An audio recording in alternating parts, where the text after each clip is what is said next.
morning. I want to first of all, I want to thank y'all for your patience coming into this space this morning. And with that being said, we'll go ahead and officially get started. So I am Benjamin Salisbury. I serve as the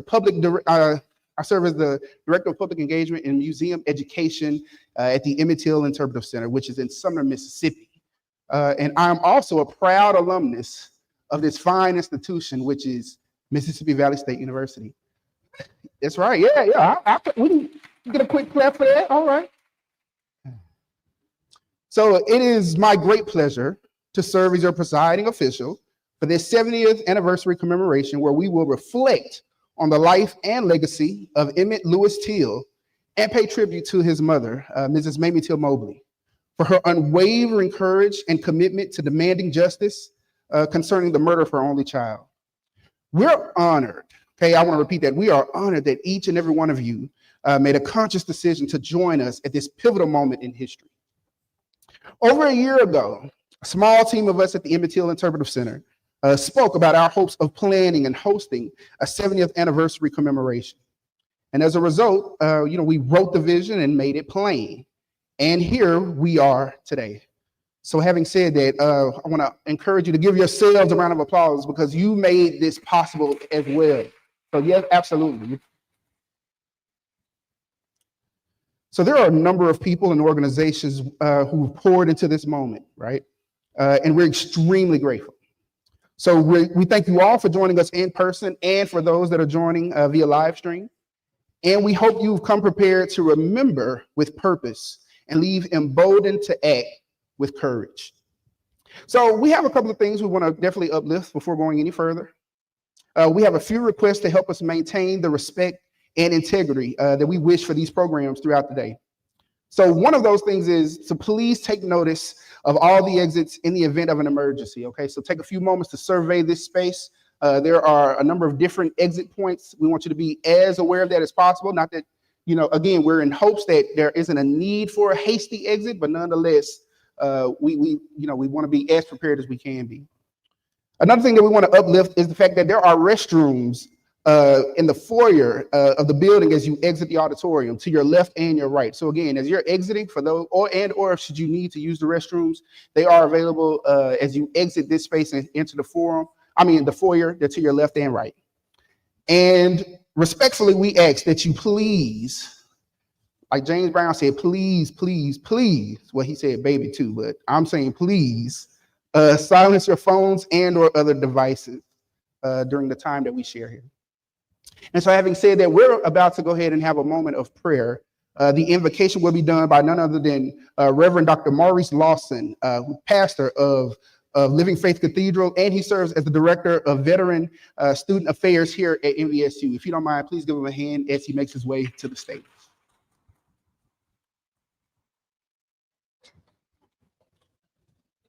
Oh, we need a mic.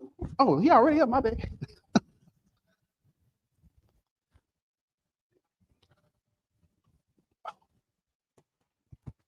Oh, gee.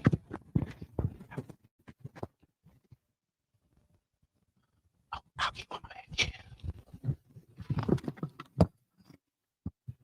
No problem. Good morning. I want to invite you to join me in a word of prayer, if you don't mind. Gracious and eternal God, we gather today with solemn hearts, remembering the life of Emmett Till. Thank you that his story continues to stir our conscience and call us to stand for truth, justice, and reconciliation. Lord, we want to offer thanks today for the Emmett Till Interpretive Center, their partners, and those who have worked tirelessly to ensure that his legacy is not forgotten and the lessons of history guide us toward a more righteous future. We ask for your presence today in this plenary, that our words and the words of those who will speak may honor the past, may challenge the present, and inspire hope for generations to come. Continue, God, we pray, to grant us courage to confront injustice, the compassion to embrace one another, and wisdom to walk in unity. Bless this gathering and all who are here, that we may leave with a renewed strength to do justice, love, mercy, and walk humbly with the Lord our God. We pray this in the name of your Son, Jesus Christ. Amen.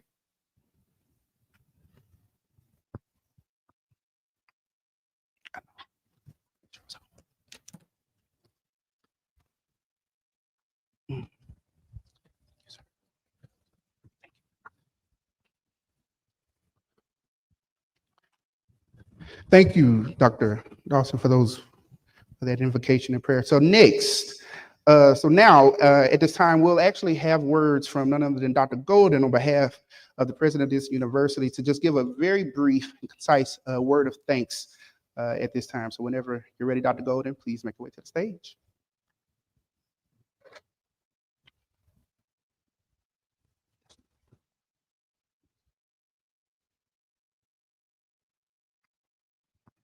Good morning. I am not Gerald Briggs Sr. I'm Kathy Stromile Golden. I serve as the Provost and Senior Vice President for Academic Affairs. We welcome you to Mississippi Valley. We are extremely grateful for your presence. We hope that you enjoy the campus, but more importantly, we hope that you take something away from this program. This is very important to us in terms of our history, in terms of the history of Mississippi as well as the nation. Those who forget the past are destined to repeat it. And I think I would be remiss if I didn't say this, and it may get me in trouble. The present is very, very similar in some ways to the past. We are under attack, and it's just unbelievable. But I think we have to have the courage and the strength to stand up to those attacks. And if we remember Emmett Till, then we know that we have to stand up to those attacks. I hope you get something from this and you leave this program energized and determined to stand up to all of the attacks that are upon us at this moment in this time. And when I lose my job, you all come see about me. Thank you.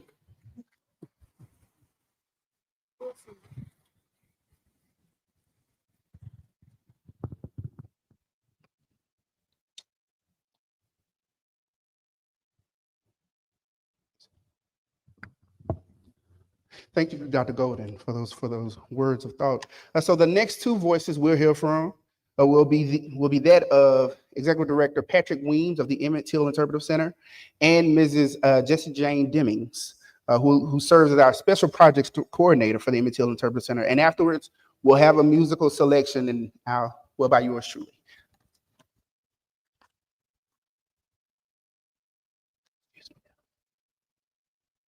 Good morning. I hope nobody loses their job. Is that mic on? Okay. We welcome everybody back for the second day of the 70th Anniversary Commemoration of Emmett Lewis Till at Mississippi Valley State University. Like my colleague said, I'm Patrick Weems, and I have the honor of serving as the Executive Director of the Emmett Till Interpretive Center in Sumner, Mississippi. We appreciate you joining us to remember Emmett and honor his and his mother's legacy on this important anniversary.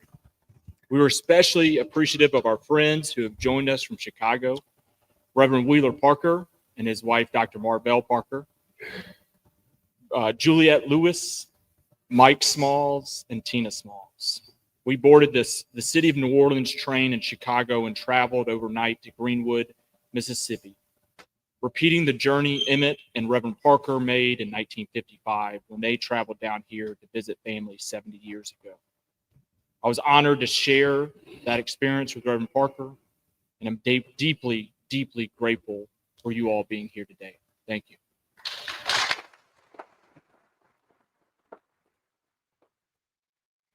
Today, we are honored to be joined by civil rights activists, Till family members, Mississippi leaders, and young people working together to change our future. These legacies of the brutal murder of Emmett Till and his mother's courage to act and sharing her grief with the world continue to resonate. You'll hear from these esteemed guests about their experiences in the civil rights movement, their efforts to make change in their communities today, and what the stories of Emmett and Mamie mean to them. Please join us in listening with open ears and open hearts. We look forward to the conversation these panels spark during the commemorative and onward into the future. Thank you. Thank you for being with us.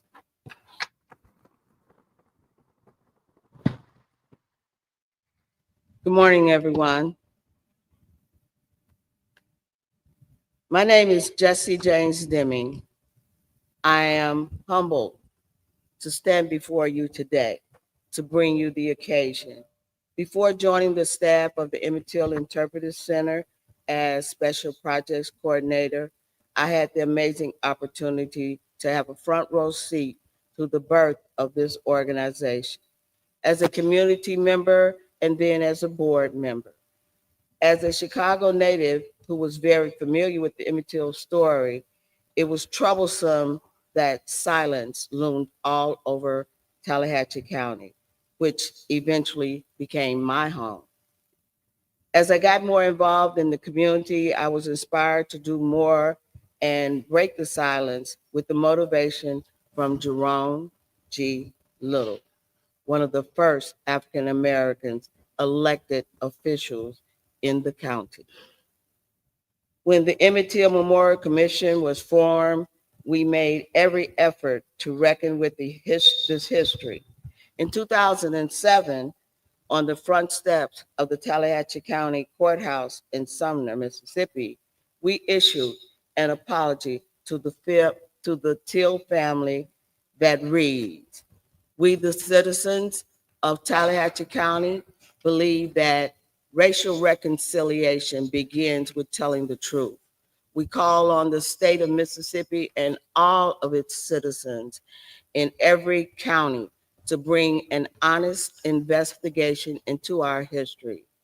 While it was painful, it is necessary to nurture reconciliation and to ensure justice for all.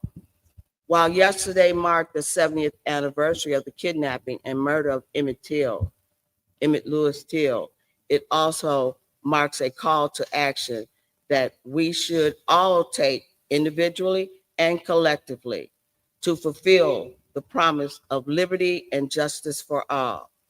Now, at this time, I would like to call Reverend Wheeler Parker to the stage.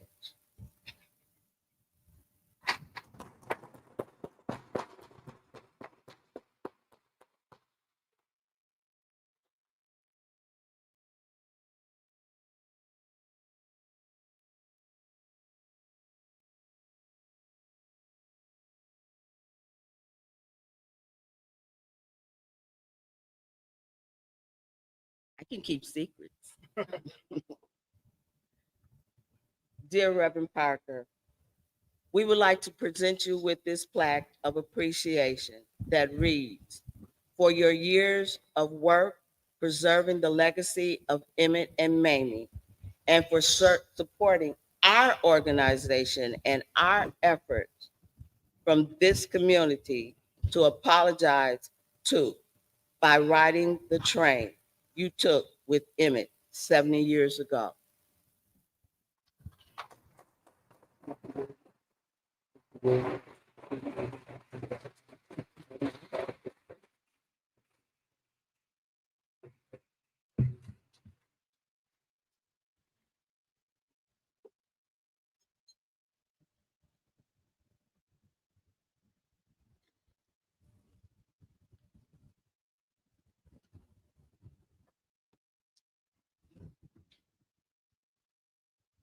So let us thank President Briggs and Dr. Golden, standing in proxy, Mr. Weems, and Mrs. Demings for bringing the occasion. And so now, as we open our hearts and minds for a day of remembrance, reflection, and even reckoning, we'll actually hear a musical selection from yours truly. Very quickly, I want to say that I am a proud alumnus of this university. I actually majored. Oh, okay, again. Thanks, again. And I promise I will not sing very long, but I'll do the best I can to try to capture at least a portion of the essence of this day and this occasion. And there are so many songs that I think, no one song does that, but I'll do my best to at least sing this particular song, or at least a portion of this song. Lift every voice and sing till earth and heaven ring. ring with the harmonies of liberty.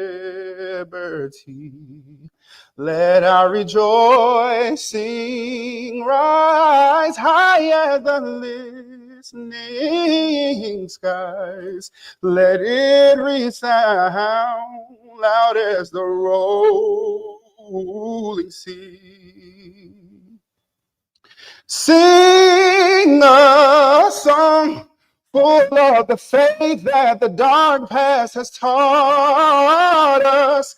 Sing a song full of the hope that the present has brought us.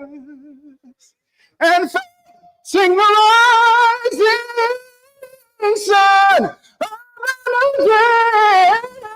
Begun, let us march on till victory. Let's march on till victory. Let's march on till victory is won.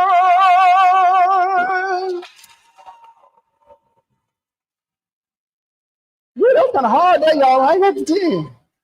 Thank you. Thank you. Yes. Thank you. So you may be seated. So having said that, and I guess sung that, I want to take a few moments to let you know that last night, theatrical performance which was Take Me Back, A Journey of Unsettling Memories by Jackson State University's Mad Drama was amazing. And we would like to just kind of pause and extend another heartfelt thanks to Dr. Mark Henderson and Mad Drama. Absolutely. Yeah. And if you weren't able to be in attendance at some point, we probably will be able to share that on our webpage or somewhere. So you definitely want to see this. Having said that, the visual and performing arts mixed with history lessons can be entertaining and educational, but also therapeutic and transformative. And as you thumb through your program booklet, please see the work of a young artist from Clinton, Mississippi, who we could not resist inviting to be here today after seeing her piece on Emmett Till at Margaret Walker Center's Creative Arts and Scholarly Engagement Festival earlier this year. And you'll have an opportunity to meet Kennedy Young Batiste later today. We also invite you to take time to visit the James H. White Library to view the Let the World See Traveling exhibit, which will be at Valley until September 21st. This is only the second time since its debut in 2023 that the exhibit has been featured in Mississippi. And we're grateful to this, and we just want to say that we're very grateful to the Maddox Foundation for its generous gift to make this installation possible. So visit before it's too late, and more specifically, visit before September 21st, please. And also, we want to encourage you to visit our website, the Emmett Till Interpretive Center's website, which is at emmett-till.org. Again, that is emmett- or for the fancy, -till.org to learn more. Again, we thank you for being here. We will now break to transition into our first session, which is a conversation with the Emmett Till generation. And we will begin momentarily. Thank you.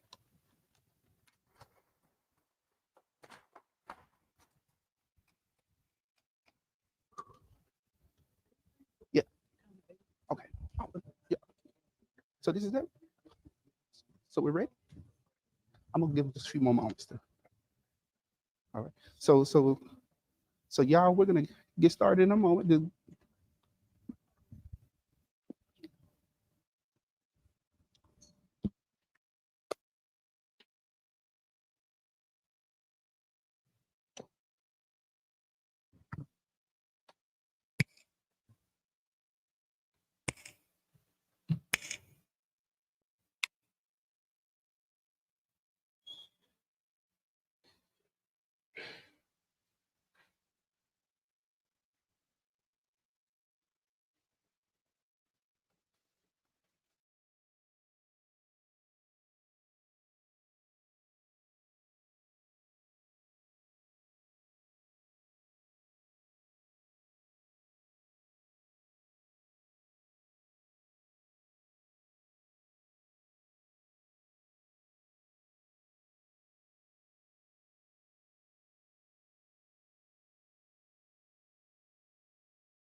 And we thank you for joining us as we remember Emmett on the 70th anniversary in the Mississippi Delta. This session is titled Remembering Emmett, a conversation with the Emmett Till generation, and has been supported in part by the Mississippi Humanities Council. We pause to say thank you to the council, which is represented here today. And for those that are, again, that are with Mississippi Humanities Council, we're going to encourage you to just stand for a few moments to be recognized, if you will. Thank you so very much.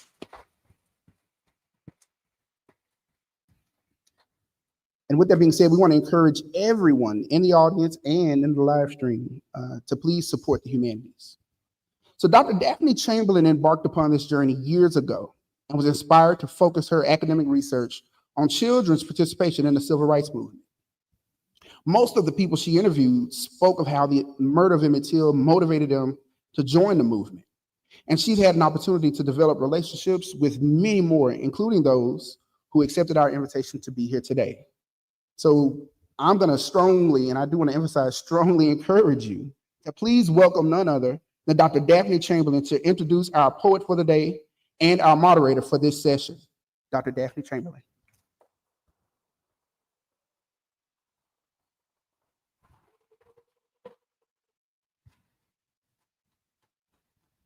Good morning. We can do better than that. Good morning. I didn't think I would be here this morning to speak because earlier this week I was under the weather, but God had other plans. So it is my honor to stand before you this morning. Before I introduce our poet for the day and our moderator for this session, I just want to talk about relationships and how important relationships are. Last November, I met with Al White. He was sitting here in the orchestra area. Let's give it up for Mr. Al White. And we were at a Mississippi Freedom Trail marker unveiling in Canton, Mississippi. And I said, Al, do you think Valley would be open to welcoming us on their campus for the 70th anniversary of the Emmett Till commemoration? He said, you know what, we'll try, and I'm going to connect you to the right folks. That's what having a significant and meaningful relationship means. Then to go further, I met Dr. Carolyn Gordon. I met Provost Kathy Golden. I met Miss Jocelyn Haley. That's what having a meaningful relationship means. Then I came in March to speak to students in the Department of Mass Communications. And there was a young man by the name of Jaheim Wilder, who is also a legacy of this history because he is a relative of Reverend George Lee, who was murdered in 1955. And I told Jaheim, I look forward to seeing you this week. And he said, I look forward to seeing you again.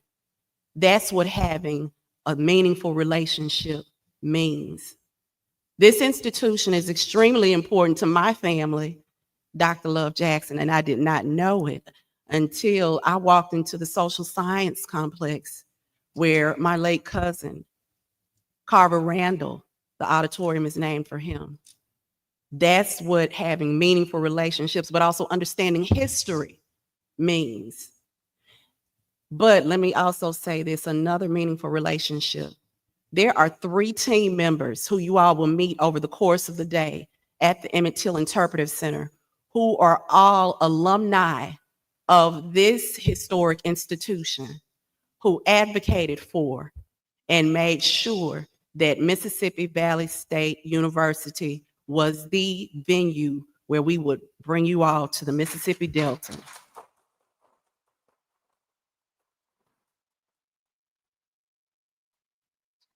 So we have Benjamin Salisbury, Jay Rushing, who's at the back, and Vanita Halbert to thank for us being here in this room today. Now, I'm a Tougaloo graduate. I must say that. And some of my Tougaloo folks are here. George Chuck Patterson here on the floor with our AV. But we have to be advocates for our educational and cultural institutions and protect and preserve them at all costs because they are so intricate to what we do and how we develop the next generation of leaders. Now, speaking of meaningful relationships, these two people who I'm about to introduce, I have known for several years, and I admire and honor them both in the work that they do and how intricate they have been or integral they've been in my life. First, C. Lee McInnes is a son of the Mississippi Delta soil, but guess what? He bleeds JSU blue and white. Mr. McInnes is a poet, short story writer, retired instructor of English at Jackson State University, the former publisher and editor of the Black Magnolias Literary Journal, and the author of 8 books, including 4 collections of poetry, 1 collection of short fiction, 1 work of literary criticism, and 1 co-authored work, Brother Hollis, the Sankofa of a Movement Man, which discusses the life of a legendary Mississippi civil rights icon, Hollis Watkins Muhammad. C. Lee has presented papers at national conferences, and his work has appeared in numerous journals and anthologies, including in the publication, The Bulletin, found in your bags, which have been given away today. He has also been invited by colleges and libraries all over the country to read his poetry and fiction and to lecture on various topics such as creative writing and various aspects of African-American literature, music, and history. He won't come just yet, but please give a round for our poet, C. Lee McInnes.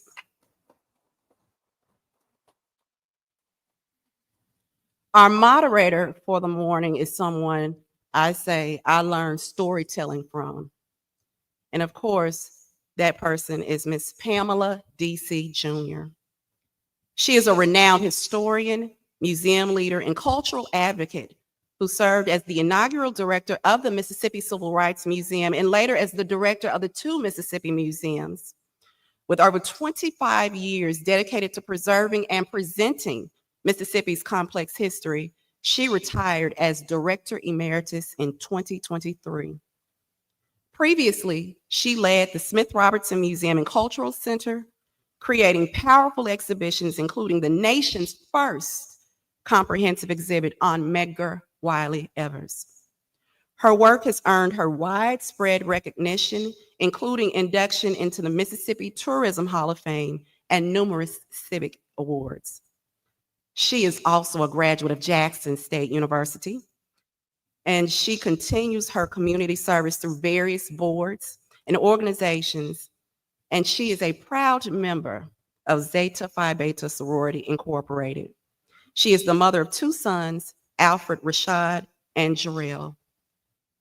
Please welcome to the stage our poem for the day for our event, Mr. C. Lee McInnes, followed by our moderator, Ms. Pamela D.C. Jr.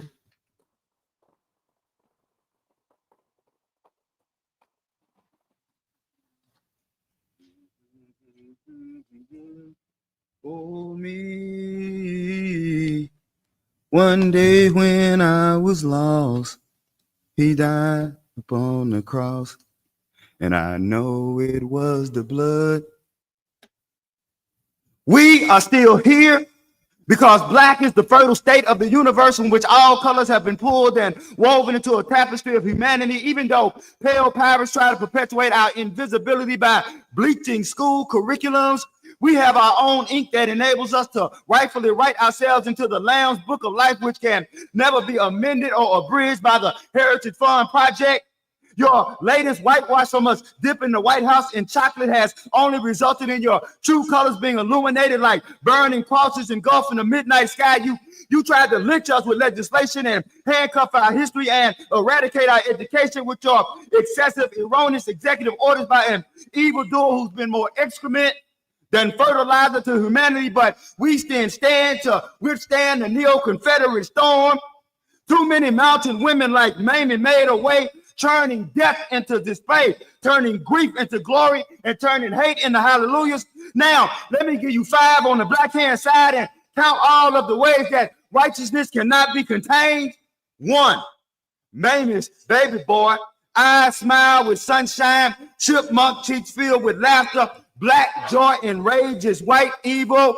2, a Jet magazine photo, a disfigured face painted by U.S. madness, mirrored reflection. 3, Mamie Till was a poet. Mamie's pen of pain, open casket of sonnet, crafting catharsis for pedagogy, better known as critical race theory.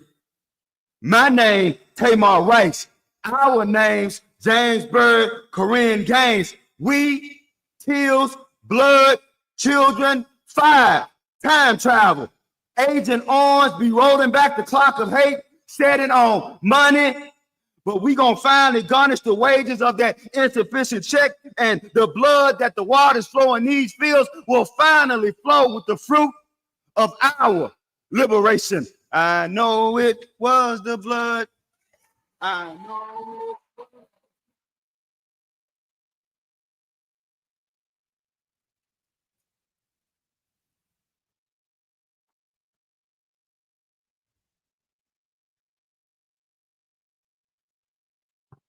Good morning.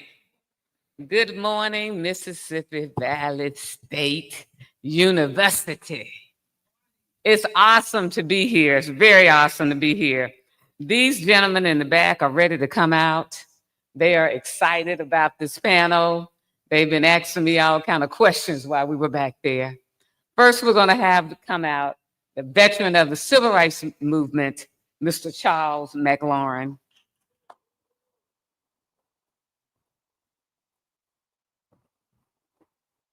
Mr. McLaurin was recruited by the Student Nonviolent Coordinating Committee and assigned to work in the Mississippi Delta as the field secretary.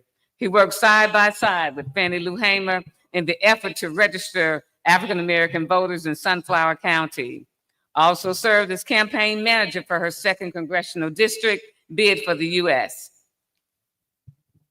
He helped bring more than 30 volunteers as the director of the Sunflower County Freedom Summer Project, which led to the economic boycott of white-owned businesses that changed attitudes toward African Americans. Retiring after 20 years as Assistant Public Works Director for the city of Indianola, Mississippi. Let's give him a hand, please.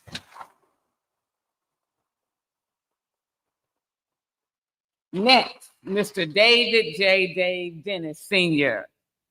Give him a hand.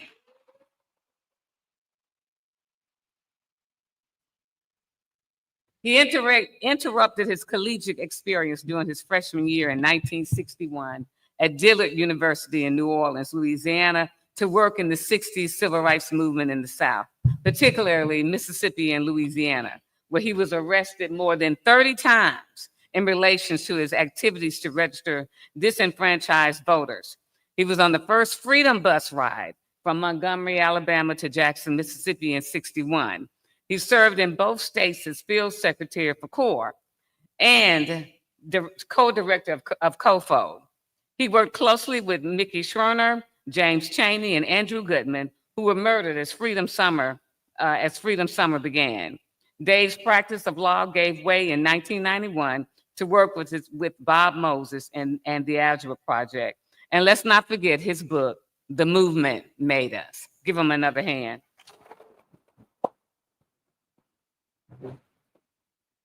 Next, we have Senator David L. Jordan.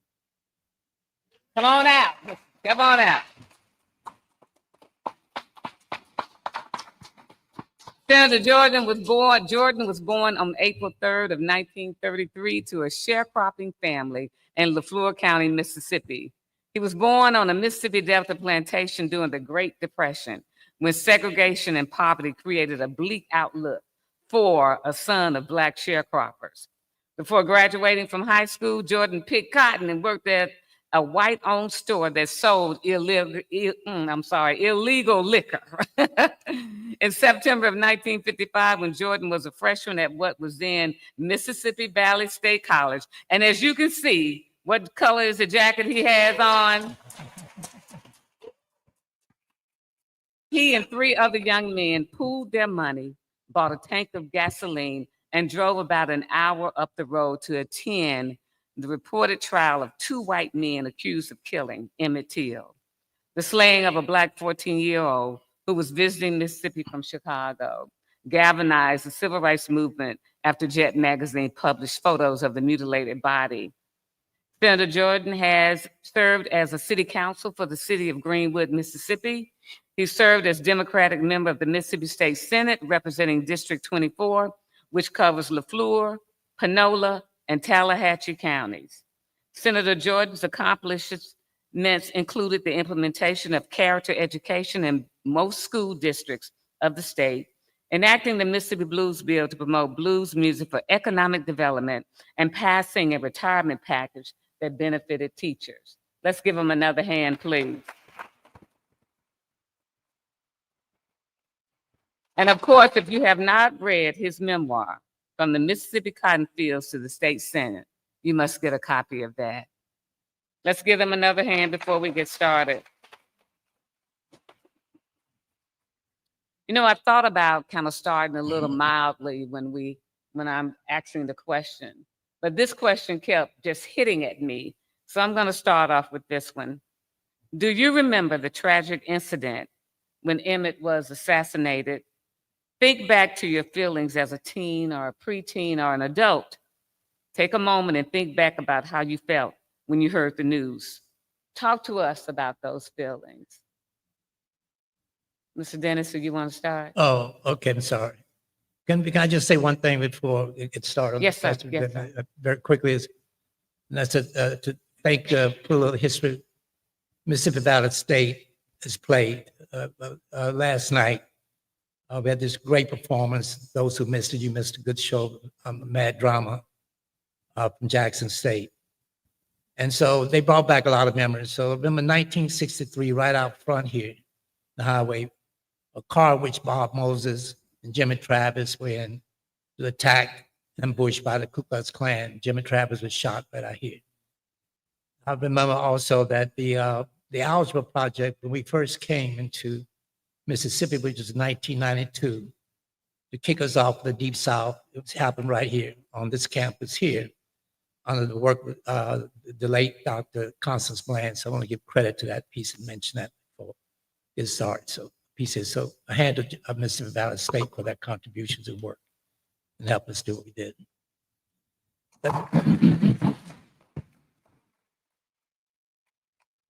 I remember very well. In fact, is I was 13 years old, going on 14. I became 14 in October of 1954. And so what happened with me, I grew up in a time whereby I was really a child of the community, not just of my parents. In fact, I did not know even then, and I just found out who my father was. And I don't know, are any dentists out here? I just found out a couple of years ago that I have family all the way out here in Indianola, Greenwood, Greenville, Mississippi. And I've been working in this area since I first came here in 1961 and never did know that. So I must have knocked on some of their doors, whatever happens. So hats off to the dentists in this particular area here, and that's another story. But what happened is that being a community, I remember Emmett Till was killed, and the Jet magazine piece came out in pictures.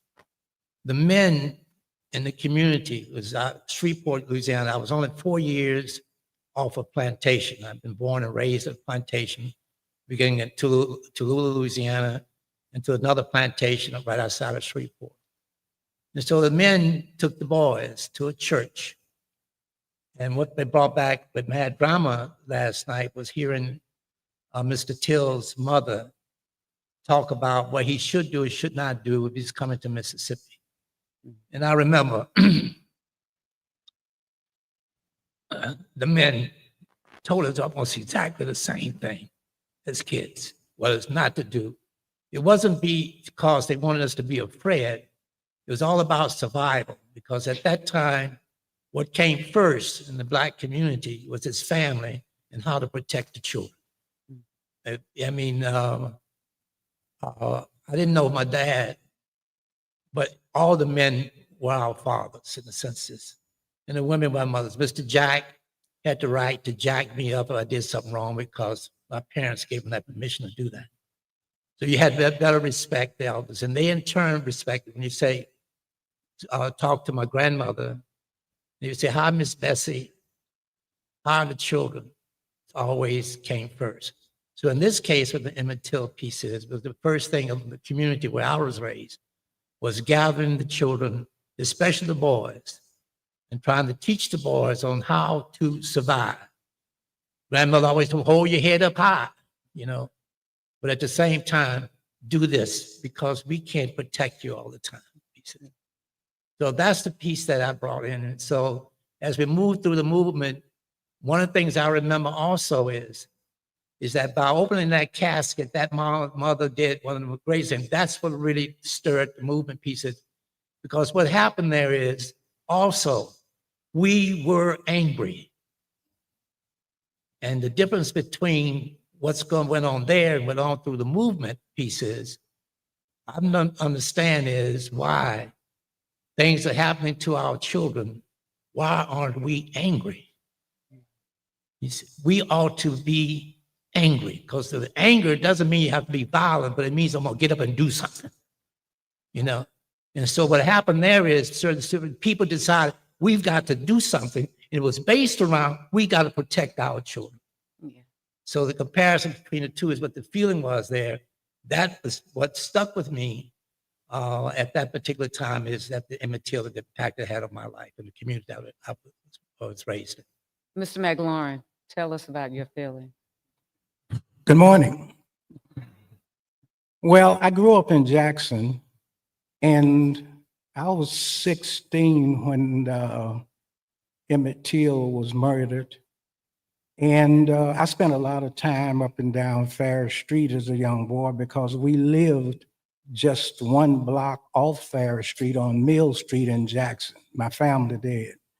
And there was a African-American newsstand on Farish Street. Mr. Armstrong, African-American man who ran it, and he would walk around every day with most of he had a way of placing the Look magazine, the Jet magazine, the Pittsburgh Courier, the Chicago Defender, and then right at the bottom, he had that book with that bloated body of Emmett Till. At this particular time, I was getting off of the bus, and he was always standing somewhere near there, because that bus was a transfer between the Black community and the maids who went out to work in the white communities. And he would be standing there talking about what the headlines on these various periodicals that he had. And I noticed on this particular one,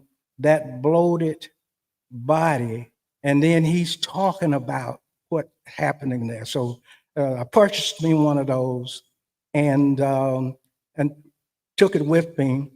And I had several friends who would gather each afternoon at a pool hall, and we talked about it, about this, and there was none of us knew where the Delta was really, but we wanted to do something. All of us was really angry. I still get angry when I go to Money, Mississippi, but there was nothing we could do. And then later I get a chance to come to the Delta in 1962 as a field secretary for the Student Nonviolent Coordinating Committee. And then I hear about Emmett Till for the next time, a young man who joined us later after we had been arrested and taken by car to the city hall. And he said, man, I thought they were going to find y'all in the river. And I said, why did you think that? He said, you know what they did to that boy over there in Money.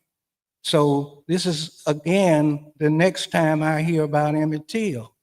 Then in 1965, two young Teach for America students came to Rouville, Mississippi, and they set up what's called now the Sunflower County Freedom Project. And one of the young men wrote a book called The Senator and the Sharecropper, talking about Fannie Lou Hamer and Senator James O. Eastland. And in that book, he talked about where the money store was and what he had read, and about the bond. So I became more interested in this. And then in 2000, I took a tour of young people and a minister on a tour of the Delta, and that included the store. I didn't know exactly where the bond was at that time, but I took them to where I thought it was. So the Emmett Till story have stuck with me. I've read a lot about it, and I've taken several tours recently to that location, and today it's still, when I go there, sometimes tears well up in my eye when I think about the audacity of two white men, and then that kind of terror to walk into a Black family's home with a gun and a flashlight, terrorizing that family, and then to take a young man and take him off and murder him. It still bothers me. Senator Jordan, you were a student at Mississippi Valley State, and you said that y'all gassed up the vehicle and went to the courthouse. Talk a little bit about that, sir. Yes, orientation, of course, that's the beginning of school, and you wear these little beanies. I think that's what they called it, a cap at that time, a little beanie at MVC, Mississippi Vocational College. So we had those things on when we was in an orientation class.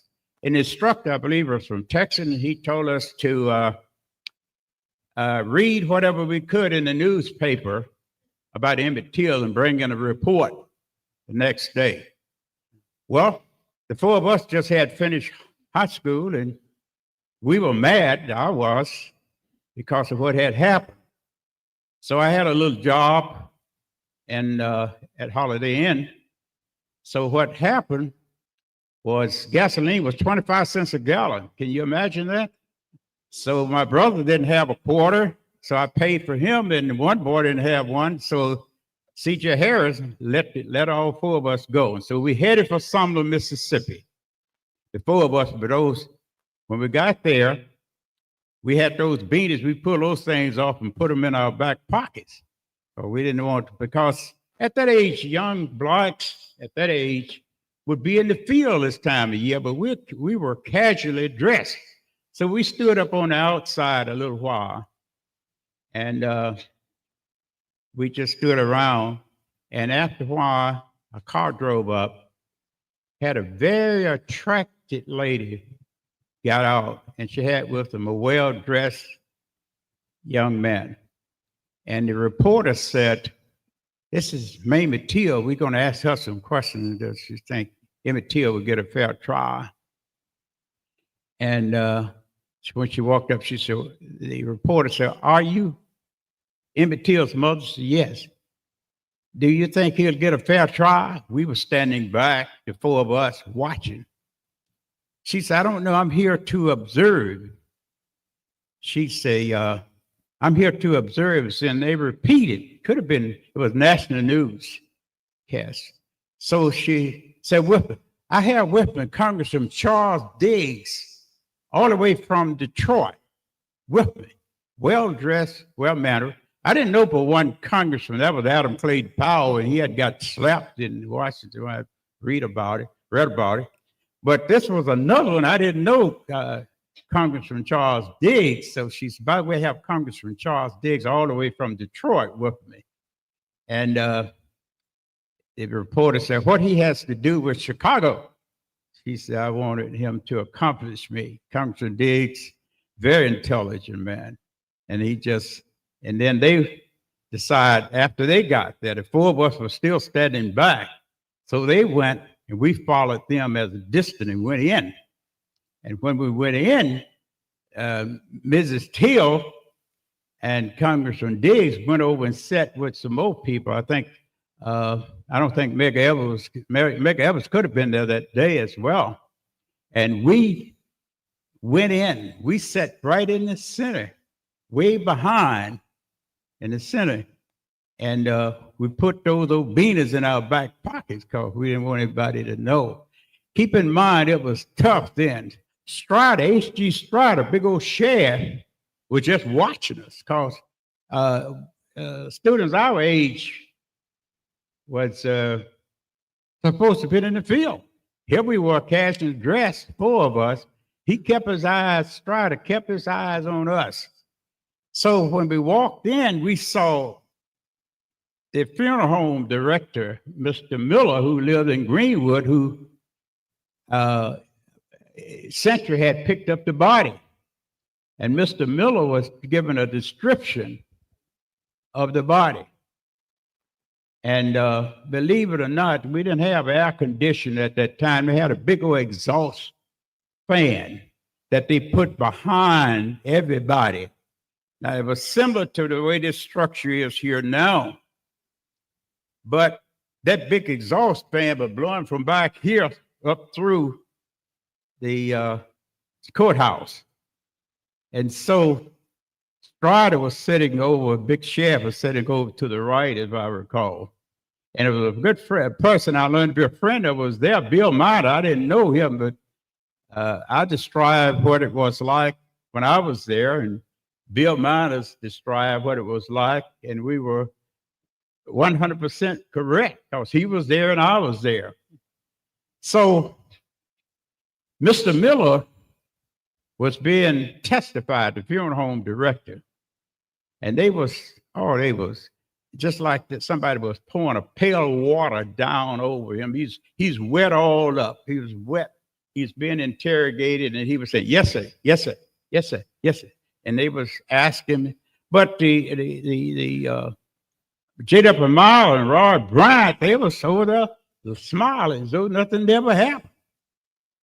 But now we were young and had finished high school, but we could curse. We cursed among ourselves that day, but we said some awful things because what it was, all of us were mad. And we sat there, and while so there was recess came, and Mr. Miller looked over there and saw us because we all would go by the funeral home from time to time, look at bodies and push each other and then run out. But he looked at us and he bowed his head and at us like that. And the recess came. And J.W. Mile and Roy Bryant's wife brought the children up, and they drank Coca-Colas during that recess period. And everybody was laughing. And it was a mockery of justice. And I said then, if I ever get an opportunity, and I could curse too, I'm not going to say what I said then. I'm going to do what I can to change this shameful condition. Because Strider kept watching us. And he kept watching, but he didn't say nothing. We didn't say anything. So they came back, and Ray Trevor, my supervisor at that time, was one of the jurors. He was one. And when they marched out, so it was a mockery of justice. And these folks knew they wasn't going to get anything done. So that's how it started at money. Yes, sir. Now, I've talked to several people, there's been so much history written on this. But to say that Emmett Till really, all of us had a whistle, we called it whoop whistle. We whistle. So that was a common thing. What's a whoop whistle? We all did it in high school. So I don't think he actually touched her, But when she came out to lock the car after they left out, he did the whoop whistle, and they headed down the road back to Uncle Mo's Wright house. That's something. That's something. So we came back. Senator, let me ask you another question because you're going to answer them all in a few minutes. Yes, ma'am. Okay. Don't start me talking. I tell everything I know. Let me ask some more questions because you're going to get the whole story. Yes, ma'am. Carry on. I'm I sorry. apologize. It's okay. That's okay. I apologize. Ask me whatever you wish to. Carry on. Yes, sir. Yeah, thank you. Thank you. Mr. Dennis, you talked about rules that parents told you, how the community, the leaders, the adults told children what to do. I thought about how Charles Evers and Medgar Evers, when they walked on the sidewalk, they talked about how when white people walked on the sidewalk, they had to get off of the sidewalk. Talk about, Mr. Dennis, some of those rules that were given to you youngins as little tykes walking through a southern city. Right. One of the first rules I remember was, first of all, had to do with family. That is, you respect your elders and you respect your family. That had to do with Black people dealing with Black people at that time. So if you disrespect your elders, that was taboo totally. So parents, children, some people say know your place. That wasn't what I call a fact had to do with how we care for each other. So therefore, if I did something good, Miss Mamie knew it, and she would say, hey, they called me Sonny. Hey, Sonny, you want a cookie? I heard something good about you. There was also a time whereby we had real communities. So they're like rules of the community where people live together. Our Black doctors, our Black teachers, we all lived together at that particular time. So it was a different kind of set of way we dealt with each other, first of all. And then there were the rules that how you're supposed to act when you move outside of the safety of your community, where the real family was.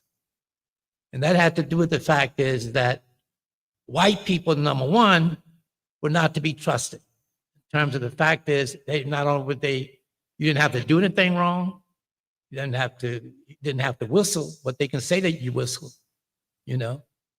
You walk by, that's why you say, don't look at a white woman. If you see her across the street, if you have to, try to figure out a way not to confront.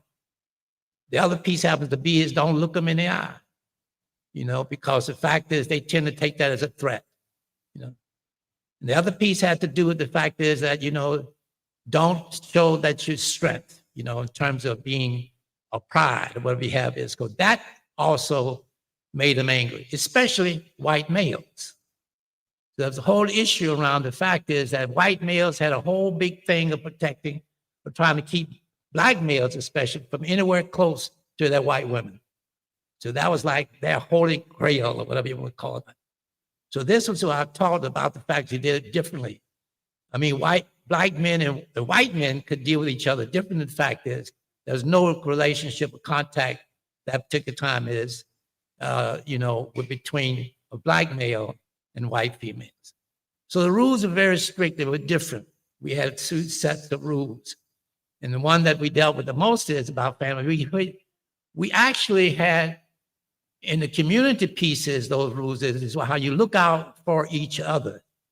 That was a success of the civil rights movement. Everything else is because the fact is we looked out for each other. When we came into the areas, people always ask me, well, you young guys came into the places and the community Black people just accepted you. Because they looked at us, as the old tradition was, we were like their children. So they treated us like their children. They protected us. They fed us. I mean, some of the best chicken sandwiches I ever had in my life was that drumstick with some Wonder Bread wrapped around it, you know? And we ate a lot of it. So I'm bringing this up when you say that, just to say one thing is about, someone made the statement earlier, and they're absolutely correct about that, is that we're in this surge back now, you know? So this issue around those rules about family we need to get back to. Because we need to figure out how to depend on each other. So that was a lesson learned there, they look at. I mean, we worry about kids now. The fact is, the kid wears pants low. We don't want to go have any contact with them and stuff like this. They're trying to get attention. And if you worry about how low the pants are, you're worried about the wrong end, right?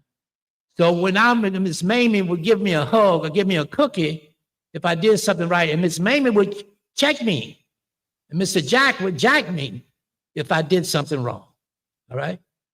So we should not be afraid of our children. We should begin to talk about how to love our children and hold our children, and because that's family. That's what got us to where we are from slavery to where we are today. And we need that more than ever now. Thank you, Mr. Dennis. Mr. McLaurin, what was the emotional toll on the Black community after they heard about the brutality of the killing of Emmett Till? Well, let me give you one example. Because the Black community was devastated, first of all, devastated. My friends and I were angry. Black folk got angry.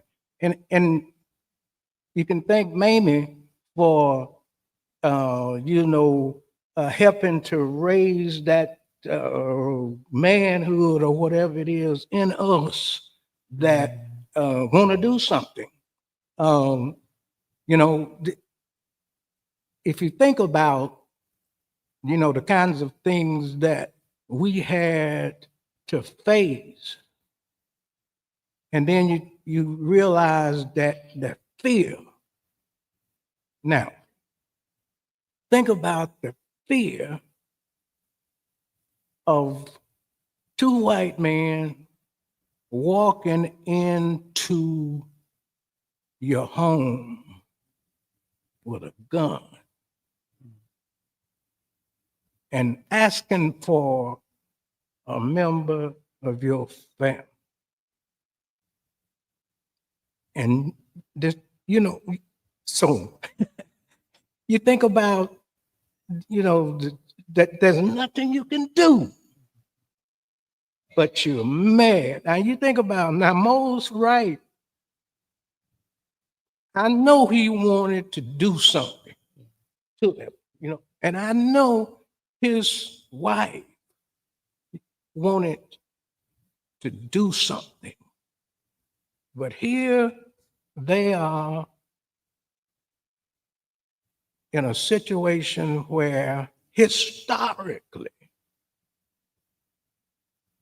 the terror in the Black community by white men.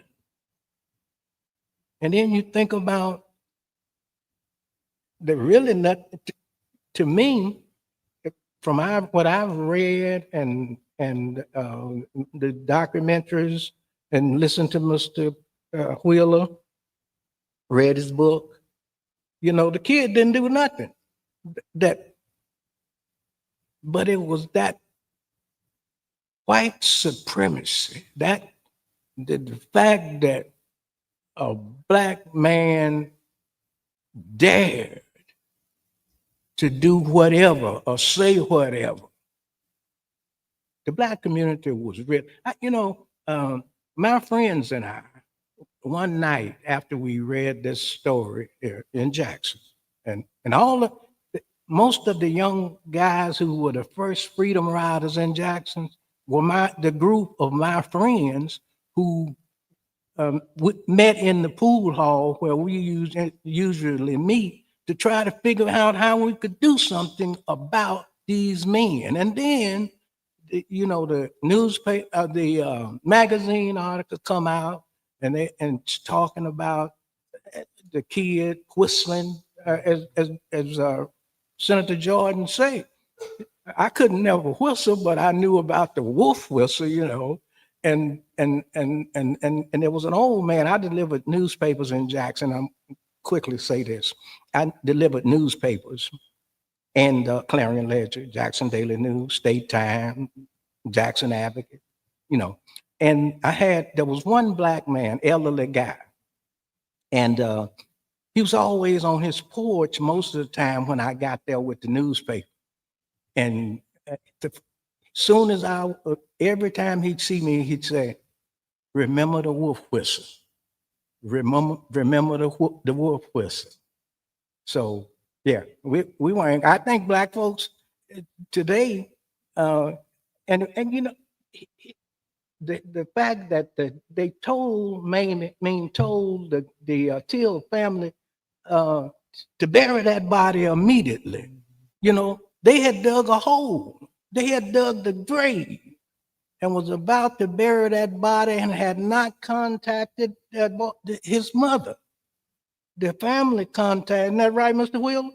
And they, you know, was going to bury the body. And then when they shipped the body, according to Mamie, they had 3 different boxes: a casket, a box with a casket with a lock, a box with a lock, and another box with a lock, and told the undertaker not to open that body. And when they when they told Mamie that wasn't supposed to open the body, he wouldn't open the funeral director would not open. And Mamie says, "Anybody got a crowbar?" And she took that crowbar. Oh man. I still get angry when I think we all get angry when we hear that. And especially, you know, when you're a community and you see the children. And just yesterday, Mississippi Department of Archives and History unveiled an artifact that allegedly is the pistol that was used to assassinate Emmett Till. And to be able to see that actual pistol on yesterday, I had a private visit with it. It really tore me up. It really tore me up because what it made me think about is not a man, but a boy, a 14-year-old boy. And I have to keep saying that, a 14-year-old boy, not a grown man that people were saying, but a boy that was taken from the house. So I understand. You think about that, but I saw that too. But did they tell you they got that gun out of a deposit box at the bank? Now, all this conspiracy, you know, that bank knew that gun was there. These people knew that gun was there. That's very true. No justice. Yes. No peace. Senator Jordan, what role did Emmett's mother, because we're talking about her now, Mrs. Mamie Till, play in amplifying the significance of his death for the nation and the world?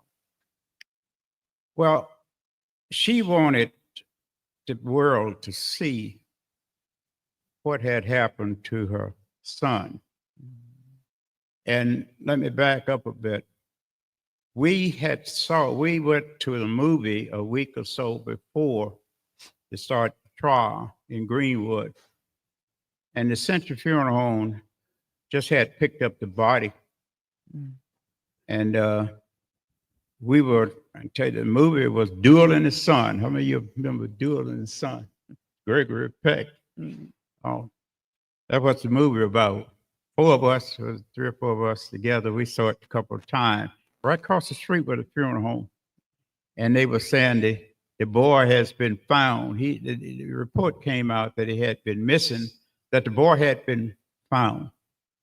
And Central had picked him up. They sent it to Tallahatchie County, and then, well, Tallahatchie County didn't have the resources. Glendora didn't have, not Glendora, Welp didn't have the resources to do the body, so Central did it, fixed the body. And after then, all up and down the streets, they found a boy from Chicago. He was dead. When radios didn't have TVs, then just radios out. Black community was upset about that. Even it was the first time in Greenwood. We had a hotel here, so people could stay, didn't have to be on the road, musicians, everybody. So they were, first time I've seen a real integrated group with so many reporters there from all over the world waiting for this trial to come on, which came September the 22nd, I believe. So September 22nd. So from that perspective, she saw Mr. Wright, the person who arms she fell into, these are Church of God in Christ, fell into, came to Mississippi. He came to Lexington at one time, and I got a chance to meet him there. In fact, he endorsed me for the Senate. I guess that's why I stayed so long. But all of this was being done, and everybody was angry. Everybody was angry because there had been lynchings before. My parents told me about lynchings all in 36. I was 3 years old. They talked to us about lynching. But as young people, we lived 4 miles out and going to Greenwood School. We had to walk 4 miles north every morning, 4 of us, 3 or 4 of us, and hitchhike. And sometimes rain would catch us. So we asked the superintendent, county superintendent, to prepare, could we get a bus for Black children? And the superintendent said to the 4 of us, we don't have a bus for nigger children. That's what the superintendent said to us. And all of that. So getting back to this Emmett Till case, it was just igniting. All of us were mad and sad that they were doing this to us. And somebody had to fight. And then the Lee case over at Belzona, that case, shooting him, and all of this was stirred up. So we all was ready to do whatever. So to change a shameful condition. And I was already mad before Emmett Till case because of what I had seen and how I had been treated as a young person. So I was ready to do whatever was necessary to sue or fight or whatever it was to change a shameful condition. Because I had read the history. I had been struck by a white person, slapped me in the face. I wasn't going to school for 4 months a year, 6 months, 5 months a year, whenever all the cotton on the plantation pick up. And I would go to my little store and work. And during January and February, whites be sitting around and they asked me, Lou, why are you educating this nigger? So I could make a tractor drive out of it. So one day he came and he said, you just came up in a Packer. I don't know, a Packer very expensive in an automobile. He said, you that smart son of a bitch. I'm 12 years old. He called me that and told that guy to get out and show me how to respect them. I didn't open my mouth. Guy got out and struck me in the face 7, 8 times, and I started crying. Then I still had to go in the store and get a Coca-Cola to bring out to them, and they left laughing. But I said, if I ever got a chance, God let me live, I was going to I'll do what I could to change it. So the Emmett Till just pushed me further and us to fight. And that's why I sued every doggone body I could find. Greenwood, county, and the state. But all of that was being worked up. We was headed. So when you look back over it, so Malou fired me. I said I'd gotten too smart. Fired me, told me they need me. But God worked. Person working in it with me told my mother, who was a maid out there, tell me to go to his wife's place. She would hire me. So I got hired. When I was 12th grade, my Luke called me back and said, Dave, I want to buy a class ring. So he bought my class ring. And when I got ready to go to the Senate, he told, you know what, all 6 of the brothers told me, said, well, you know, we raised you. I'm on my way to the Senate. I've been elected state Senate. They want to take the credit for raising me, but I learned a lot. But all I'm trying to say was, it was the atmosphere that had all of us angry. We were ready to die for change, Mississippi. Yeah. So Emmett Till case just put more heat on the fire for me. Because I was already angry at the way I had been treated. So I was willing to give my life. But coming through it all, I was getting educated too. Got a bachelor's degree from Valley and a master's degree in chemistry, University of Wyoming, and many other universities, when the Russians put the Sputnik up. So I decided I'd come by and teach, but they wouldn't hire me in Greenwood because of my civil rights record. But eventually, superintendent hired me, and they wouldn't have me at the high school, but I taught here during the summer, organic chemistry during the summer here. But I couldn't teach in high school, but they put me in junior high school, and I had an integrated group, and I taught them. And I learned then that all white people were not like what I had experienced, because there were some good people. And the clue, not talk too far, this Senate has 52 members. Each one of us represents 60,000 to 70,000 people. But it's just 16 of us. It's a Republican that gave me the $200,000 to put the statue of Emmett Till in Greenwood.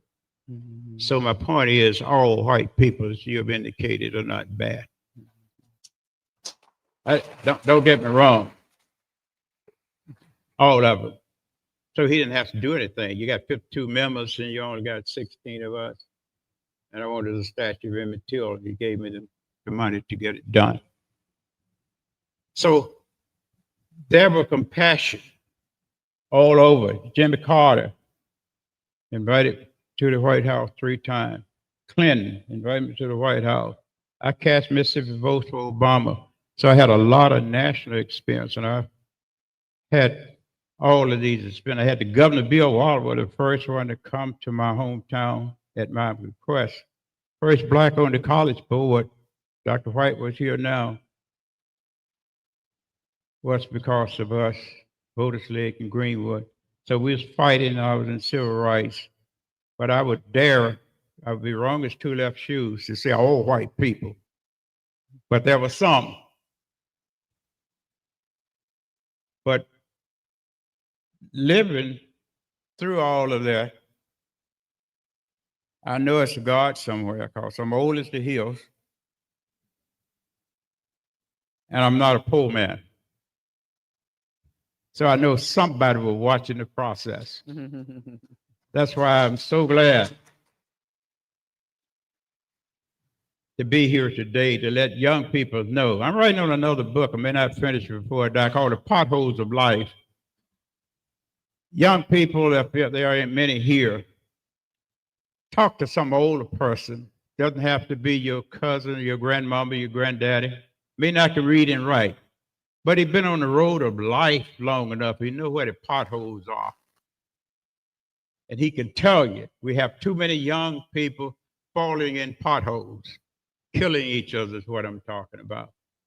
But be a friend to some older person who's been on that road 80 years. He know whether he read and write, he know where the potholes are. Yes, sir. Yes, so sir. I'll stop there.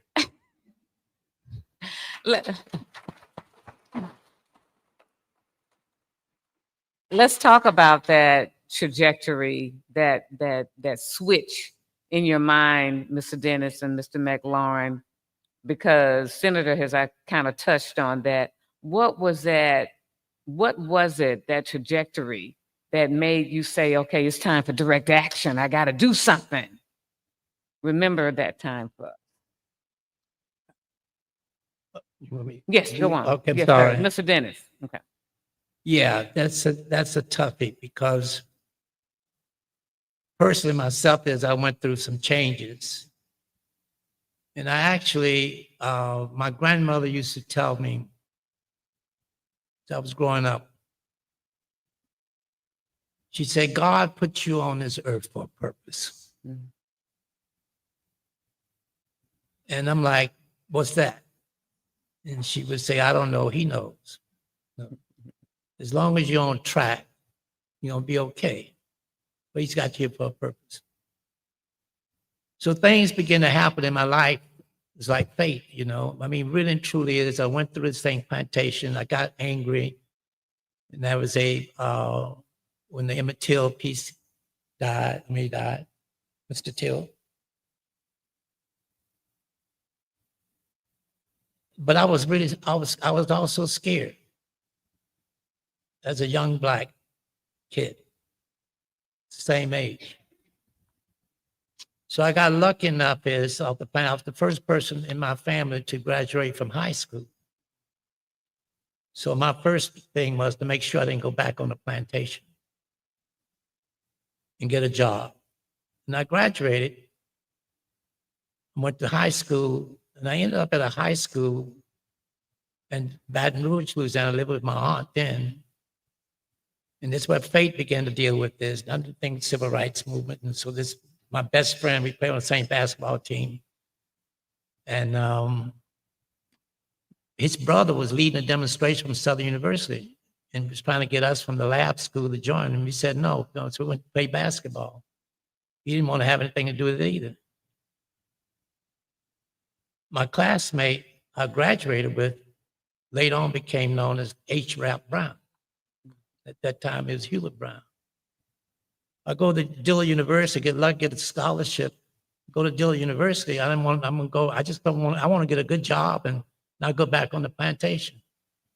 And I'm walking by a rally, and there's a young lady speaking at that rally. And I decided to stop and talk to her, not because I was interested in things she said, I was interested in the way she looked. I went to try to get a date, all right? Ended up, she was the sister of one of the leading civil rights people in New Orleans.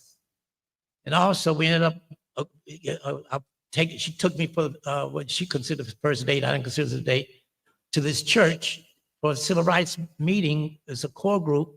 And it happened to be in a church run by the pastor, Reverend A.L. Davis, that a couple of years before that, in this church, was the founding of the Southern Christian Leadership Conference there. Martin Luther King, all of that had been there and stuff like that. So here I am. I get wrapped up in that by accident, trying to show off with her. I went on that demonstration, got arrested, my first arrest. Trying to impress her because she's still not doing a real date, because I consider it a date. You know, I'm following her to get on the Freedom Ride. I'm telling that story is because each time I had no intention of being involved in civil rights movement. But some way God putting things in my way, introducing me to things that I didn't know what it's all about. So during the riots and stuff in Montgomery, Alabama, Dr. King and all of them locked in the church and all this, what's going on. We end up at a house. The doctor is a pharmacist by the name of Dr. Harris, quite similar to Dr. Aaron Henry in Clarksdale. And so we there, and I go there in this house, and there's all these people, Martin Luther King, people I read about and everything else. It's Diane Nash, and they're talking about continuing the Freedom Ride, because the first part of the Freedom Ride has been stopped in Anderson, Alabama, and Birmingham. And they were trying to figure out whether they're going to continue now. And I'm stuck here chasing Doris, right? Trying to figure out how I'm going to get out of here because my mama doesn't even know that I'm here, you know? And in this church, they're arguing back and forth. I'm hoping that the adults win because they were saying they were scared that the children were going to get hurt So y'all should not go on the ride. Diane Nash and others are saying, yeah, we should continue this ride because you stop now, they're going to win. And I'm saying, I'll win what? You know, let me get that. And lo and behold, somebody in that church, it brought me back to the old days when my grandmother used to have me sitting on that mourning bench. And they would preach, would be trying to get me to join church. I remember that. Somebody in that house said, there's not enough space in this house for both God and fear. It's like, bam, I'm sorry. But it hit me right in my head. And from that point on, I was dedicated to the movement. I jumped on the first bus and went. So you don't know when it's going to hit you, what it was. But you know what the real miracle was about this? From that day to today, in fact, as I was with Bernard Lafayette a couple of months ago, rather, and we were talking about this because he was there. And I've asked everybody I came in contact with from that day to then. Y'all remember that? I didn't hear anything. And that's the God-given truth. No one says that they heard that said in that particular room. So in terms of what's happened as we move through this whole piece is touching you have to listen to what's inside. So I'm telling this story is because today I can understand, you know, and I want to give all praise to Senator Jordan for, you know, years and years. And the contributions he's made and everything, the work he's done, the sacrifice he's made, his hats off to you. And I love you for it. But I'm not sure what we need right now is because I think that there are some good white folks, but these good white folks and these good black folks joining together has not been able to win this war yet. Something else is going on. We got to do something else how to win this battle. Because how do we change the mind? Because the people in control, all right, are the bad white folk, all right? So how do we change their minds to what's going on in this country? Because we're not in control. We're not in the power base. And it didn't seem to me that the good white folks are in control, because if the good white folks in control, we wouldn't be where we are right now, right? So how do we get this good white folk and the black folk to join forces together? So I think it has to be done is that we don't need the good white folks to work the black community. We need the good white folks to begin to work the white community. We need you to knock on their doors. We need you to go to their meetings. We need you to be able to stand up for what is right in this country, all right? So I agree with the fact is that there's some good white folks. Because listen, if you look at one piece, this last piece, and I'm going to finish this off right now. See, up through 1960, the party for black folk was the Republican Party. Mm-hmm.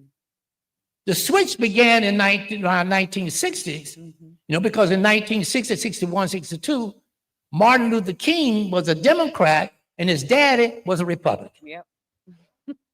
So in 1968 was the last time, you know, that the white males was in a majority of the population of the Democratic Party. They switched.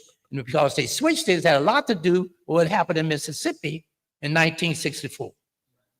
The challenge to the Democratic Convention. So they said, you want it? Because the Dixiecrat piece. So really in 1776, what they called Rutherford B. Hayes Compromise, where you switched the party piece. There was a deal made between the Democratic Party and the Republican Party.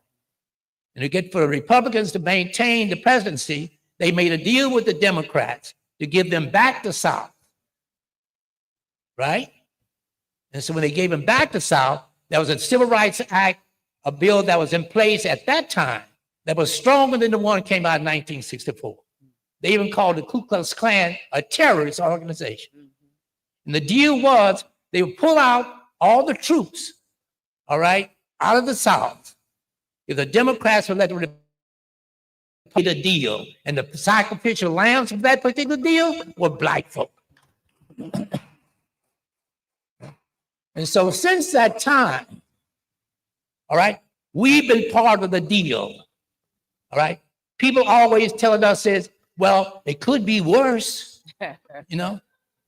So we have to take the lesser of the two evils. It's about time we change that. And Ms. Fannie Lou Hamer said it at the Democratic Convention. They tried to get us to talk about take those 2 seats. And she said, we didn't come all the way up here for no 2 seats. We need to stop taking the 2 seats. So the good white folk, all right, join with us black folk. But we need you to do some work at home. Charity begins at home, my mama said, and spreads abroad.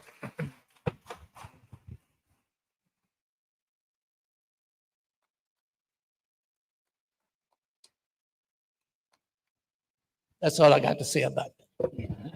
And there's plenty of work for us to do at home, right here in Mississippi. Mr. McLaurin? Yes. There were numerous things that happened to me that drove me toward the civil rights movement. I don't have time to talk about all of them, but I want to talk about 2 quickly. One was when I was a boy, about 7. My grandmother was a school teacher, and she taught school outside of Jackson in a little community called Star, Mississippi. And we lived out in the rural of Jackson, Mississippi. And each morning, my grandmother and I would get up, we'd take the city transit from our house downtown Jackson to the train station where all of the transportation come together. And we would walk from the train station to the Trailways bus station, which was maybe about 2 blocks away. We'd take the Trailways bus and go to her little school out in the country in Star, and then we would do the same thing coming back. And one day, the train station was always full of black folks back in this time. This is in 40s, 47, 46, 47. I was about 7 years old. And my grandmother had to use the washroom. And there was a line on the black side of the train station. The line was a long line. So my grandmother took me by the hand and we went across the corridor to the white section, and there was no line. And she stood me by right inside the door. And the restroom was about as far as the front row down here from where I'm standing. So she goes in and taking care of her business there. While she was away, this big burly white man walks over to me and he says, "Nigga, why are you peeping in the restroom at white women?" I'm 7 years old. This big burly guy standing in front of me, telling me about peeping at white women. I don't even know what he's talking about. And he's talking loud. And after a while, a crowd of white people start to gather around, and here I am there, really probably about to piss on myself. And all of a sudden, my grandmother come out of the restroom, and she's walking toward where we are, and he's there steady talking. And my grandmother says, "Charles, what's the matter?" I don't say nothing. I'm scared to death. And she says, this white man says, "This little nigger boy has been peeping in the restroom at white women." And my grandmother looked at him and said, "This is my boy," took me by the hand and walked out. Now, I could have been an Emmett Till situation, but now this is 47. the next incident, there are numerous others, but I want to get to this one. This just in 1961, I wanted to go to the state fair here in Jackson. The fair was segregated. And we have a little black fair, you know, a few carnivals and things there, food. And so I had made up my mind that I wanted to go to the state fair. And a couple of my friends and I got together and talked it over. And we decided to meet and go to the fair. And 10 o'clock, the meeting place, I'm there, they didn't show. 11 o'clock, they didn't show. So I decided I would go on to the fair and I would go down to the fairground down here, not, well, in Jackson. Anyway, and present my money. The white lady said, nigga, this ain't your fair. This is the white folks' fair. And she said, you get away from here or I'm going to call the police. And so I turned to walk away.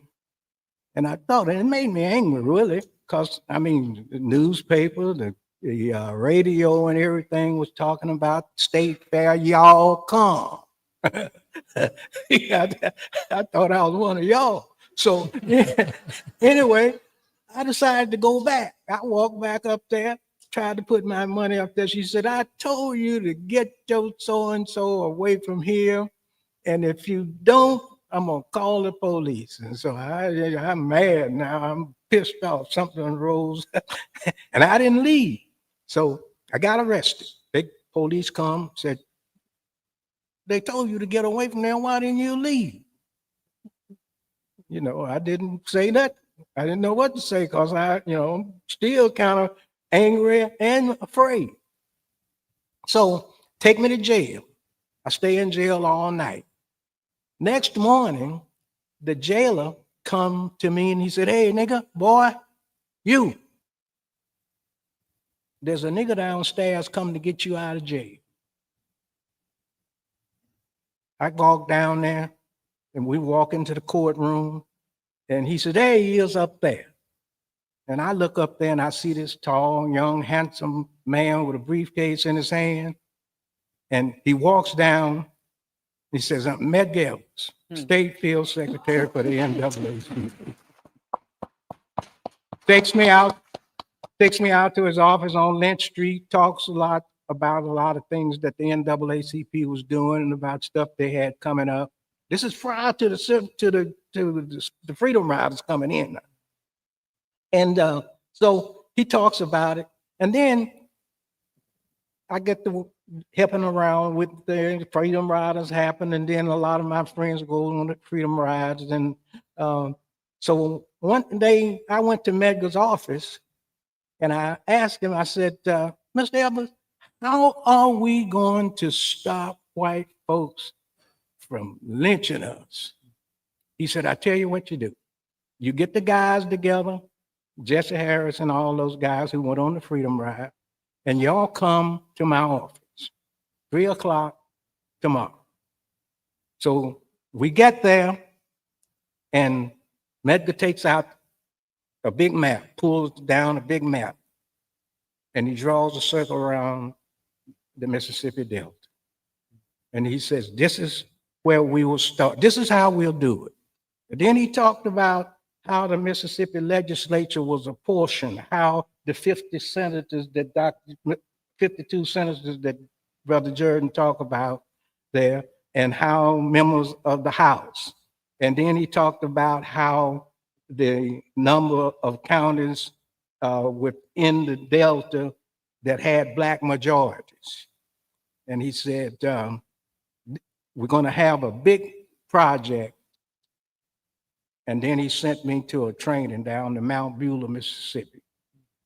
And then in 1962, I wound up in the Mississippi Delta because now I've decided something I could do to change Mississippi.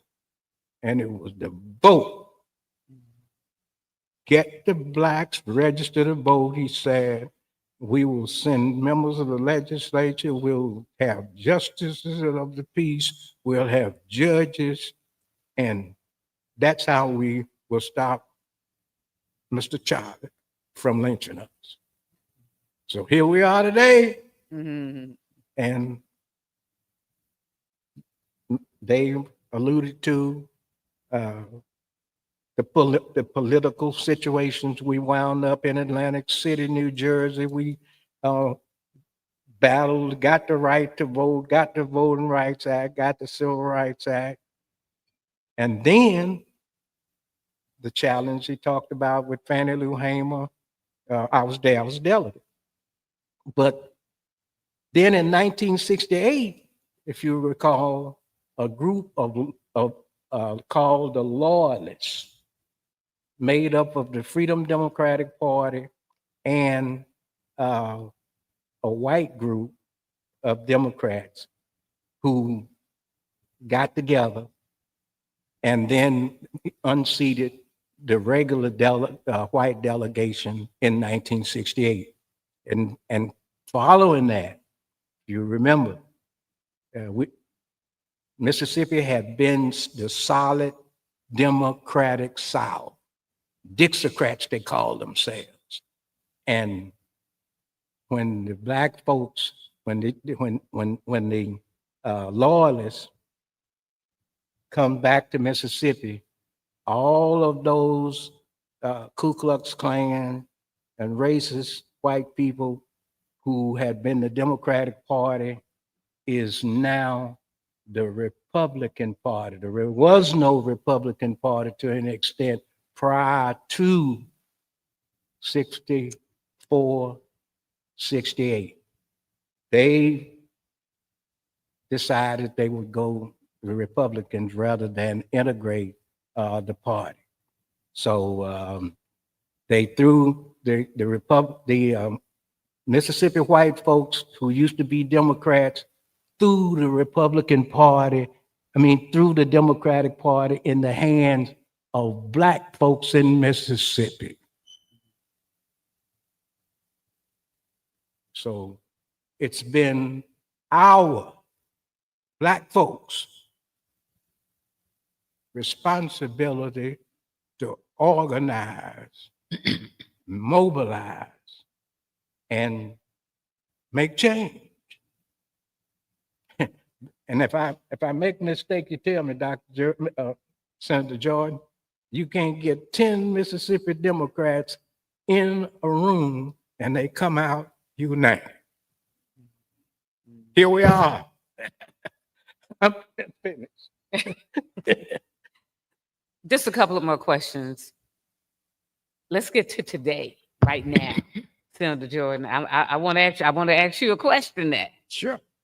Do you think that the murder of Emmett Till is still relevant today in the fight for racial justice? Yes, most definitely so. And I like to point to another incident in the debate over in the state Senate for changing our flag, if I may. Yes, sir. Yes, sir. When World War II ended, Germans came to the South, those that were prisoners, and worked in the cotton industry. So they just would have POW written on their jeans, which meant prisoner of war. They worked in the cotton industry and they did a lot of things, smart people. So my brother, oldest brother, Cleavester, went to World War II and he came home. And my mother was working at the motel there, and he told her he was going over to the restaurant at Rising Sun, 4 miles south of Greenwood, to get a hamburger. So he followed his custom. He went to the back door. And they met him and they told him he's just been discharged from World War II after we defeat Hitler and Japan, all of that. he went to the back door, and the person met him at the back door and said, "We don't serve niggers here." Just been in World War II, just in a year or so. But out front, with one Caucasian, one white person, there was two Germans with jeans on, had POW written in white on those jeans in bold letters, was sitting there eating with him. And here's a person who went to the war and couldn't get a hamburger at the back door. He said, "Mama, Daddy, all of y'all, I'm leaving Mississippi. I'm never coming back." And he didn't come back until somebody passed in the family. My point was this. You let somebody who was a prisoner of war had more privilege than the person who fought in the war because of racism. That's why we need to change the flag. Some of the people in the Senate was crying. Caucasian was crying when I said that. And then somebody called me, Bill Minor, I think Bill Minor is deceased now, called me from Atlanta somewhere and said, "I want to interview you on that, brother." My point is this.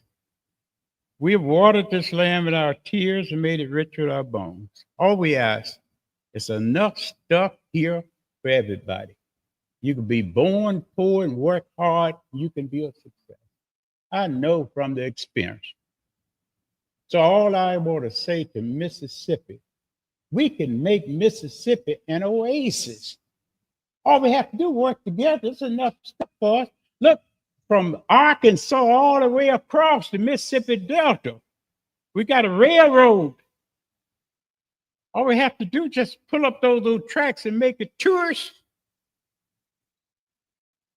And you got right in Greenwood, you got Grant's old boat still down there. Take about $500 million, dig it up. It could be historical.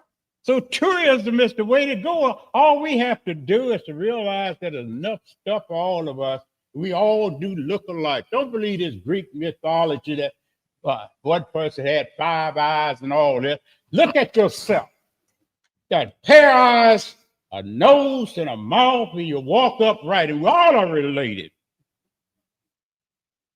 Every one of them. We need each other. And instead of us fighting each other, let's come together, black, white, Chinese, and anybody else. There's enough stuff here for all of us. And no point in us fighting. Let's work together. I don't care what somebody else say up, who you're following, but just think about it. I know, because I came from we weren't poor, we just broke. Food ran out sometime Wednesday. And draw day, or when you got your little money, wasn't until Saturday. We had to scrap and beg and go. Hope the milk would turn, the cow would come in or something. So I have, we only have five minutes left, Senator Jordan. He's such an amazing character, so colorful, and I appreciate his history lessons. But just one word that if we look at Mississippi today, we look at everything that's going on right now in the nation. You know, I think about the word hope, and I'm sure that y'all thought about the word hope back during the times that you were growing up. What is hope today? What is hope today, Dave Dennis? I think that part of it has to do with what Senator Jordan was saying, our ability to come together to work at this issue. But that has a lot to do with understanding where we are. Because hope to me means based upon work that we have to do. Make America great again means bringing this country back to pre-Civil War days. It means the fact is, closer is that what happened to Mr. Till can happen to any of us at any time, because it happened to Mr. Till, they did it and what happened to Medgar, and what happened to Cheney Goodman Swearens, and what happened to a whole bunch of Black people in this country, they did it because they knew they can get away with it. So that day is coming back as slowly as right now they're putting stacks over the heads of people, with people walking around with masks on, saying they're arrested and sent them to any place they want to around. So hope to me is realizing that and try to make change. This man who everybody talks about is not about him. He got over 50% of the doggone vote. That's the majority of the United States of America. All right? Whether the majority believe it or not, he got the majority vote. So the question happens to be is with us is, hope to me is, that's to do going back to our roots. You can't depend upon the federal government for money to support your movement.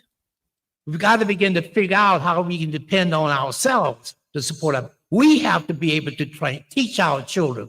We have to talk about how to get together and do the things that we need to do to protect ourselves, because the government is not. They're coming after us today. All right? They are against what we're talking about and what we're standing for. So our churches and stuff like this is, we could, in the civil rights movement days is, we didn't get money from the federal government.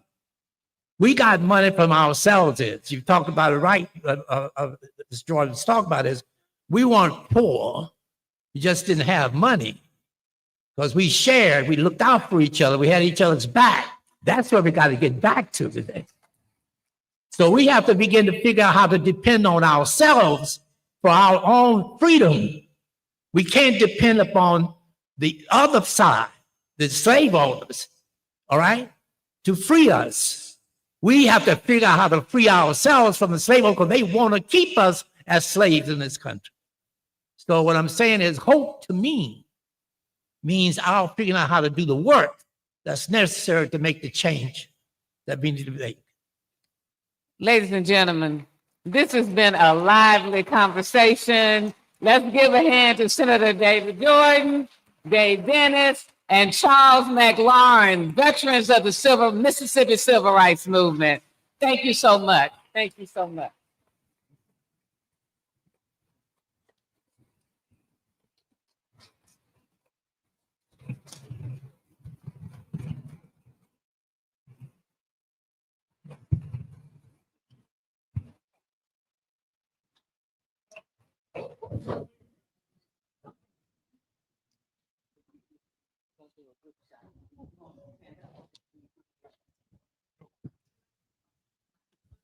And don't forget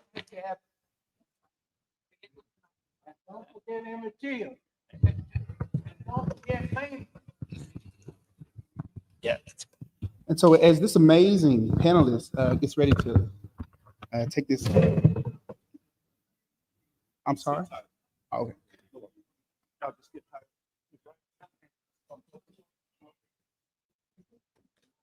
There you go.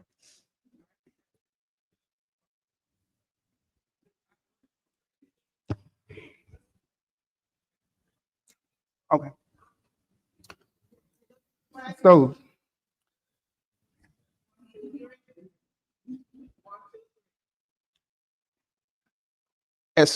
since we know some are still standing, let's go ahead and give this amazing panel and our moderator another round of applause.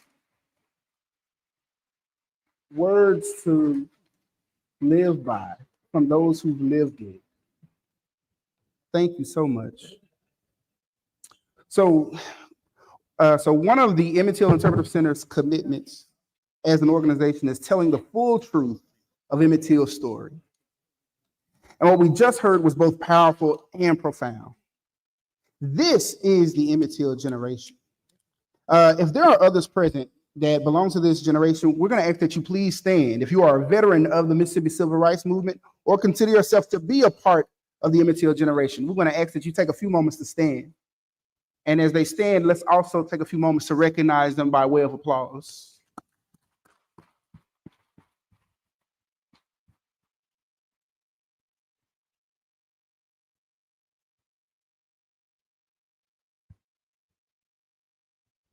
We are truly the beneficiaries of your labor in the fight for freedom. justice, and equality. And we're more than honored to have you here. So at this time, I want to go ahead and welcome to the stage Mr. Mike Small, a member of the Emmett Till Interpretive Center's Board of Directors, to bring closing remarks. Mr. Small. Thank you. Good morning. All right, first of all, I think I'm going to suggest that you have to regard these men up on the stage here as genuine civil rights leaders.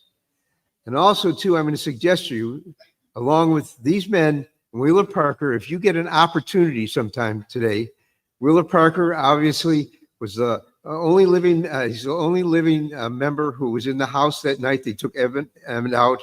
I would suggest to you that you take a picture of yourself with one of these people as a civil rights hero. And then what you do is you keep that and you make sure you display it to your children and your grandchildren to honor them in the future. It is an honor to stand before you today on this very special occasion. On behalf of the Emmett Till Interpretive Center Board of Directors, we appreciate each and every one of you for being here today. The Mississippi Delta is a special place, and I'm humbled by every visit, especially this year, as we remember the Emmett Till and my dear friend, Mamie Till-Mobley. At this time, we have special acknowledgments because the 70th Anniversary Commemoration event would not be possible without our supporters, partners, and others. We'd like the following supporters for their, we'd like to make sure we recognize the following supporters for their generosity: the American Civil Liberties Union of Mississippi, the Center for Study of Southern Culture in the University of Mississippi, the Maddox Foundation, the Mississippi Humanities Council, the National Park Foundation, the National Park Service, and the National Parks Conservation Association. We are extremely grateful to Mississippi Valley State University for its partnership in serving as the host site for this commemoration. We hope to continue this relationship into the future.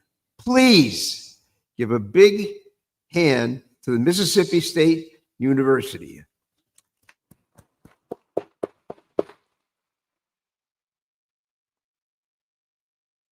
We also would like to thank other partners that include Greenwood Convention and Visitors Bureau, Main Street Greenwood Incorporated, the Veterans of the Mississippi Civil Rights Movement, the Episcopal Church of Mississippi, the Mount Bayou Museum in African American Culture and History, and the National Park Service. Last, but certainly not least, we have a long list of special thanks, almost too many to name, but we do want them all to know how much we appreciate them as well. Throughout the day, please take a moment to complete our event survey, which will assist us in building upon programs such as this and developing more to reach broader agencies. Thanks again for being here, and please come back to join us at 1 p.m. after the lunch break. And for our virtual viewing audience, please stay tuned for the showing of the Emmett Till Memory Project. Thank you very much. Thank you very much for coming.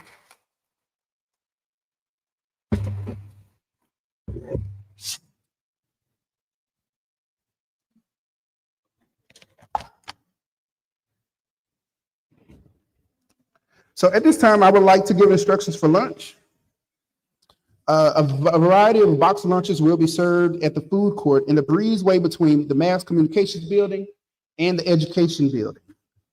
Let me just repeat that, okay? So a variety of box lunches will be served at the food court in the breezeway between the Mass Communications Building and the Education Building. So as you're exiting this space, you just take the left on the sidewalk, and at some point, you'll pretty much run right into the space that I just mentioned. I want to give a huge thanks. A huge thanks goes out to the Department of Mass Communications and the Department of Education for sharing space with us during the lunch hour. And so, like I just said, as you exit the building, you're going to make a left and follow the sidewalk. You need your name badge, okay? You must show your name badge to receive a lunch. Let me say that one more time. You must show your name badge to receive a boxed lunch. Now, if you have dietary restrictions and or are unable to eat from the options provided, we invite you to visit the Valley Dining Hall. If you brought your own lunch, still feel free to come and meet and mingle, make a new friend or two, or visit an old one. We also want to invite you to take time to visit the Let the World See exhibit located in the James H. White Library just across the quad.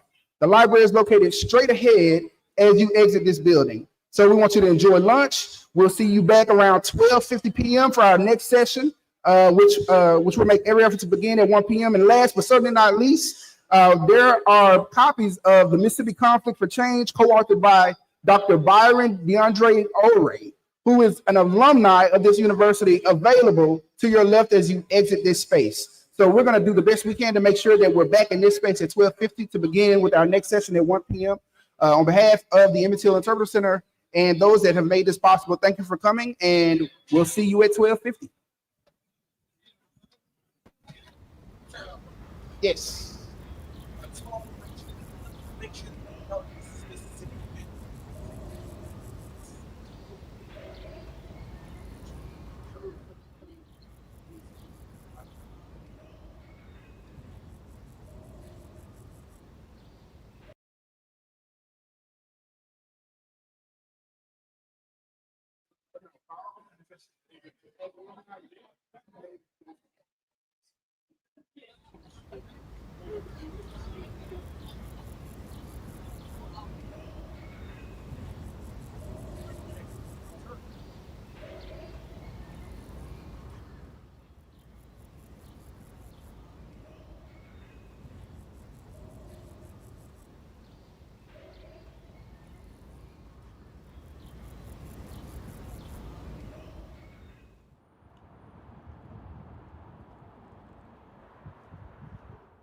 We've never all really physically been together like this before, physically, which is hard to believe, right?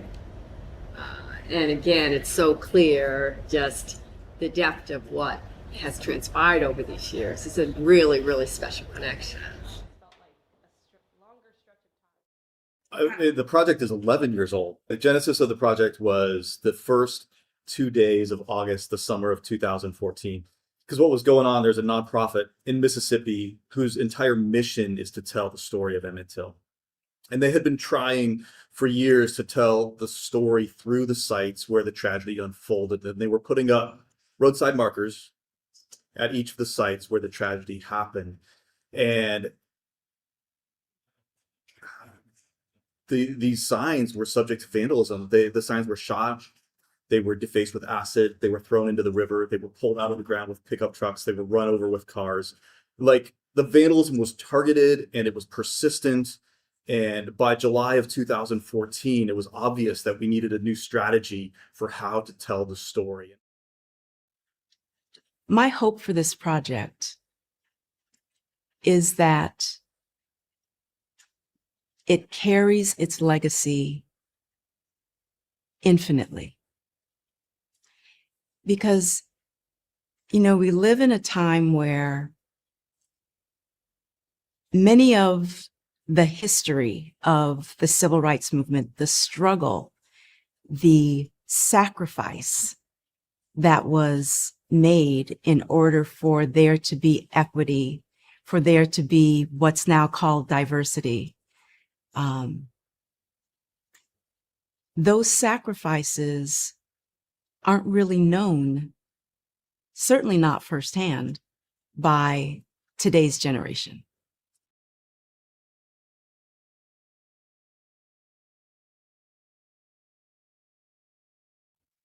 Part of how the Emmett Till Memory Project came into its existence was going 49 years from when he was murdered in 1955, and recognizing that we lived in a society that did not only tell the story, but honor the story in the Deep South.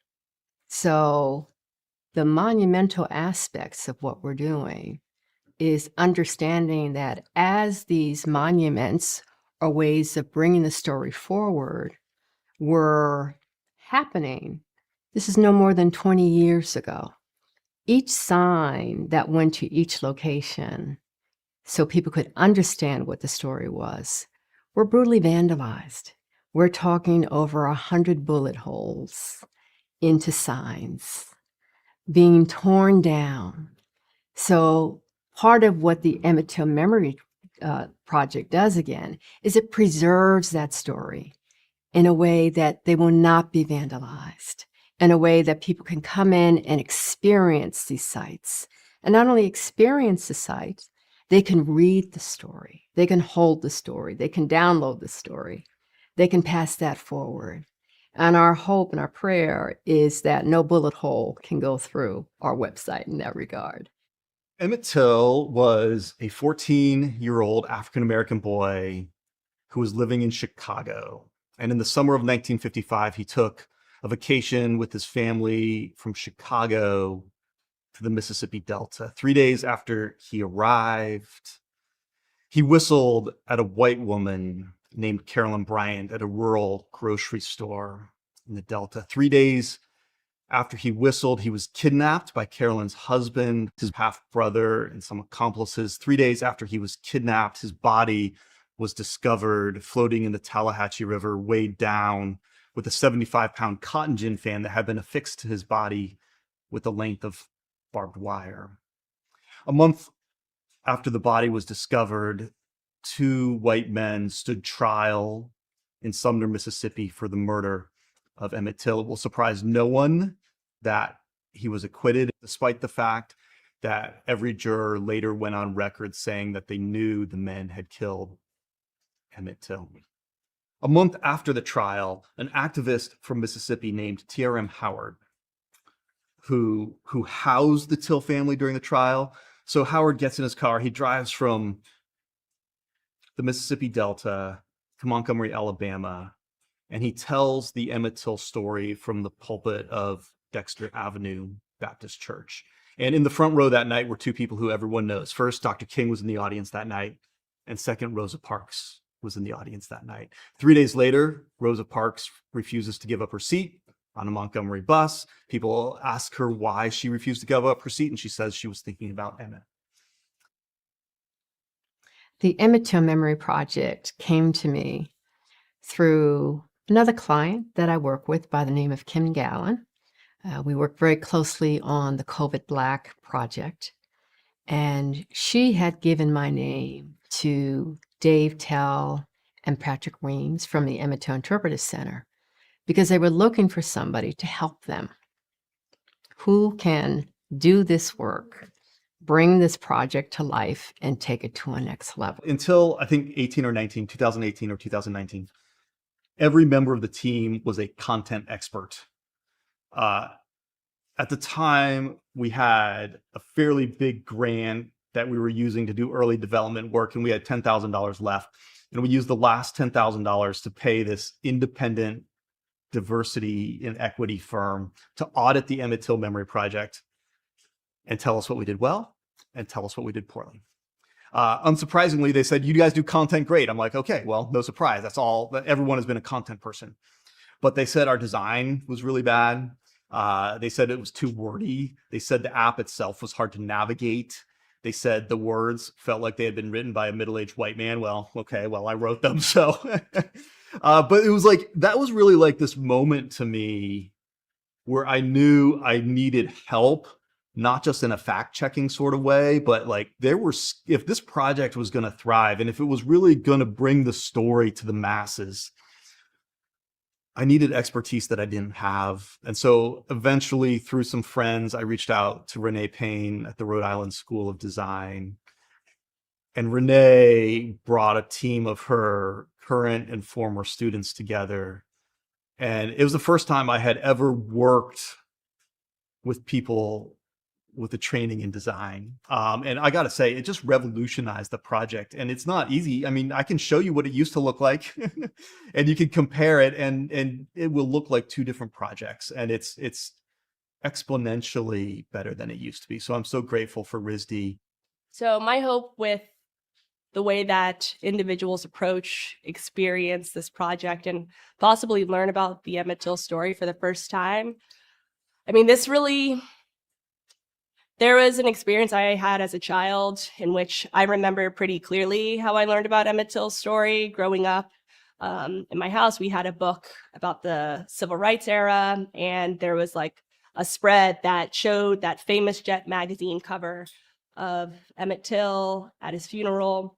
And I just remember, I was in elementary school at the time, and just like the visceral reaction of just like complete like terror and just like disdain, and just like, in that moment being a young child, like being reminded of what my Blackness means in this country, right? Or can mean.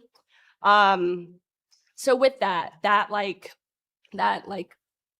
guess whole ball of emotion and experience, I would really hope that our project, of course, can be a carrier of history, a carrier of information, but can also viscerally have someone be able to react in that way. And we're still working towards the ways in which we want to do that as storytellers with the site, but some of the initial choices that we've made with the styling of video and the styling of sound, and thinking about what the whole experience is as soon as you enter the site, the way that we're hoping to context set by hearing the voice of Reverend Wheeler Parker. We just hope that people are recognizing the gravity, the weight, and the connection to our current day. All right. So the Emmett Till Memory Project website is now accessible via this URL, etmp.site. So if you were to type this into your browser, you would be able to access the same exact website we're about to walk you through. This landing here brings us to this intro video, which I'll let play. Mississippi, where last September 23rd, Roy Bryant and his half-brother, J.W. Milam, were acquitted of the murder of Emmett Till. So thank you. I think the app is fantastic. When you're talking about upgrading it, I'm like, what are they gonna do? Well, again, I think the next phase is how we get people to experience the actual locations. So being able to recreate those locations through, again, the virtual experience is going to be really important to also tie it into the location. Wheeler, while you're looking at the site, can I ask you like just a abstract, big conceptual question? And I've asked you this before, but it's always good for me to hear again. I'm curious what keeps you motivated to tell the story. It would be easy for you to take a back seat, and you don't. We've all been very touched by your involvement in the story, and I'm curious what keeps you doing this work. I feel very obligated to tell the story at all costs, or any cost, or no cost, because I know when you stop telling it, you can revert back to where you were. And I tried to make it as vivid as I can, what it was like, and show the contrast. I want people to see how far we've come, how much progress we've made, how much work we still have to do. I really love the contrast. Tell them what it was like to live during that time.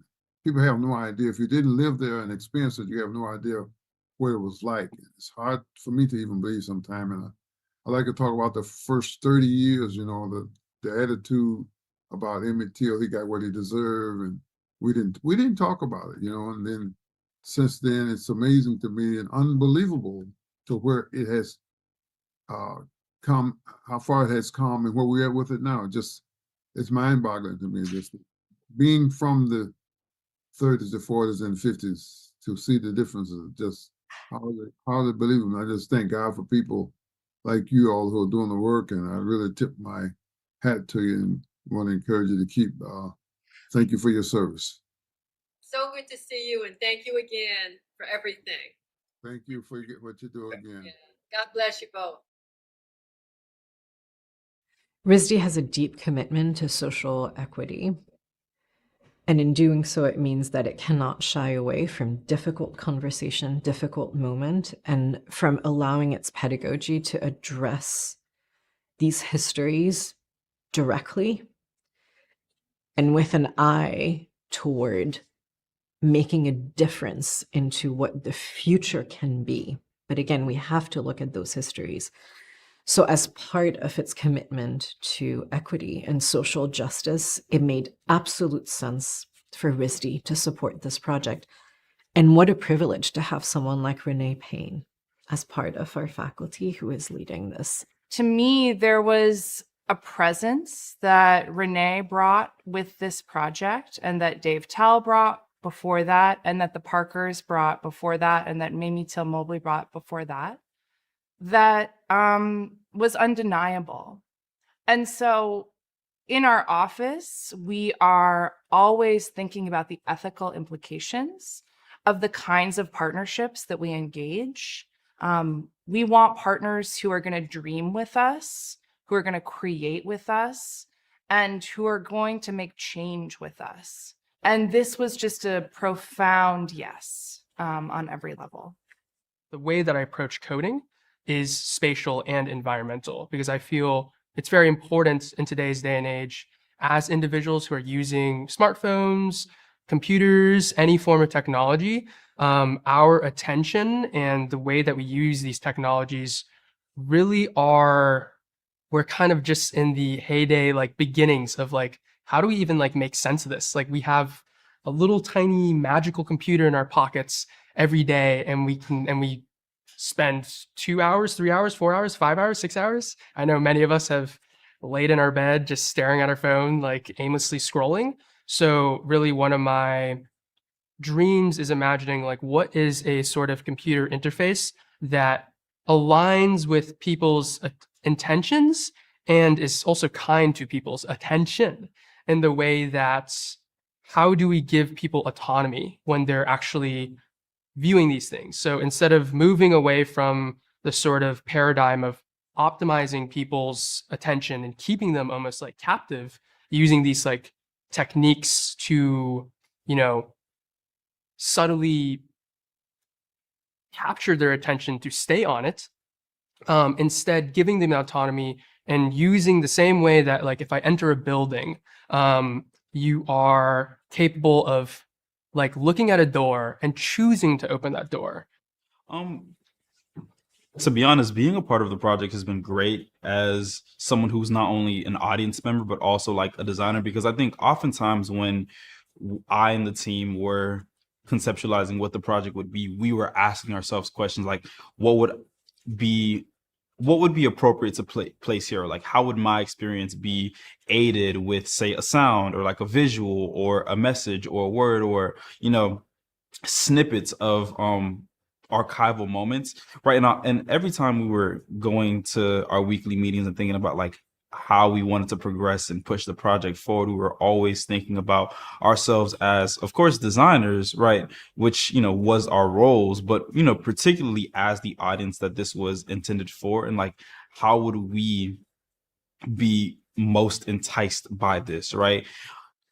And we got national park funding last year to create the first half of the website.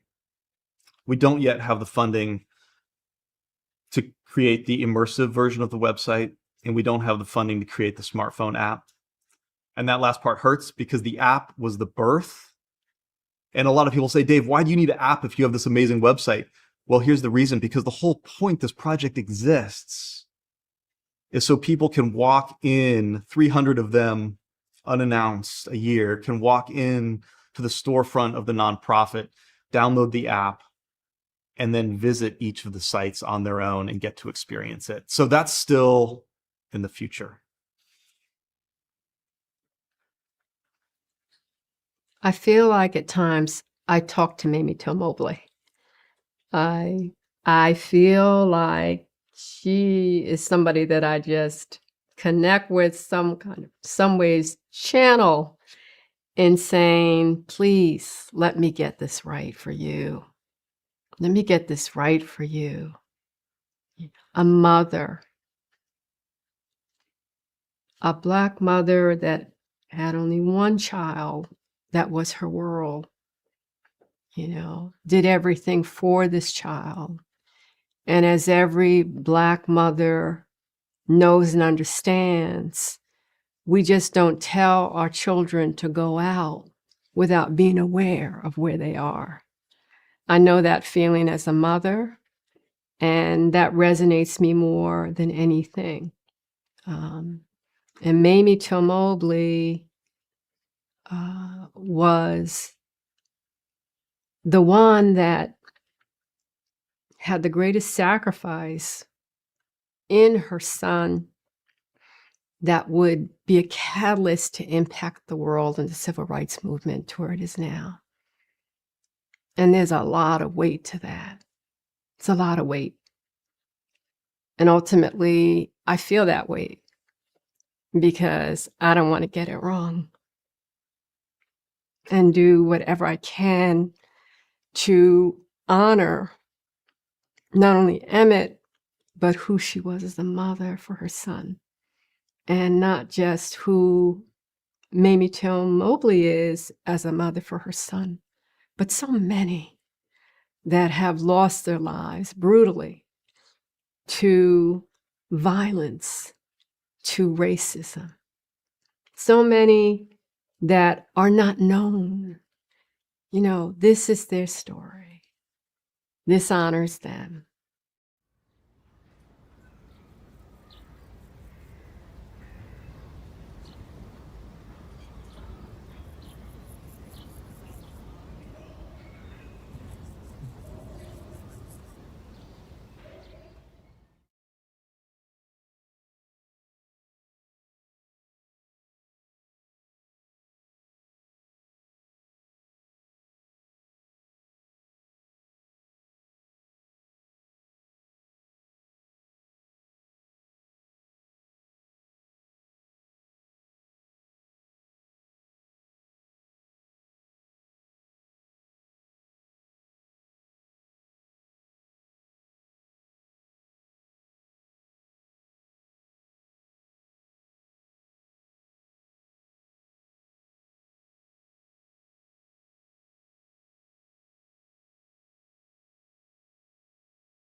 We've never all really physically been together like this before, physically, which is hard to believe, right?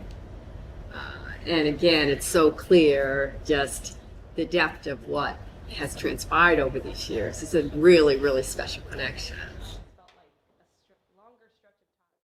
The project is 11 years old. The genesis of the project was the first 2 days of August, the summer of 2014.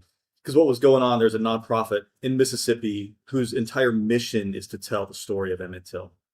And they had been trying for years to tell the story through the sites where the tragedy unfolded. And they were putting up roadside markers at each of the sites where the tragedy happened. And these signs were subject to vandalism. The signs were shot. They were defaced with acid. They were thrown into the river. They were pulled out of the ground with pickup trucks. They were run over with cars. Like, the vandalism was targeted and it was persistent. And by July of 2014, it was obvious that we needed a new strategy for how to tell the story. My hope for this project is that it carries its legacy infinitely. Because, you know, we live in a time where many of the history of the civil rights movement, the struggle, the sacrifice that was made in order for there to be equity, for there to be what's now called diversity. Those sacrifices aren't really known, certainly not firsthand, by today's generation.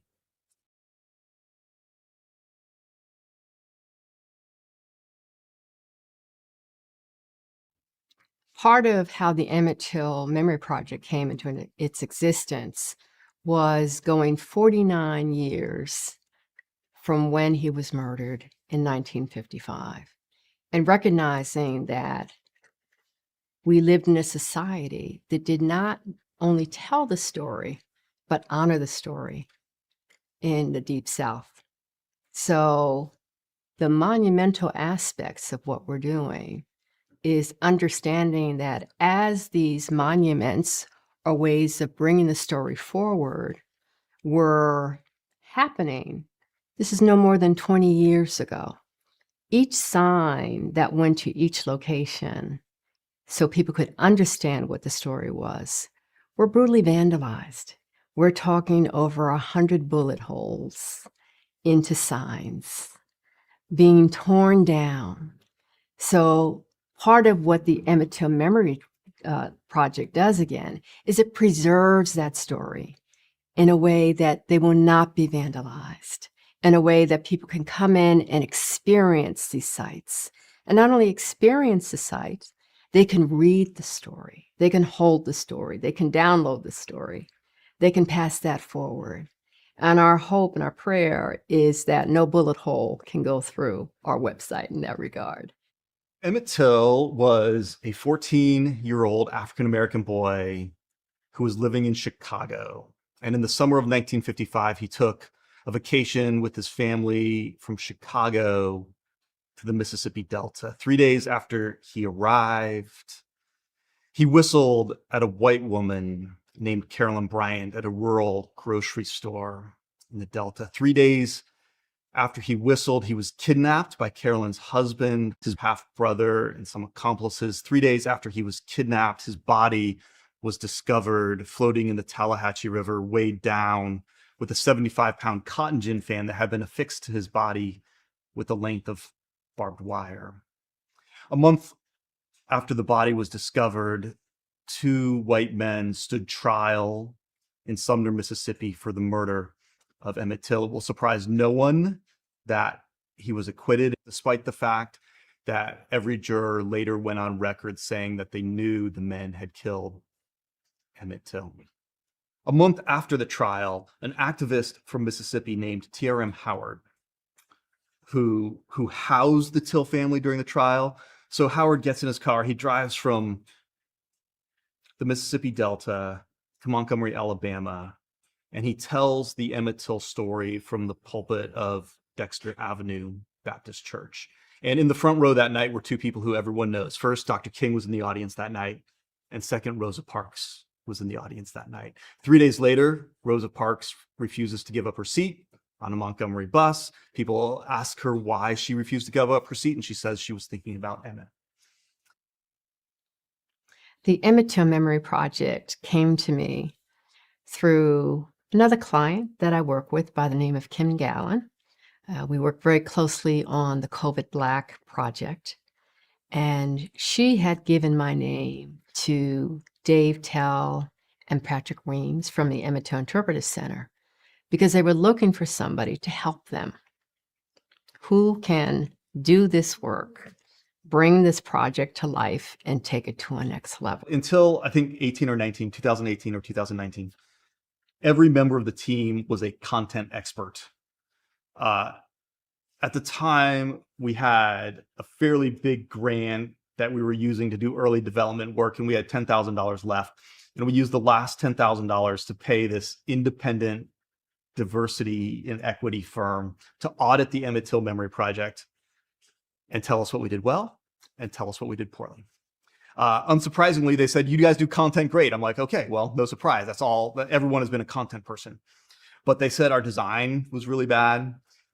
They said it was too wordy. They said the app itself was hard to navigate.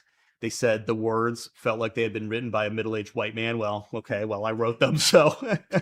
But it was like, that was really like this moment to me where I knew I needed help, not just in a fact-checking sort of way, but like if this project was going to thrive and if it was really going to bring the story to the masses, I needed expertise that I didn't have. And so eventually, through some friends, I reached out to Renee Payne at the Rhode Island School of Design.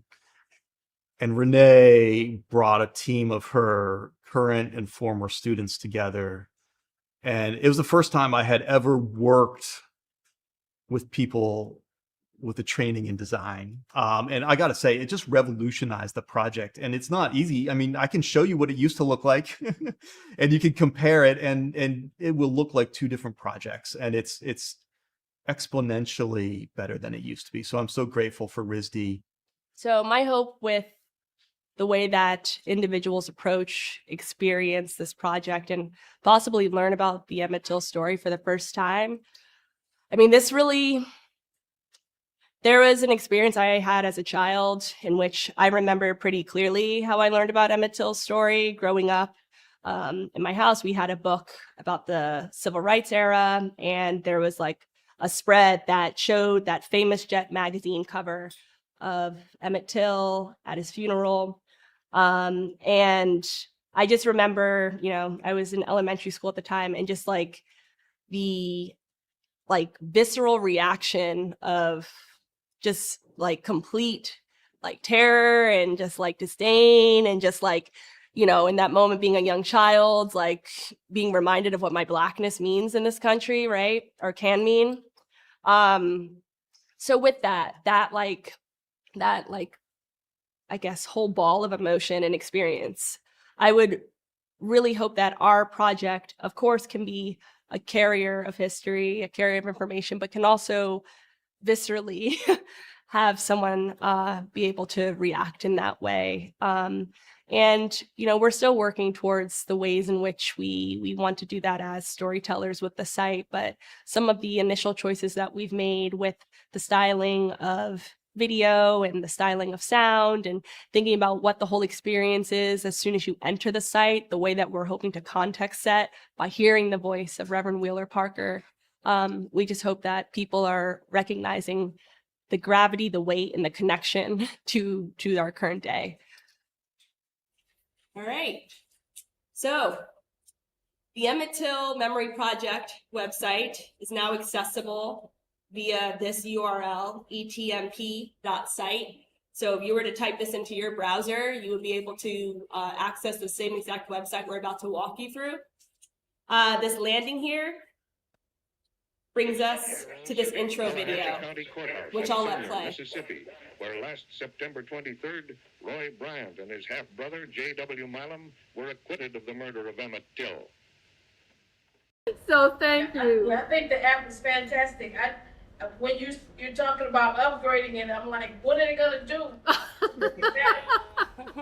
Well, again, I think the next phase is how we get people to experience the actual locations.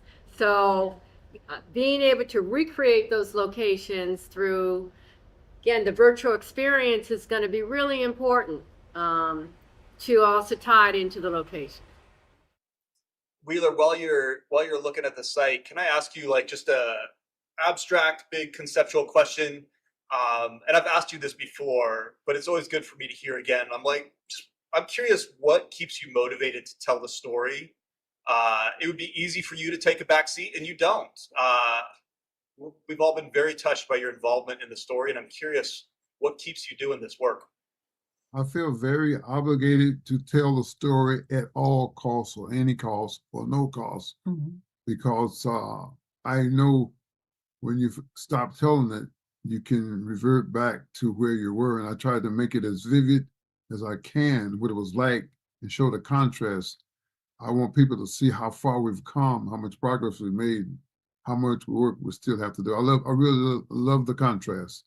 I'll tell them what it was like to live during that time. People have no idea. If you didn't live there and experience it, you have no idea what it was like. It's hard for me to even believe sometimes. And I like to talk about the first 30 years, you know, the attitude about Emmett Till. He got what he deserved, and we didn't talk about it, you know. And then since then, it's amazing to me and unbelievable to where it has come, how far it has come, and where we are with it now. It's mind-boggling to me. Just being from the 30s, the 40s, and 50s to see the differences, just hardly believable. I just thank God for people like you all who are doing the work, and I really tip my hat to you and want to encourage you to keep. Thank you for your service. So good to see you, and thank you again for everything. Thank you for what you do again. Yeah. God bless you both. RISD has a deep commitment to social equity. And in doing so, it means that it cannot shy away from difficult conversation, difficult moment, and from allowing its pedagogy to address these histories directly and with an eye toward making a difference into what the future can be. But again, we have to look at those histories. So as part of its commitment to equity and social justice, it made absolute sense for RISD to support this project. And what a privilege to have someone like Renee Payne as part of our faculty who is leading this. To me, there was a presence that Renee brought with this project, and that Dave Tell brought before that, and that the Parkers brought before that, and that Mamie Till-Mobley brought before that, that was undeniable. And so in our office, we are always thinking about the ethical implications of the kinds of partnerships that we engage. We want partners who are going to dream with us, who are going to create with us, and who are going to make change with us. And this was just a profound yes on every level. The way that I approach coding is spatial and environmental, because I feel it's very important in today's day and age as individuals who are using smartphones, computers, any form of technology, our attention and the way that we use these technologies really we're kind of just in the heyday, like beginnings of like, how do we even like make sense of this? Like we have a little tiny magical computer in our pockets every day, and we spend 2 hours, 3 hours, 4 hours, 5 hours, 6 hours. I know many of us have laid in our bed just staring at our phone, like aimlessly scrolling.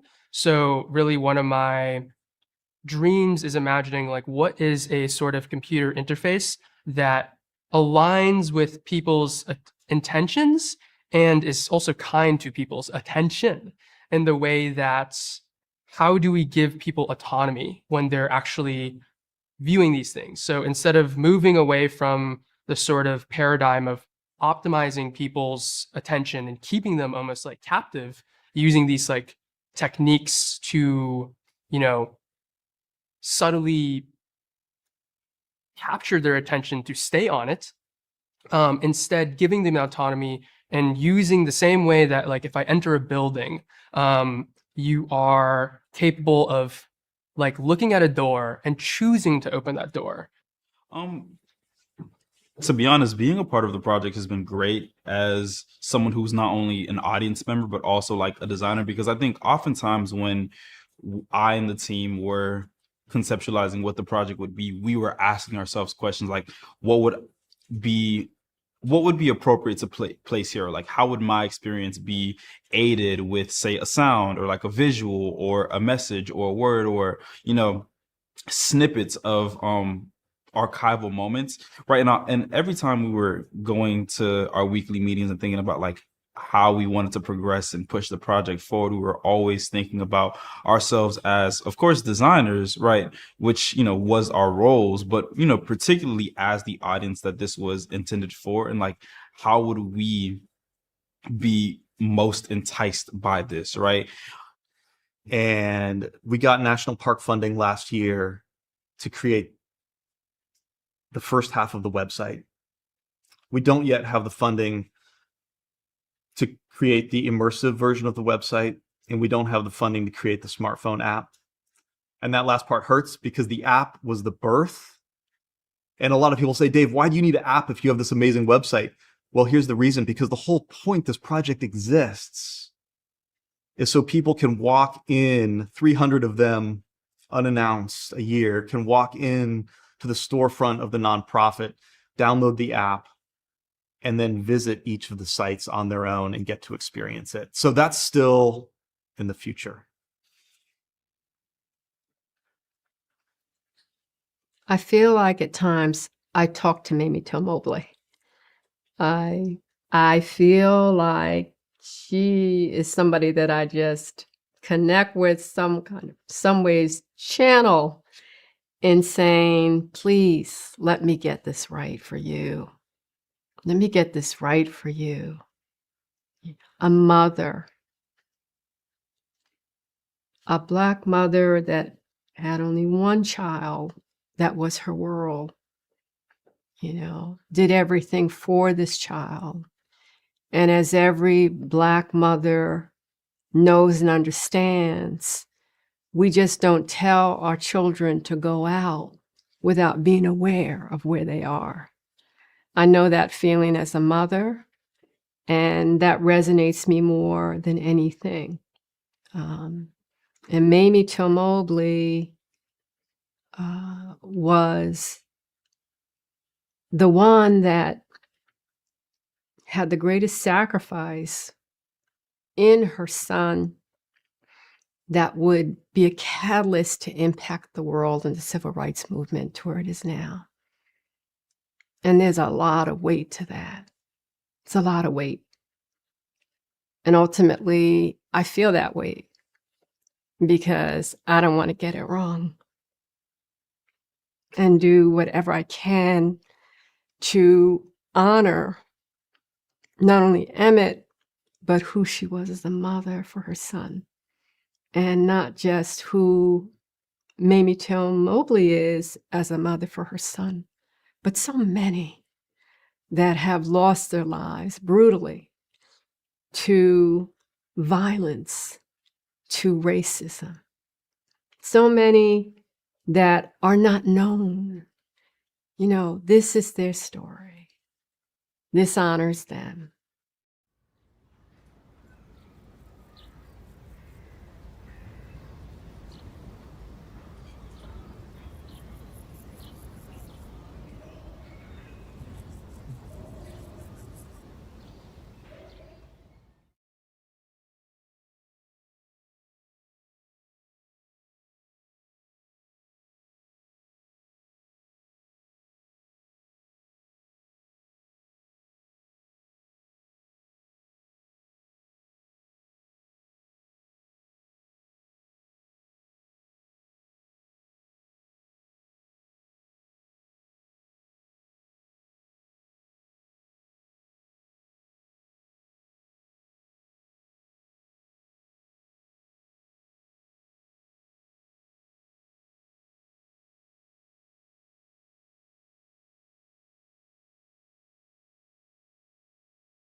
This was not Emmett's first visit to Mississippi. Unfortunately, it would be his last. I think he had 2 prior visits. A noted contrast of that is, however, those other visits, those earlier visits, he was accompanying his mother. He asked his mother if he could go down to Mississippi with his cousins and stay there, but his mother didn't want to let him go because she knew how it was down there, but she still let him go anyway because he wanted to go. So I came home and told Dad, "That's what you doing home? You're a little early." I said, "Yeah," but I said, "Something is going on." He said, "What?" I said, "Miss Marlon is mad. I know she's mad. Her color have changed. She's saying bad words, and she got everybody coming to the store." He said, "What do you mean, everybody?" I said, "Well, she has Brian and his family. I don't know who was on the telephone, but she says everybody, so that includes JW, so I guess he gonna close the service station down in Glendora." When they found him, he was just so, his body and face was just so messed up to where you couldn't really even just recognize him. And his mama had to, the only way his mama just knew who he was based off a ring on his finger. I have been around enough to hear stories of how parents were really protective of their children after that because, you know, they had boys, they had young men, and we don't want our children to get caught up, you know, because the same thing that happened to him could happen to my son. I feel a little bit more about the power of Mamie. In this last year, I'm feeling more that she gave power to the other mothers that had lost loved ones during that time and did not have the power to do anything or even to speak about it. You know, they had no recourse. They had no one to reach out to talk about a missing loved one or a loved one that was found beaten and murdered. If we specifically talking about what happened to Emmett, he was an innocent 14-year-old and he left Chicago and came to Mississippi and was murdered and lynched. You know, it was just so tragedy. So I do want to make a distinction about what happened to him, and I think the system that was in place allowed that to happen. He was supposed to have been in the home of his uncle Mo Wright, and he was there, and his wife was there, and Simeon Wright and Wheeler was there, and they just went in and took him. Now, I don't think something like that can happen today, not in that context. So I don't want to. 3 minutes or so, we'll officially get started. Before we begin, I do want to let it be known that there's a set of keys that have been located. You can find them in the foyer close to the registration table. If you are missing a set of keys, feel free to go out to the foyer at the location, I mean, not location, but in the lobby. And hopefully those keys are yours. And we'll be getting started in the next couple of minutes or so. Not too well, there's gonna be too much so, but in the next few minutes so that we can start relatively close to 1 p.m. Thank you so much. Emmett Till, you can be aware that this can happen to you, even now.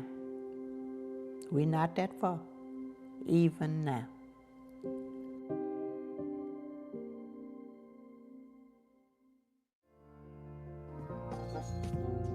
We have people, as I would call them, movers and shakers, making Tallahatchie County in itself a bigger and better place to live, to be. We have a long ways to go, but in my opinion, we have come a long ways. More people are being accepted, more people are being more open-minded. They're changing, they're not being how people used to be back then. And it's not everybody, but it's more than it used to be. I wish now, instead of them just only bringing it up doing like Black History or something, I wish that they would actually bring my class or just other students to to the river where his body threw out it, or to the barn, or even to his museum. I sometimes just feel like we should be able to experience it more hands-on with it being so close to home for us. If we do not teach true history in our public schools, in our daily lives, then how are we going to know? How do we learn how to treat each other if I don't tell you, you're standing on my foot and that hurts? You're standing on my neck. You're killing my babies. No more. And that's what public education can produce. People that get in good trouble. And I think, when we look at where we find ourselves currently, I think it's all the more fitting that, we look back, at the life of Emmett, not necessarily his death, or his death exclusively, but look at his life and the lives of others that were directly impacted from what happened to him, as a continued call on our part and others to do the best we can, to make change a reality. And it starts with the individual, it starts with us. But I do think learning from the life of Emmett and Mrs. Mamie Till-Mobley positions and poises us, to be the change and call for the change that's so necessary today and going forward.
All right.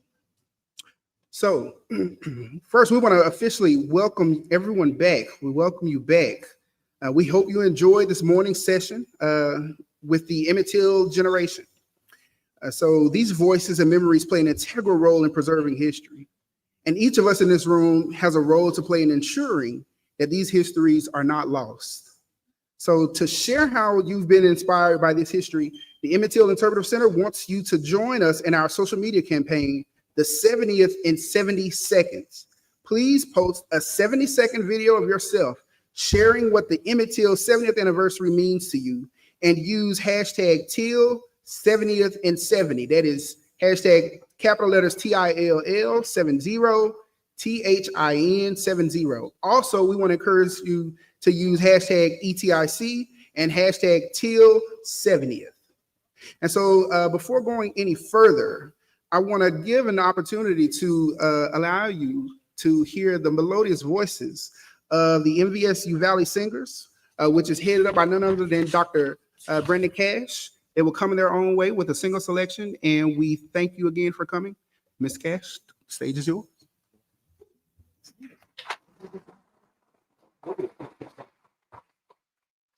Good afternoon. Good afternoon. All right, that's better. I like to talk to people. Before you have the Mississippi Valley State University Valley Singers, which is a touring group for the university. So we're delighted to be here. This is one of our annual events. And so we will give you one selection today, and that is called My Soul's Been Anchored in the Lord by Stacey Gibbs. We hope you enjoy.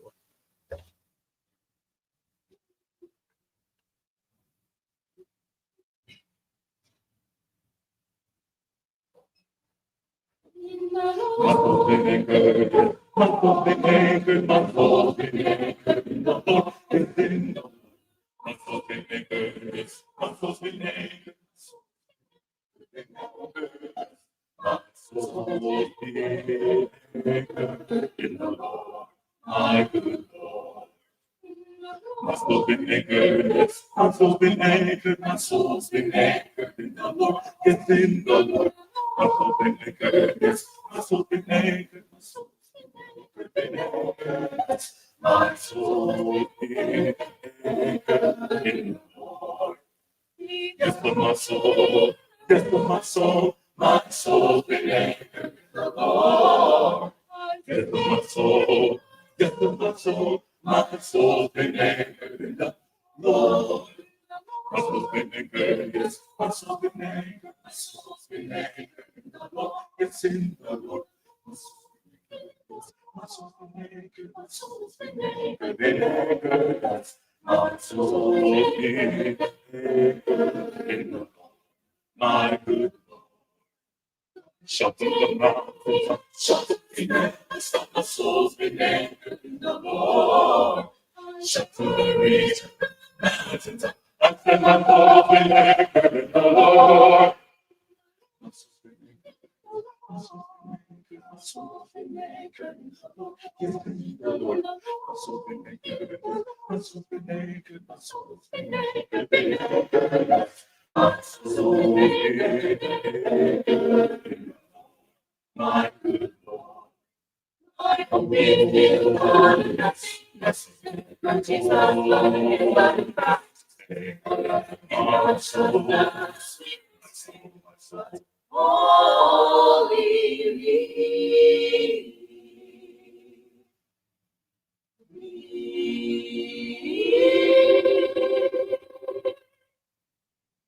on Lord Jesus'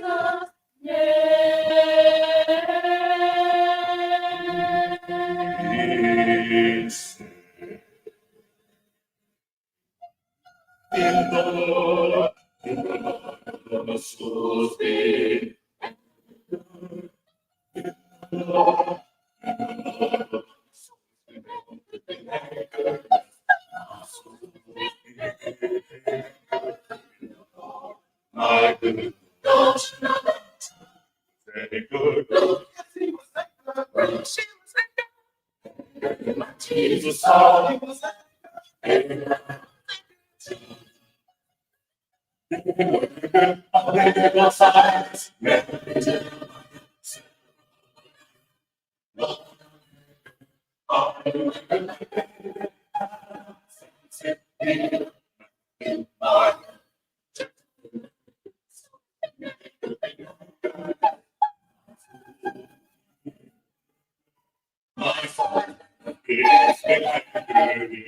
so fair.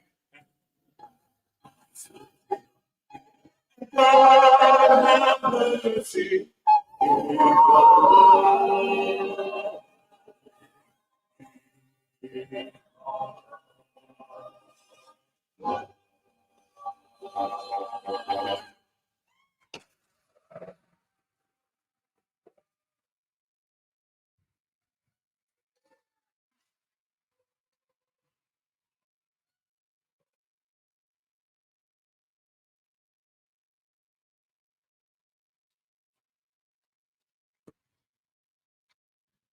Y'all, let's give them another hand as they exit the stage. This is the world-renowned Mississippi Valley State University Choir and Mississippi Valley Singers.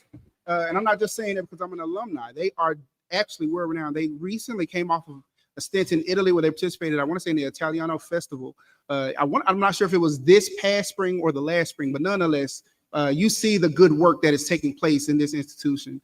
So again, we thank you, Valley Choir and Valley Singers and Dr. Cash for sharing your gift with us this afternoon. And so, having said that, and I want to make sure I don't make no huge mistake up here. So now, at this time, we will have the introduction of this session's moderators by none other than Ms. Vanita Halbert, the Community Engagement Coordinator at the Emmett Till Interpretive Center. Ms. Halbert is a Chicago native who has lived in Tallahatchie County for more than 2 decades, and she is dedicated to this work and to bringing about change in her community as it relates to this history. She's also a proud graduate of Mississippi Valley State University. Please welcome none other than Miss Vanita Halbert.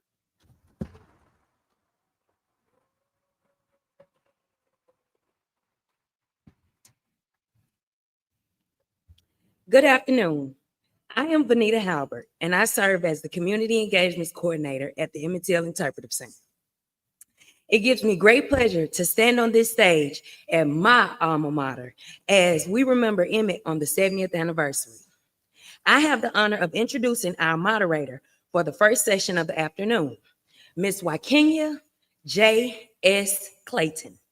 Wakenya J.S. Clayton is a gifted young trailblazer that is a highly sought after strategic, political and campaign investment advisor, and community engagement strategist.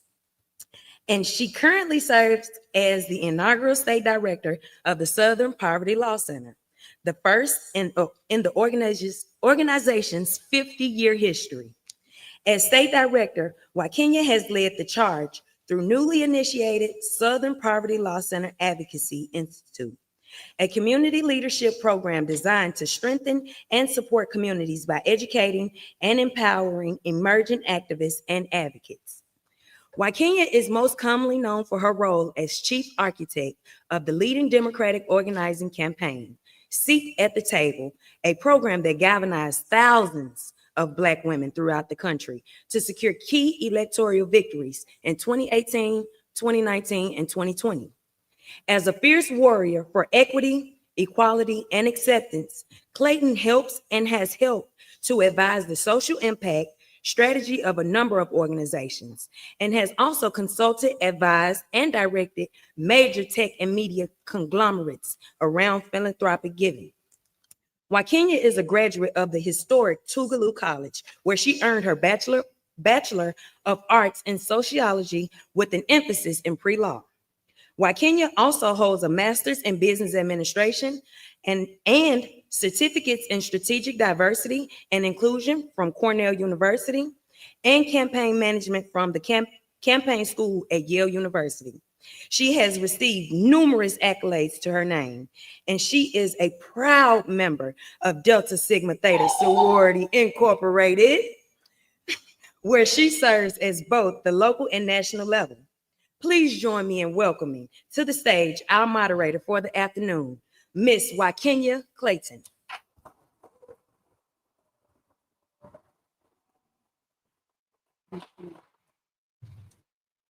All right. I hear some of my sorors in the audience, so thank you all for being here.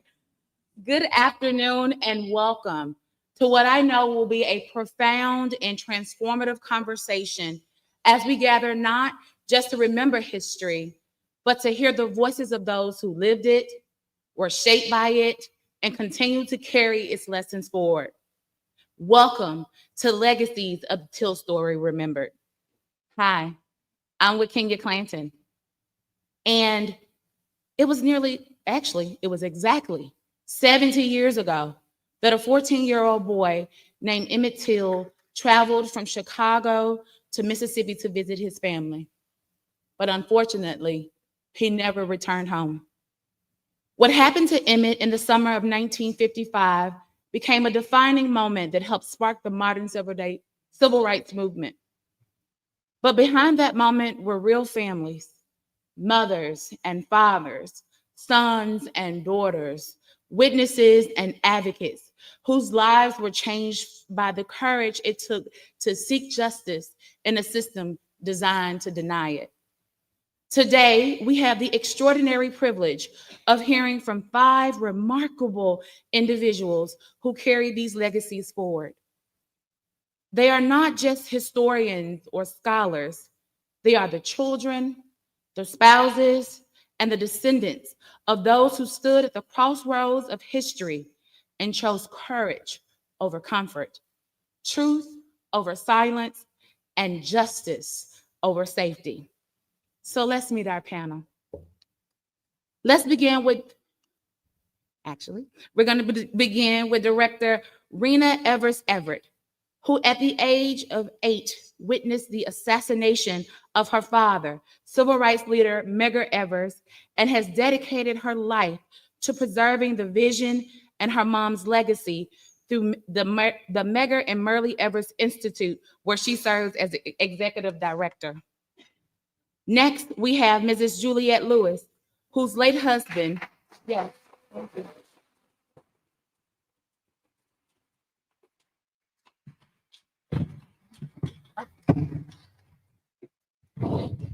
Next, we have Dr. Eddie James Carpenter, the cousin of Mamie Till, who at 14 was imprisoned alongside Dr. King and went on to become the first Black mayor of Chula, Mississippi, post-Reconstruction.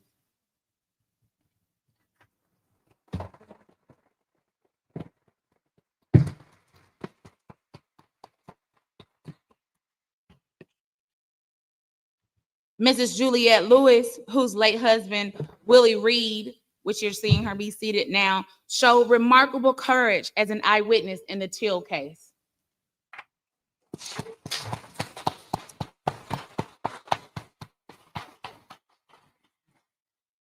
Next, we have Attorney Jack McGee Smith, whose father served as one of the special prosecutors in the horrifyingly dangerous and yet historic trial.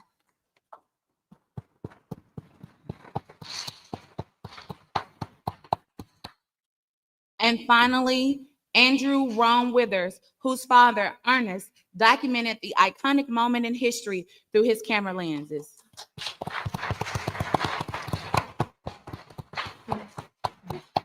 I wasn't quite ready for that. And I think Dr. Carpenter is on his way in, so we will welcome him when he makes it to the auditorium. Now, what will make this conversation so powerful is that these are not just their individual stories. They are stories that have been interwoven into the fabric of American history. Each of our panelists carries not only their own experiences, but the weight and wisdom of their families' legacies that have helped change our nation. Today, as we continue to grapple with questions of racial injustice, attacks on voting rights, and inequality in its most heinous forms, their voices remind us that history is not just something that happened to other people in another time. It lives in the people sitting before us. It breathes in their memories, their struggles, their victories, and their ongoing work. So let's enter this conversation with the reverence it deserves, the openness it requires, and the commitment to carry these lessons forward in our own lives and communities. Welcome, and thank you for being here.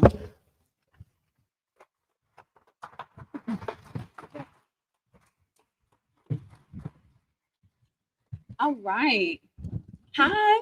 Hello. Hello. How y'all doing? Doing fine. I'm telling you, I am so honored to be here with you all this afternoon on such a momentous occasion. There's nothing quite like sitting amongst those who have such powerful stories that help shape who many of us are today. And so, if no one has told you today, I want to say thank you. I want to say thank you for the individual sacrifices you all made as members of families that were so deeply connected to this movement in particular. I cannot imagine what it might have been like for any of you who had to deal with your various intersections in the fight for civil rights. So again, thank you for that, and thank you for continuing the work that you do today. So I want to get started by asking you this grounding conversation question. The story of Emmett Till is both deeply personal and profoundly historic. We've heard it in many iterations. We've seen movies about it, read about it. But it's a little bit different, I think, for those of you who've had your own encounters with it. So when you hear his name, when you hear the name Emmett, what's the first image or feeling that comes to mind for you? And how has living with this history, the history of Emmett Till, helped to shape your own personal identities? And So you start with me. Yeah. Well, good afternoon, everyone. Oh, hello. It's a little close. Thank you. I just want to say, first of all, thank you to the Emmett Till Interpretive Center, to my good friend, Dr. Daphne Chamberlain, to everyone who's there, and for all of you for being here and also living the courage that Mamie Till embodies and Emmett and Mamie Till carry on. The first session earlier was just phenomenal. And if they are still here, can we still give them another round of applause for all the panelists?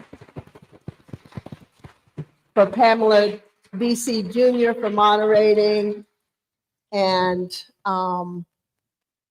just really to the Till family who has endured so much. If we can get you to stand again, and we're just honored and grateful that you're with us and that you give us your hearts and that you give us support and that you receive what we give back to you. So if you would, please.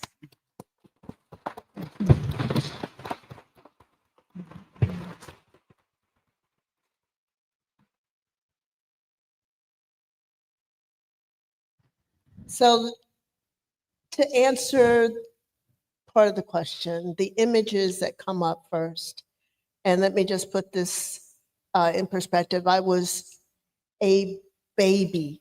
Yes, I was born. I was a baby when in 1955. So I wasn't aware until much later.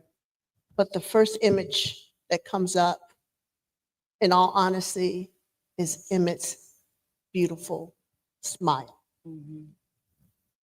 Just his being, his personality comes up first for me. And I think that's because that's a happy place to know that he was like that. But then the next image that quickly follows is Mrs. Mamie Till and the anguish on her face with the tears. That comes to me and resonates so deeply because it reminds me of the picture that was taken of my mother at my father's funeral, with the same anguish and the tear coming down. And remembering that pain and then associating it with the pain that must have happened, that we know happened throughout the family. That is forever in all of our memories. because it has been put out, whether it's by film, but first of all, by the press, Yeah. Mm-hmm. by the Black press, That's right. all over, and intentionally all over. And I wouldn't be Medgar Evers' daughter without thanking Medgar Evers also for helping that happen. Helping that happen. Because so many people, and Dave Dennis and Senator Jordan and Dr. McLaurin said earlier, the civil rights movement was successful because we all came together. And so coming together is what I've heard and learned throughout my lifetime, with and without my father, but always with my mom. So I'm gonna just say, because of age is hitting me right now, I forgot the other part of your question. Like, how has that shaped your own lived experience, right? Like, so the work that you do now, how does that show up for you in your own personal identity? How does it show up for you in your community and the work that you do? Well, it shows up 100% because I'm their child. Yeah. And I don't escape and don't want to escape the honor it is to be part of their DNA, to carry on what they knew was their mission. And my mom's still here, so her mission from the one up above, it's faith that got us through. And the song that was sang right before this it just resonated within my soul. So it moves me to always make sure that the legacies, all of our legacies, are truthfully told, that I have, and each of us have our voices heard. But what's important is to make sure that all that was fought for and died for continues to resonate to all generations, to move humanity forward in the most equal and positive way possible. Mr. Withers, for you, like, how does it show up for you? Your dad played an iconic role in the capturing and the storytelling of Emmett Till. So what comes up for you when you hear the name Emmett? Like, how has that shaped the work that you continuously do in carrying on your father's legacy? Thank you for the question. Also, I want to acknowledge too the group that's put this together, and I can go on and thank all of you all who are here, who are scholars and historians. I'm just grateful to be able to share my experience. And what, Emmett Till is always a talking point. Anytime that, it is talked about in the civil rights movement, Emmett Till is normally the beginning of the civil rights movement. It's just so happened that, and I've heard, and I believe it's so to be true, that Ernest Withers, my father, his photos, and I've heard it in several conversations, in the prior conversation, which I really learned and appreciate so much, that the photos of him in the casket was the ignition or the igniting of the civil rights movement that eventually go to park and sitting on the bus. So it's always a talking point, and always gets attention when you bring up the name Emmett Till. And so I always use it as a beginning, and it's always something that I can always begin to discuss And that's the year I was born in 1955. I yield on that. 55 was a year of remembrance. So we've been joined by Dr. Eddie James Carthen. Dr. Carthen, you are the cousin of Mamie Till, and you were about 14 years old when you were in prison alongside Dr. King, and also you were the first Black mayor of Chula, Mississippi, since post-Reconstruction. And so I think that is a huge feat, and we should give him a round of applause for that. Thank you. Thank you. Dr. Carthen, we talk a lot about Emmett, and we do a lot to pay homage to his memory, and we recently started talking more and more about his mother and her resolve. Can you speak to that? Can you speak to what you most remember vividly about just how she showed up in that moment, her commitment to making sure that her son's death was not in vain? How did that influence you in how did it influence you personally, but also how did it inspire your pathway into public service? Yeah. Well, back in the day when I first saw and met his mother, and I lived in Chula, Mississippi, so it was a shock to all of us to having gone through all of that, and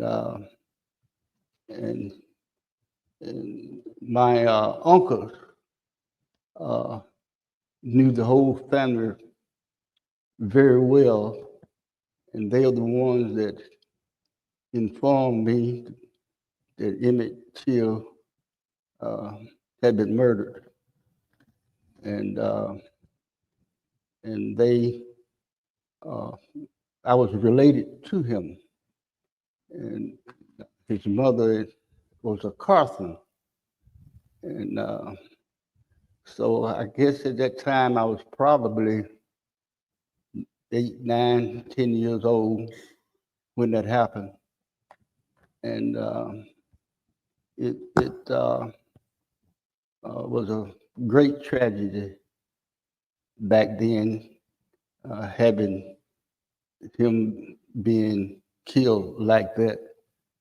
Supposedly, he accused him of whistling at a white lady.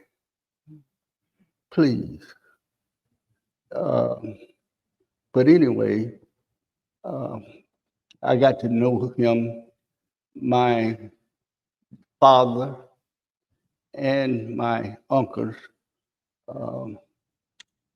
informed me that we was related, and so I allowed them to do what they had to do at the time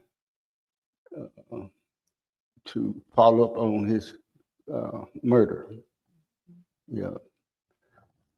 How did that help shape your own trajectory, like your decision to then pursue public service? You had witnessed such a massive disservice to humanity. How did that inspire you on your journey to public service? Oh, there was a lot of attention around that, and I was very young at the time, but that inspired me to, because at that time I met a lot of people.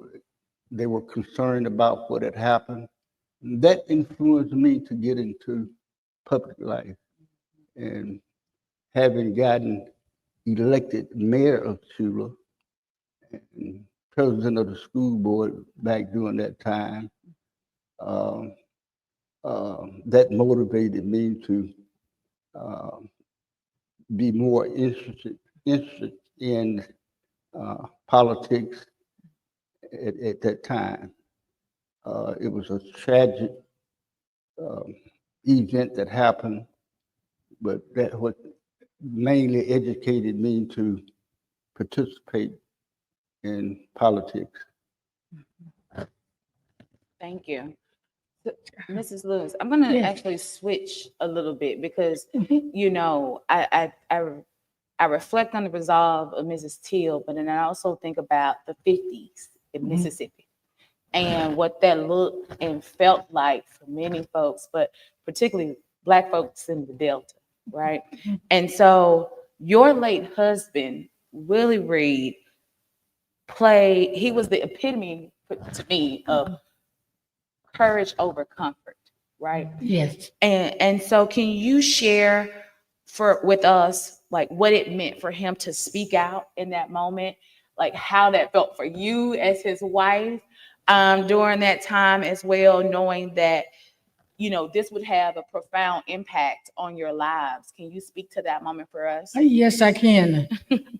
I was married to Willie Reed, which for 7 years before I really knew that he was the 18-year-old boy that testified against the brothers at the trial.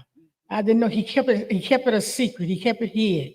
Because when he was in Mississippi, he went under Reed. But when he came to Chicago, when they slipped him out of Mississippi and he came up to Chicago, he went in his dad named Lewis. So actually, he just like went into hiding. And for all those years, he had kept that. He had kept that in him. He didn't talk about it. He didn't. And it was so profound that when I found out that he was the young boy that testified at the trial, and I don't know, he probably would have always stayed hid if it hadn't been for his auntie May. May, he said, "Do you know who Willie is?" I said, "No." I said, "He Willie." She said, "No." She said, "That's the young man that testified at the trial of Emmett Till, that testified against those two white brothers."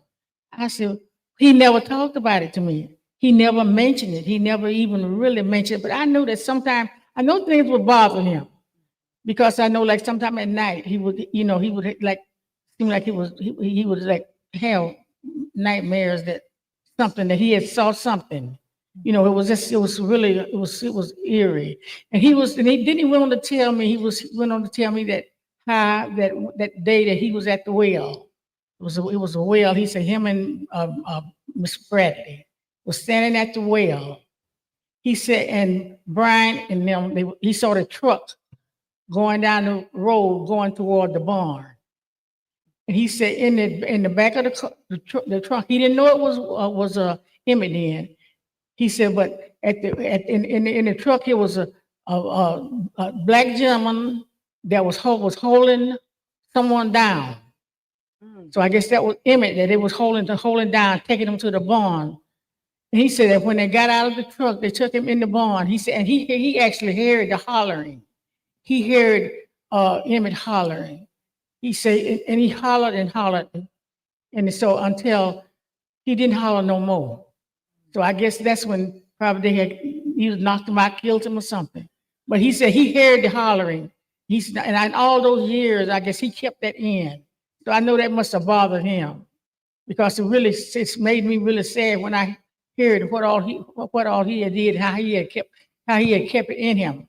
And I also just thankful that it was good that it actually came out because I can imagine how he must have felt and not being able to talk about it in the stand. And after May told, I think she told Stanley first. It was a gentleman named Stanley. He was a writer.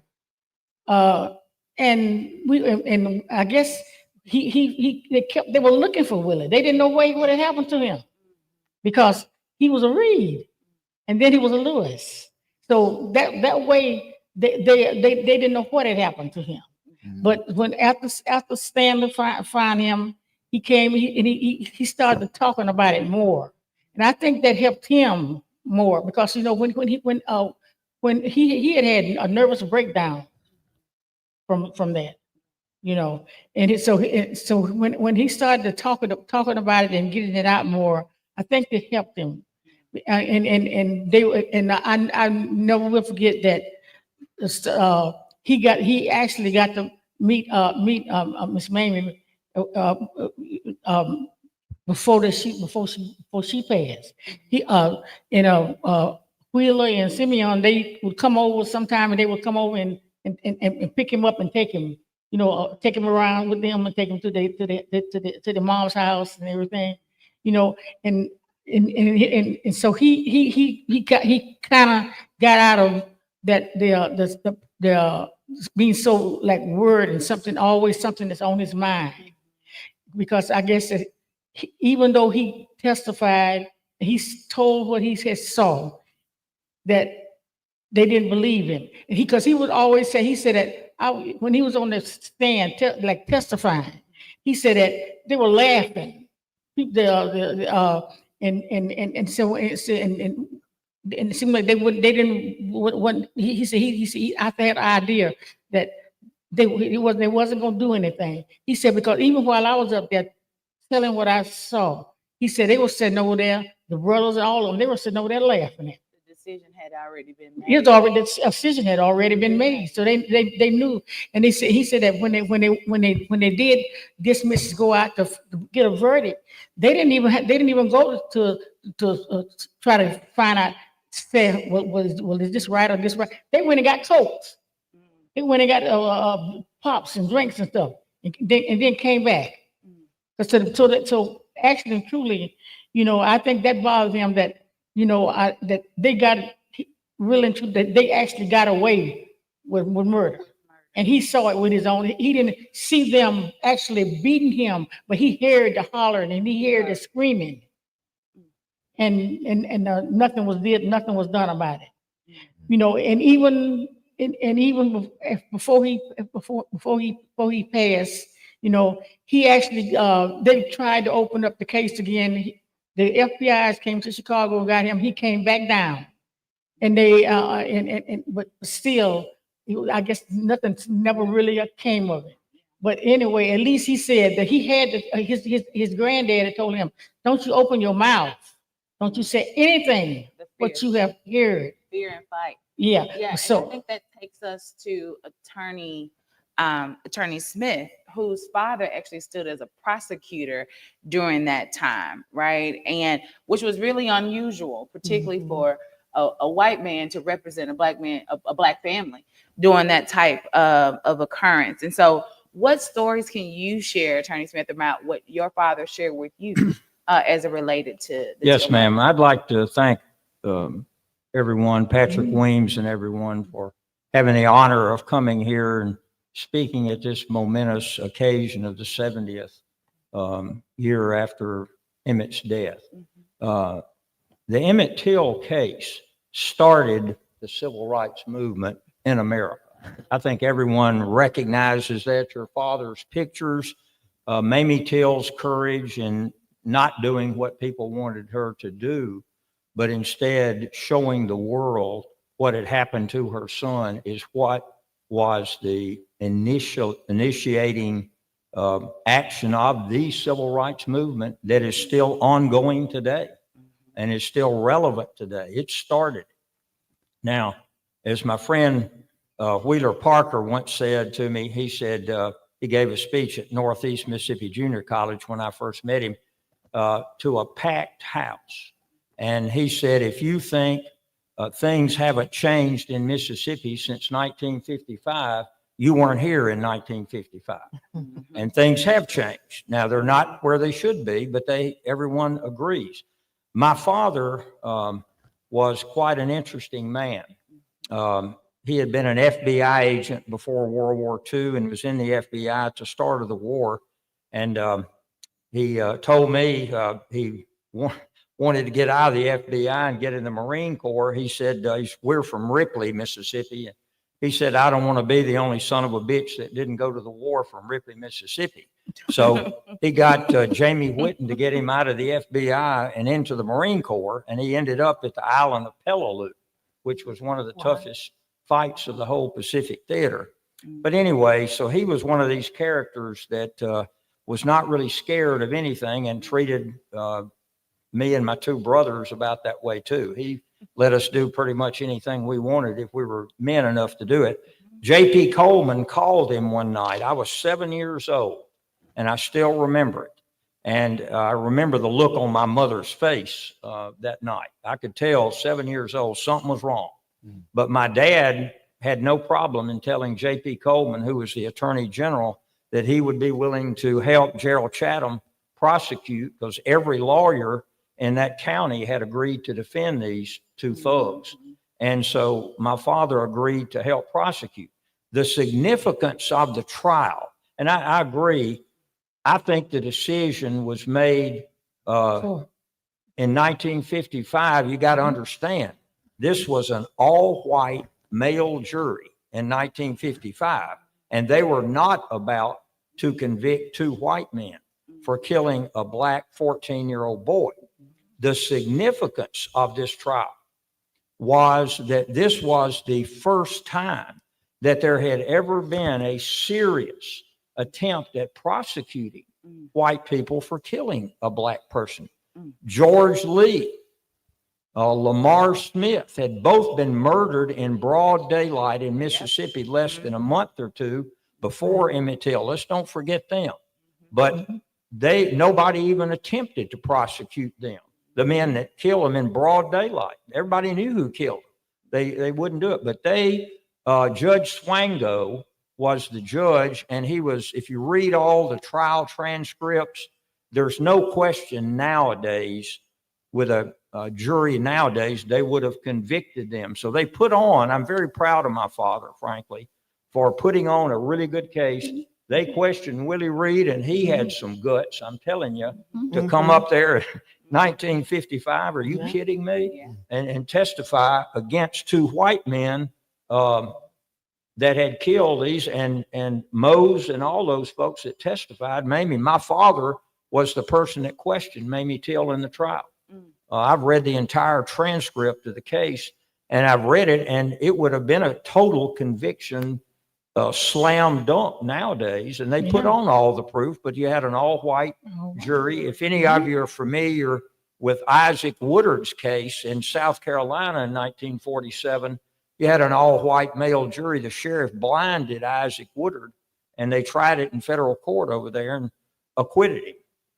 You just didn't prosecute a white man. But that trial was the first really serious attempt to prosecute a white person for killing a black person in the state of Mississippi. And from then on out, I believe that you'll have a pretty good record up to now of trials where people are convicted in the state of Mississippi. I think we have a pretty good justice system. It's not perfect. I'm not saying it is, but like my friend there said, it's not like it was in 1955 either. We've made a lot of progress.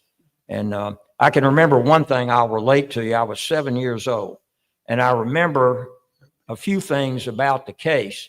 I remember my father telling us that night, because we could tell something was wrong. And I remember him saying, well, you know, we may have to move to Colorado after this case. And at 7 years old, I said, well, Dad, where in Mississippi is Colorado? And I had no idea would ever think about moving out of Mississippi. And we had to have a highway patrolman living with us in the house the whole trial. And I remember they would film, CBS and NBC would film in the morning at the trial site there in Sumner. And then they would fly the film into New York and show it that night. So I got to see my father on film. But, you know, his generation, I know y'all appreciate this, they never talk much about anything. I've told people I'd give anything I had to spend one day with my father right now, asking him about the Emmett Till trial and his service in the Marine Corps. But those old guys never said much of anything, just like your husband. They wouldn't talk much about stuff.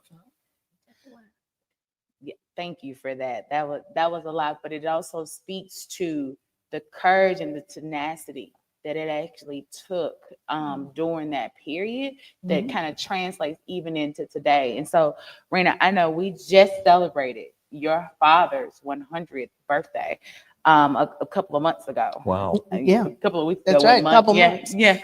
July 2nd. July 2nd. So what parallels do you see between the Till case and your own family story around sacrifice? Oh, there's so many. and I'm just going to say at the very beginning, it's faith, faith in deliverance.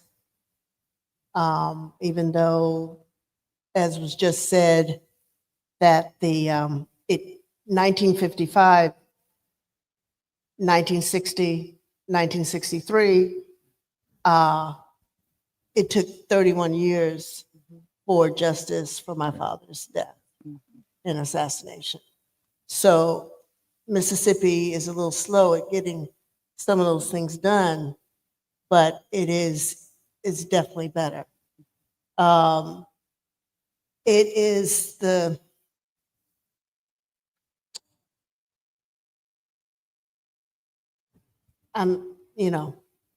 you think you get over these things, but you don't. You think that you have a handle on the emotion, it doesn't always happen. Yeah. So listening to these stories, understanding what you're saying about 1950s and the changes that have hopefully being made now, and knowing what time of day it is overall in the world, but specifically in the United States, brings me almost back to 1955. And so to be cognizant of what we're doing and talking about right now, which was 1955, and being cognizant of the present and what are we doing about it now, where we don't continue to allow laughs to happen, where we don't continue to allow Coke breaks, Coca-Cola breaks, and we don't allow people to demean, dehumanize others, torture others for the fun of it. The parallels, I think about my father's childhood. My father was 14 years old when he saw a family friend get dragged through the streets, beaten, lynched, shot. That's a parallel. Okay, Willie Tingle died that way, and his clothes were hung up on a fence as a reminder to all of the Blacks in the neighborhood not to go against anything that a white person would say or do. And that was basically what also was with Emmett at that time. And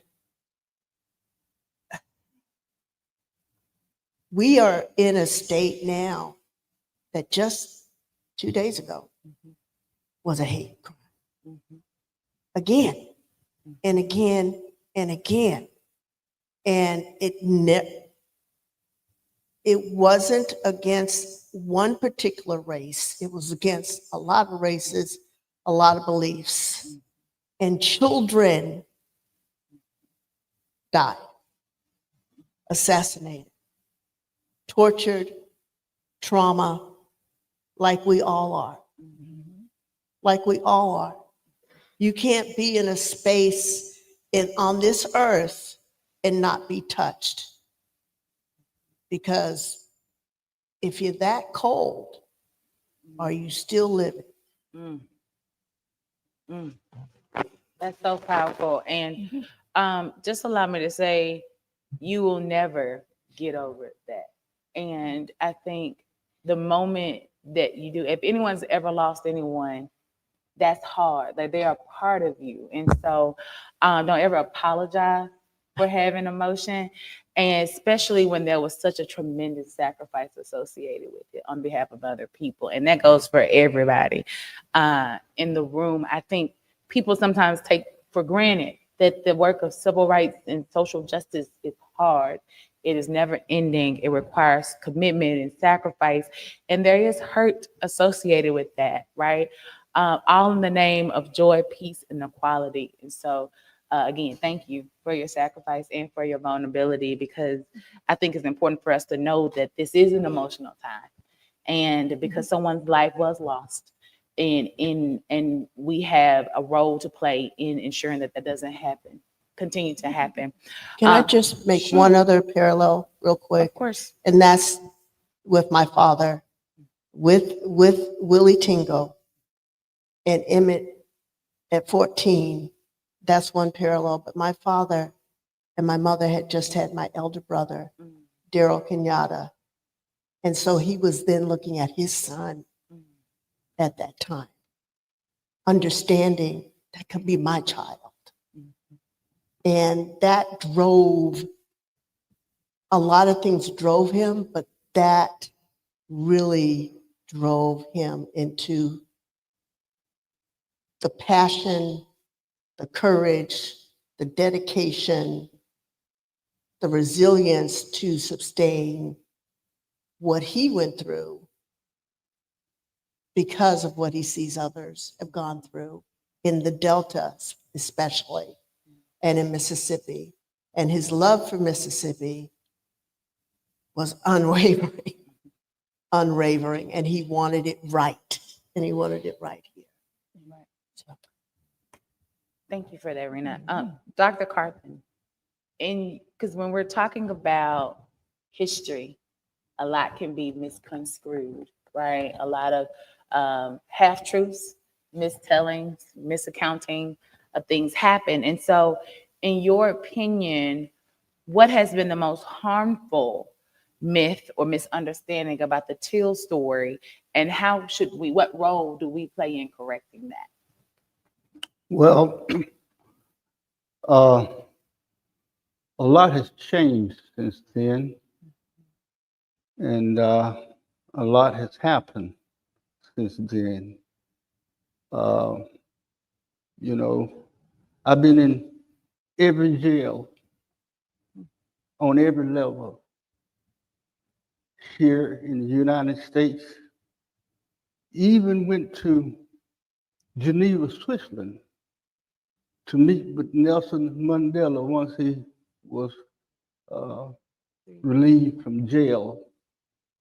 And I went there to greet him and to welcome him, and they put me in jail there. So they locked me in a room until the meeting was over. They let me out. We've come quite a ways, and thank God we have young people who are educated, who are taking leadership in the Black community, getting things done and getting things accomplished. I am so proud of that. And so we've come a long ways, but we still got a ways to go. Yes.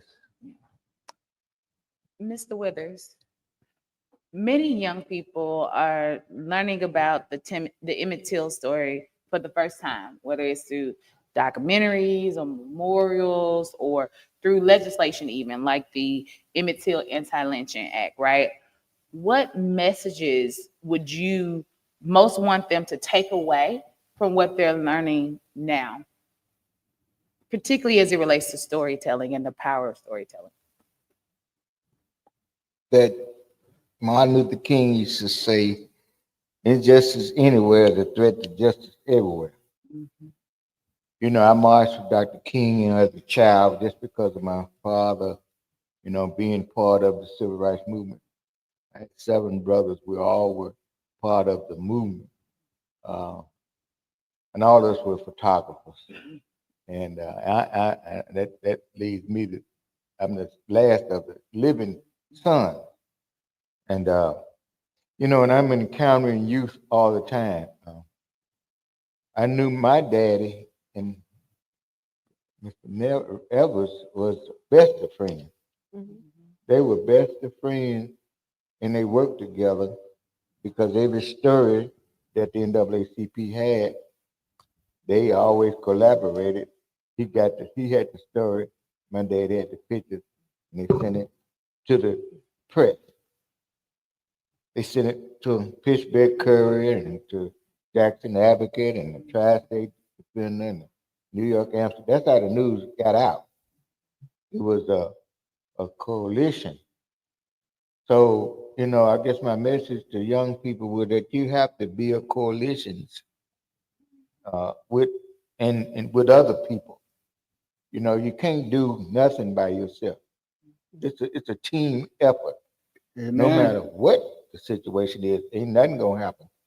You know, you know, I never farmed behind a mule, but you know, a mule gonna stop when the sun go down.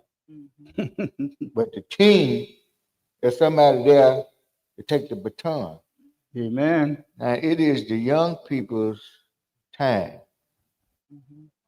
And it is our responsibility to take the time to educate them about what has happened and what do you do with what has happened to prevent it from happening again. Amen. You have to put it in books. You have to, I just had a conversation with my friend. You have to have these chats. You know, the young people have got to take these things serious because, you know, as you said, you know, those who forget the past are doomed to repeat it. You know, and so my message would be to the youth is I reiterate that, you know, you got to work together. And how do you work together? You got to put aside your differences. You got to put aside your because he got more than I got. You got to put aside your jealousies and envy. You got to put aside your color barrier. You got to put aside all these things. Now, that's if you are interested in moving forward as a progressive people. Together we stand, divided we fall. You know, it's as simple as that. But I could go on, but I won't. I'll yield to the other speakers. I'll say more later. Thank you.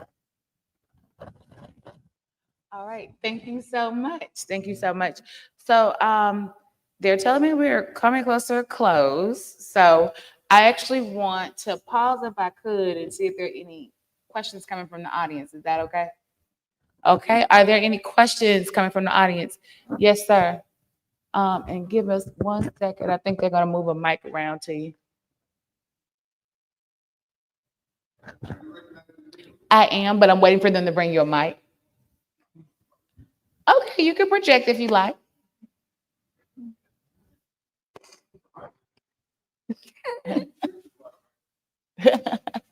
They might want it for online too, because they are streaming. So I want to make sure we have that covered.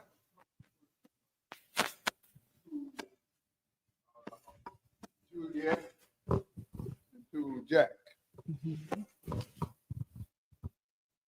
I watch the documentaries, and every time I watch a documentary and Willie Reed comes up, he could have not been part of it at all. And back in 1955, he put his life on the line. Did he ever say why he volunteered to come forth? And he pointed those guys out just like my grandfather Mose right there. He endangered his whole family. And I get tears in my eyes every time. Did Willie ever say, Juliet, why he came forth and put his life on the line and the whole family? And I think they had to move. I believe they had to move at that time. And of course, he came to Chicago. He went back for the kidnapping trial, and we just thought he'd come back and got killed. We never heard from him. We didn't know his name had been changed or whatever. Did he ever say why? Yes, he did. Yes, he said that he would if he had not told what he had saw, that he couldn't have lived with it. He said even though his granddaddy told him do not, he said because we all be in danger. He said then you risk in your life, but he said that is something that was in him that he had to do. You know, and yesterday when we was at the museum, when I saw him, there was a picture there that got him on the wall, and he was standing beside Dr. Howe. And when I taught it, and I broke down. So really and truly, I just was just thinking that how brave he was to risk his life, to risk his family's life, because Dr. Howe had to slip him out of Mississippi. He had to stay with Dr. Howe until they could get him out of Mississippi to keep him from being killed. And then his family, they all had to leave. And that's why his grandfather did not want him to testify, because they had been down there all their lives, but they had to leave because they was threatened. They couldn't stay there anymore. It's something that he had to do. I think it needs to be noted as well. Willie Reed and Mamie Till both came back to Chicago the same day. Both of them suffered nervous breakdowns as a result of the pressure and the fear. If you didn't live during that time, no idea what we're talking about. A lot of times people say a lot of things, but to live in Mississippi in 1955 and do what Willie Reed did, it's just unconscionable. And I'm gonna ask Jack, I watch your father and I could see, I wonder, did he ever talk about or have an idea why he took that job?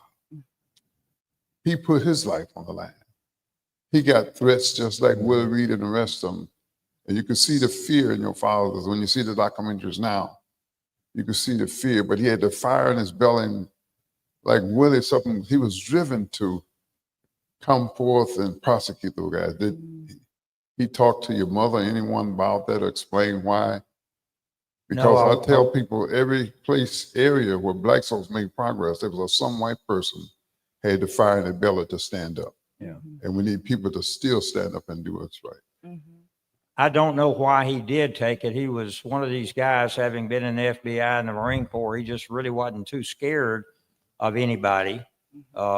He was a great pistol shot. That might have helped. But I think the main reason my father took the case honestly is he was raised, as was I, by a black lady named Josie Booth. And I just don't think he could have told her no. I really do. I think when J.P. Coleman called him up that night, I think he knew that he had to do that. That was just a moral decision. J.P. Coleman and he had been in law school together. And my dad had gone right into the FBI after law school. And back in those days, the FBI really, those special agents were pretty tough guys. And J.P. Coleman knew probably he could depend on my father. And I think my dad was the first one that J.P. Coleman called, because he pretty well knew my father was one of those type people that would not tell him no, and that would have the moral and physical courage to do that. And let me say this while I have the mic. I have a friend of mine here, Steve Howard from Long Island, New York, who was Nelson Mandela's personal lawyer for 12 years. And Steve has come down here. Steve, would you stand up? Steve traveled all over the world with Nelson Mandela after he got out of prison, and has quite a story to tell about what a wonderful, truly human being that Nelson Mandela was. Thank you so much. Any other questions from? I have a question. Yes, sir. Julia will tell you that Willie and I were close, along with my wife Tina, the last 2 years of his life. Julia used to call us up and invite us to his birthday party and everything. And I got to close enough to him that I could ask him questions. But I'm going to tell you right now, he was always very suspicious of me, simply because I was white. Okay, and I can understand that, And I was sitting out in the backyard alone with him, talking to him. And I went over the fact that, he came up, he had to leave his family behind. And another thing, he had a girlfriend, okay, who he wanted to visit with before he caught the plane to come up to Chicago. Medgar Evers drove him up there. And he told Medgar he wanted to stop and see her. And Medgar says no, because they may be waiting for you there, and he denied him that. And I says, Willie, with all these negative things, leaving your family behind and everything else, why did you do this? And he hesitated. He said, because it was the right thing to do. Okay. Thank you. And we're gonna ask that we keep it to questions. We appreciate the additional sentiments, but I am getting really ugly looks, so I want to keep it to time. But yes, ma'am, please come. Good afternoon. First, I want to thank you guys for your story, for sharing. I want to know, as a boy mom, as a mom of 2 African American males, how are you all dealing with generational trauma and passing it down? I hear the courage and the strength in your voices, but I also hear the hurt and the compassion. So I'm just wondering, how do you all prevent from transferring generational trauma to your children and your grandchildren, your family in its entirety? I'll go ahead and start with that one because it's tough. You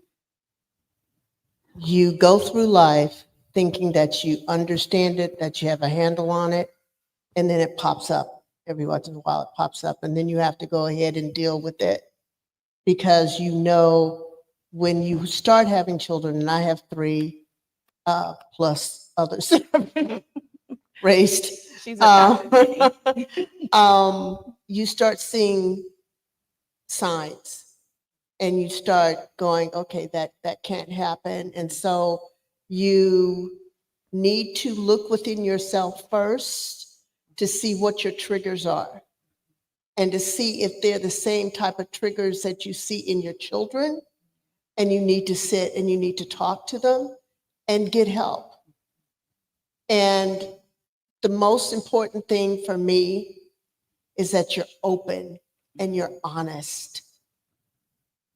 And that you leave the door open and honest for whoever you talk to. Truth does bring light to your life. It might be hard and challenging, but I think the thing that is so important is to be present with your children, because that's one thing that I've always said about my father, is that he wasn't always there, but when he was there 100%.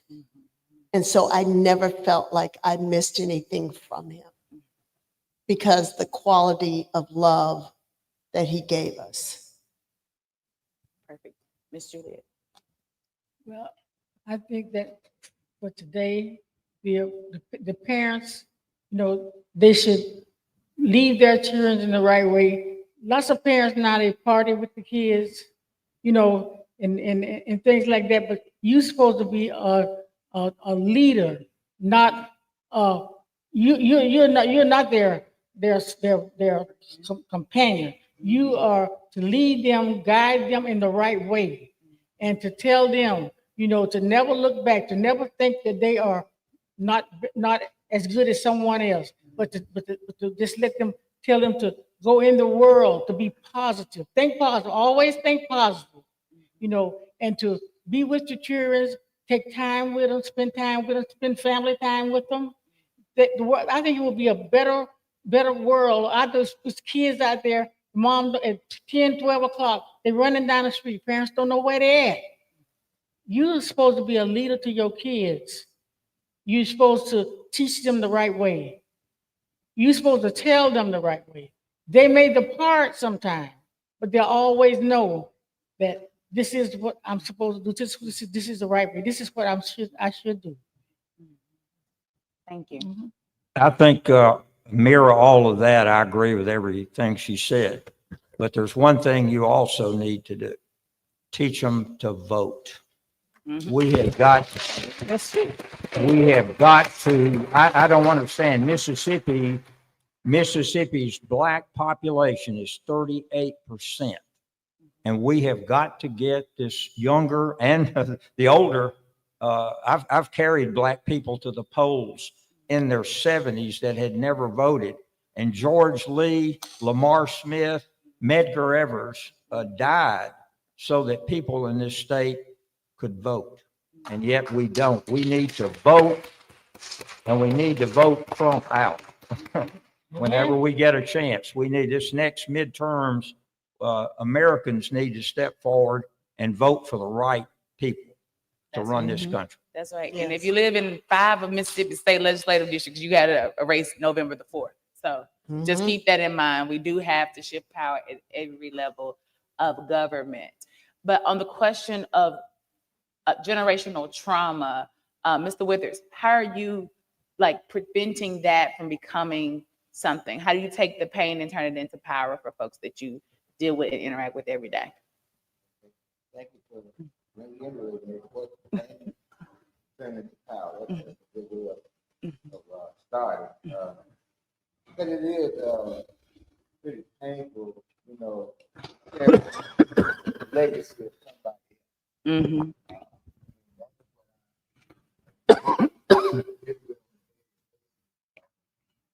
And I deal with that in a way that would help me empower that, is that I was able to, for me being a photographer, helped. And me being I'm a tutor with my father, helped. So, you know, to me, you know, it's traumatizing if you allow it to traumatize. But you have to keep doing something productive in your community with your brother or your father taught you. That's how you kind of see past the trauma. You know, and the legacy of the N.S.C. Withers Historical Photographic Foundation, we started the foundation of the N.S.C. Withers Foundation. We have, since that time, made the home house it's on the National Register of Historic Places. Now, before we got to that, it took almost 6 years to get to that.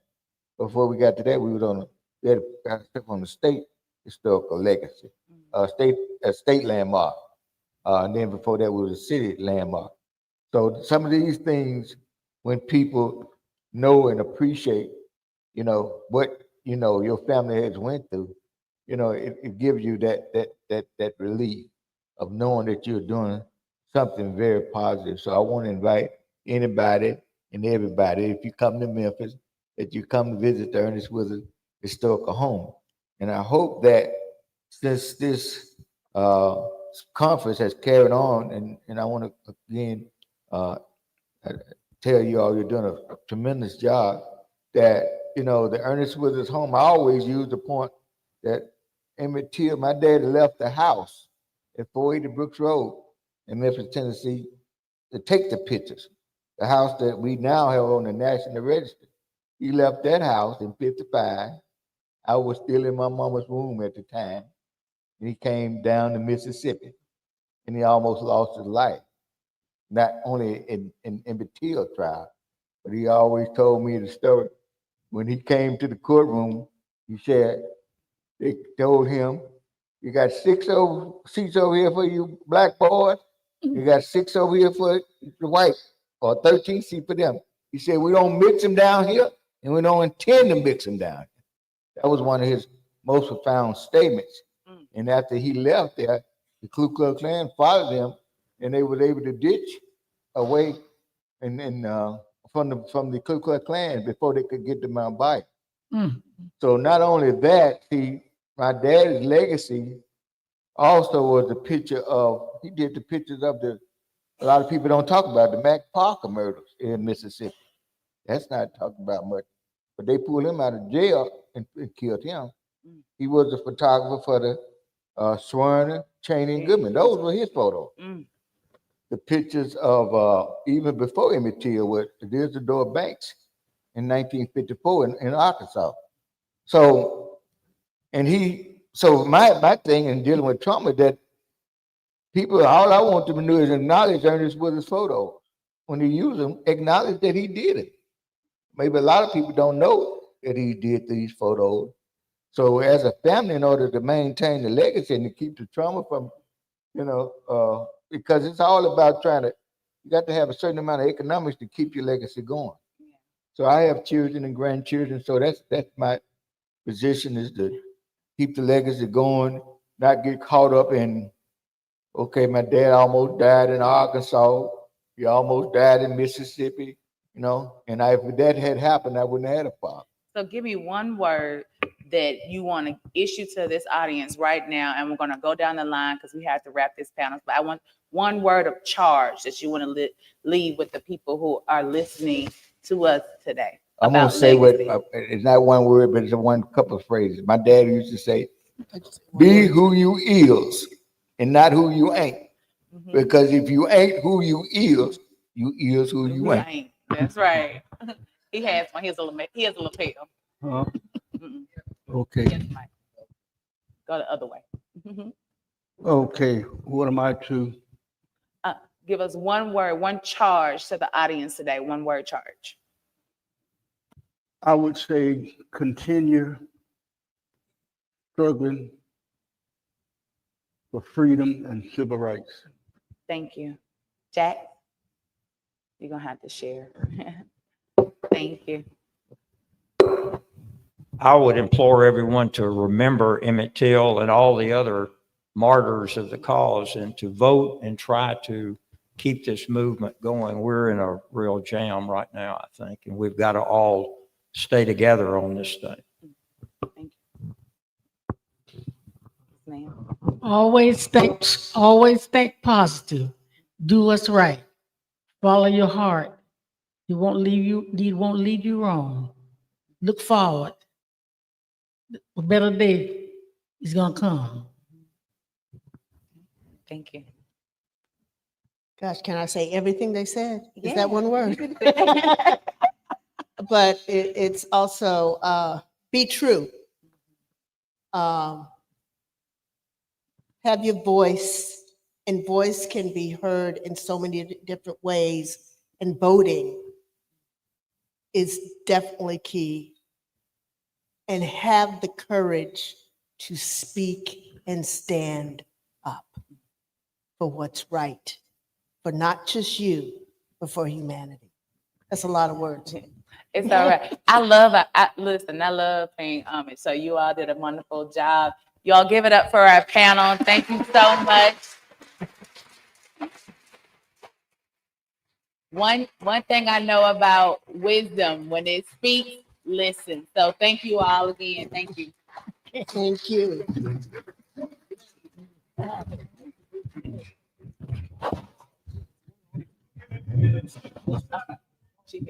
She said, actually, she finished. Can I have a, you want me to sit here too? Okay. Oh, Check. They want us to stay seated. They want us to stay seated. Okay.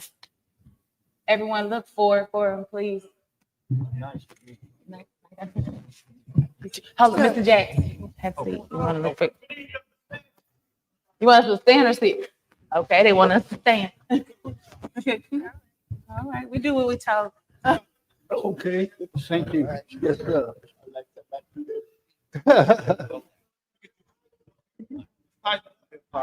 Okay, yeah.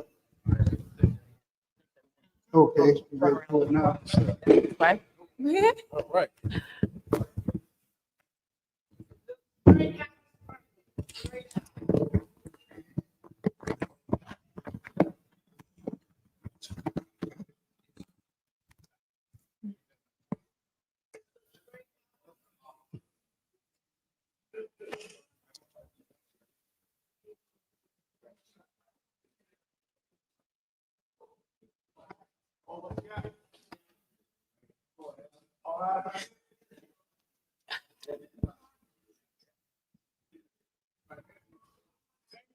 Can't hear you. So, ladies and gentlemen, we have. Yes, she is. Well, She's kind gonna of perform. feedback. Is this better? Okay, I can back up.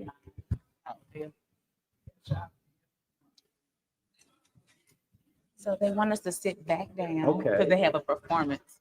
They want us to sit back down, Mr. Carter. Okay. Mr. Withers.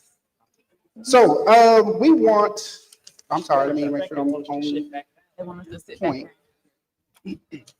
Okay. So ladies and gentlemen, we have just a few more festivities before we close out this session. First, I want to encourage everybody to give our panelists and moderator another round of applause for another amazing conversation. And so the panelists will stay on stage until Mr. Small concludes with his speech, but we have another person coming to the stage shortly. It won't be long. I don't think they heard you. I'll take it. So, ladies and gentlemen, we have just a few more things, and I do want to stress literally a few, like two actually. And then from there, we will be concluding this session. So, if you will, please take your seats. I repeat, we still have just a few more festivities to, a few more points of programming. And so we want to encourage everyone to take their seats so our next person can be heard without much challenge. Thank you very much. Good afternoon, everyone. So if you would, just go ahead and take your seats. We're actually going to proceed with the program. We're not quite done yet, so just indulge us for just a few more minutes. Thank you. Thank you. All right. So this, as I already stated, has been a moving conversation, right? That is proof that Emmett Till's legacy will live on, and that this history is an American story that belongs to all of us, and we cannot afford to forget that. And so, taking a few moments, we're going to look back, and we're going to respectfully go back to September 1955. And Mrs. Mamie Till-Mobley stood before an audience, and she said these words. 2 months ago, I had a lovely apartment in Chicago. I had a good job. I had a son. When something happened to the Negroes in the South, I said, that's their business, not mine. Now I know how wrong I was. The murder of my son, the murder of my son has shown me that what happens to any of us, anywhere in the world, had better be the business of all of us. Those were the words of Mrs. Mamie Till-Mobley. And Mrs. Mamie Till-Mobley demonstrated true courage in the face of racial hate and great tragedy while seeking justice concerning the murder of her only child, Emmett. She was the epitome of forgiveness. And today, we also honor and remember her. So the next person I'm going to bring up to you is none other than Dr. Adelia J. Carthen. I'm going to read her bio briefly, and she'll be taking the stage momentarily. Dr. Adelia J. Carthen, affectionately known as Dr. J, is a powerhouse of purpose and passion. She is an author, activist, entrepreneur, professor, motivational speaker, mentor, life coach, and unapologetic woman of faith whose mission is grounded in justice, education, and service.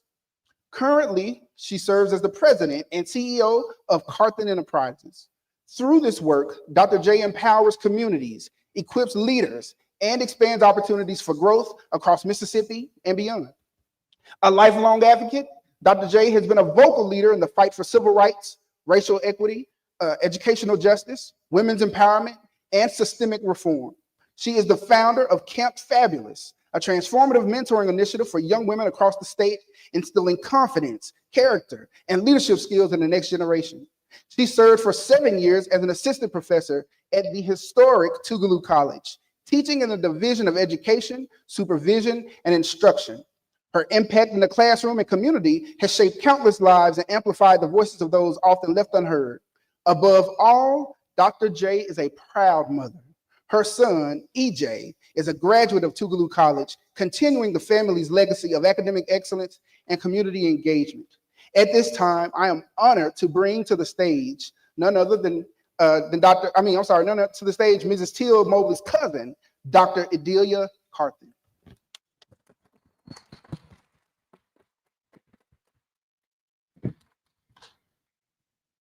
Thank you for the introduction. Thank you for the panel. We got it.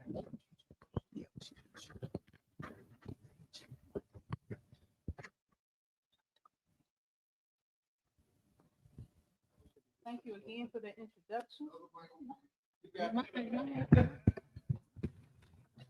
Let's try this again. Thank you so much. Help me out, y'all. Thank you all for having me. Let's give the panel another round of applause.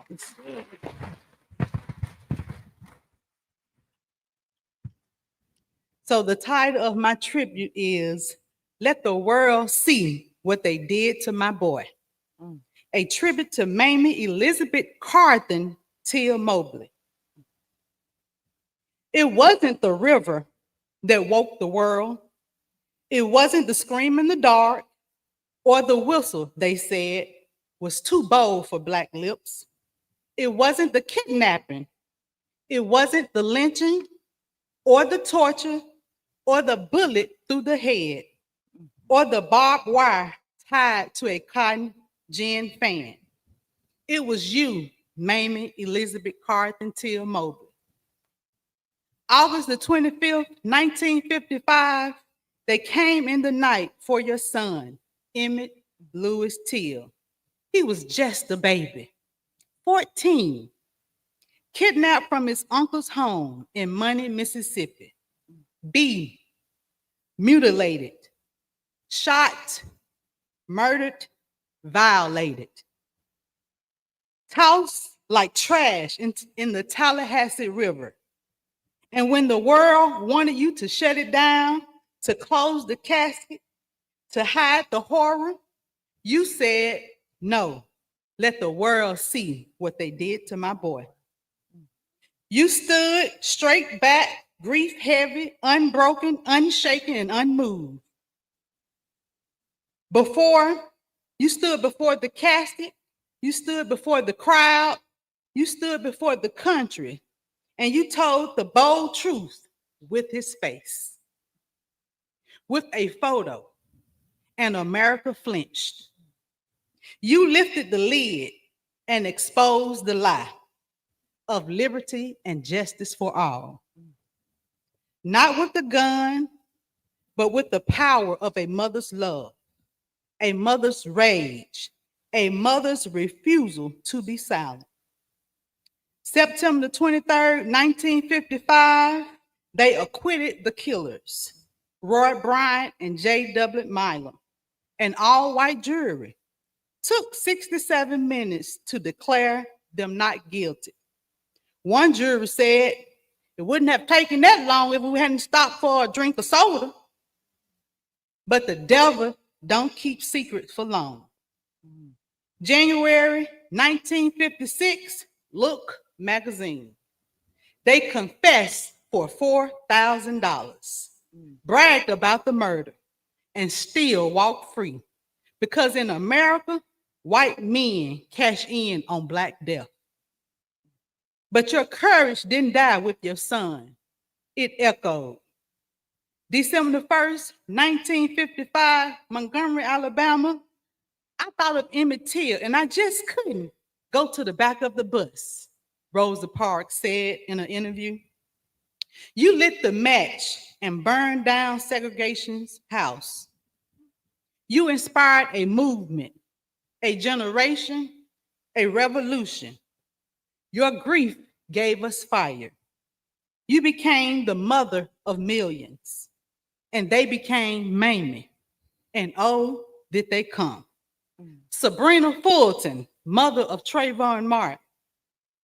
Leslie McSpadden, mother of Michael Brown. Gwen Carr, mother of Eric Gardner. Wanda Cooper Jones, mother of Ahmaud Arbery. Tamika Palmer, mother of Breonna Taylor. They gained strength from your strength, Mamie. You paved the way. You taught us how to fight evil. And today we honor you. We pause to say their name, to say his name, Emmett Louis Till. You were more than a grieving mother. You were a mirror to a lying nation, a wound that refused to scab over, a teacher, an activist, a prophet in the pearls. You didn't just bury your son, you birthed a movement. And for that, we honor you, we remember you, we admire you, and we love you. We march, we fight, and we carry the torch forward. Because of you, we will always let the world see what they did to our babies. We salute you, Mamie Till-Mobley, for letting the world see what they did to your boy, Emmett Lewis Till. And as I take my seat, I want you to fill this space of the names of those who have gone before us, who have the same courage, strength, and tenacity as Mamie Till-Mobley. Thank you so much.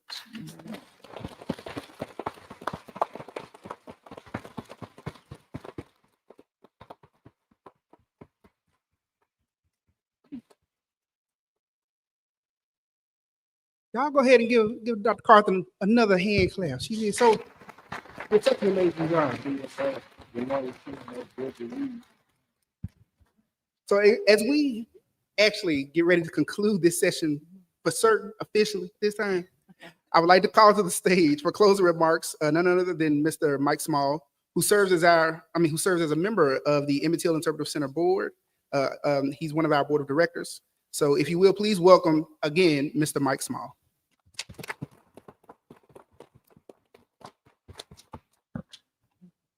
Again, I am Mike Small, and it is my distinct pleasure to stand before you as we commemorate 70 years of Emmett Till and my dear friend, Mamie Till-Mobley. My wife and I have been involved in the Emmett Till story for 25 years. At this time, we'd like to publicly thank our supporters, partners, and others in making these anniversary commemorative events possible. We'd like the following supporters for their generosity: the American Civil Liberties Union of Mississippi, the Center of the Study for the Southern Culture at the University of Mississippi, the Maddox Foundation, the Mississippi Humanities Council, the National Park Foundation, the National Park Service, the National Parks Conservation Association, and we are extremely grateful to the Mississippi Valley State University for its partnership in serving as the host site for this commemoration. Please give the Mississippi State University a big round of applause. They deserve it.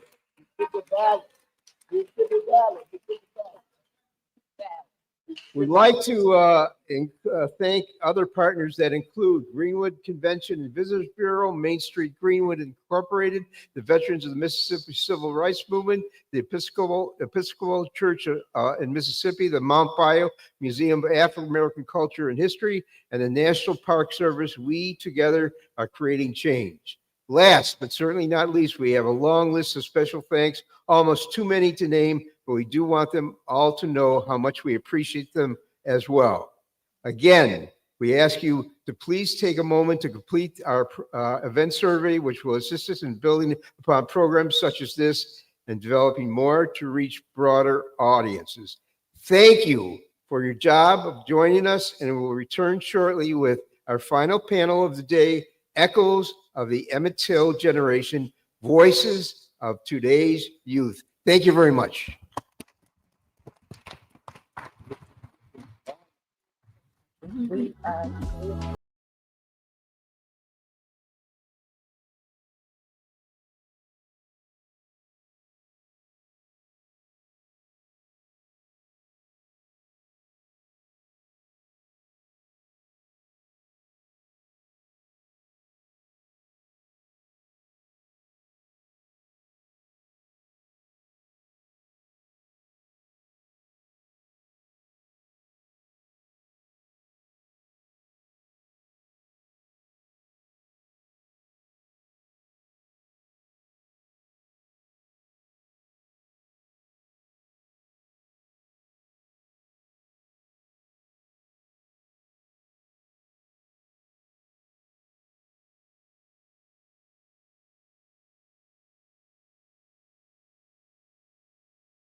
his mother if he could go down to Mississippi with his cousins and stay there, but his mother didn't want to let him go because she knew how it was down there.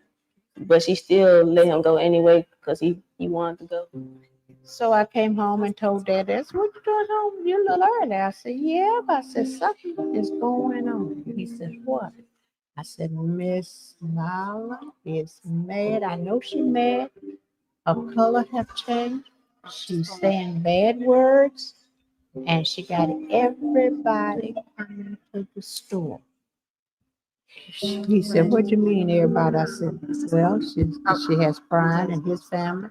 I don't know who was on the telephone, but she says everybody, so that includes JW. So I guess he's gonna close service station down in Glendora."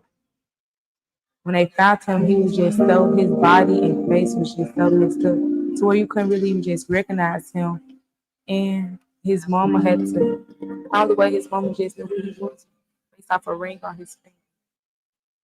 I have been around enough to hear stories of how parents were really protective of their children after that because, they had boys, they had young men, and we don't want our children to get caught up, because the same thing that happened to him could happen to my son. I feel a little bit more about the power of Mamie. In this last year, I'm feeling more that she gave power to the other mothers that had lost loved ones during that time and did not have the power to do anything or even to speak about it. They had no recourse. They had no one to reach out to talk about a missing loved one or a loved one that was found beaten and murdered. We specifically talking about what happened to Emmett. He was an innocent 14-year-old, and he left Chicago and came to Mississippi and was murdered and lynched. It was just so tragedy. So, I do want to make a distinction about what happened to him, and I think the system that was in place allowed that to happen. He was supposed to have been in the home of his uncle Mo Wright, and he was there, and his wife was there, and Simeon Wright and Rita was there, and they just went in and took him. I don't think something like that can happen today, not in that context. So I don't want to say that the needle have not moved, because I think it has moved, because you can't do anything like that today and not have, justice. Hatred has never gone. So Emmett Till's situation can happen again. And by looking through and what has happened to him, and you keep reminding, and I applaud her for having the nerve to say, "I don't want them to ever forget what happened to my son." And maybe by remembering Emmett Till, you can be aware that this can happen to you. Even now. We're not that far. Even now.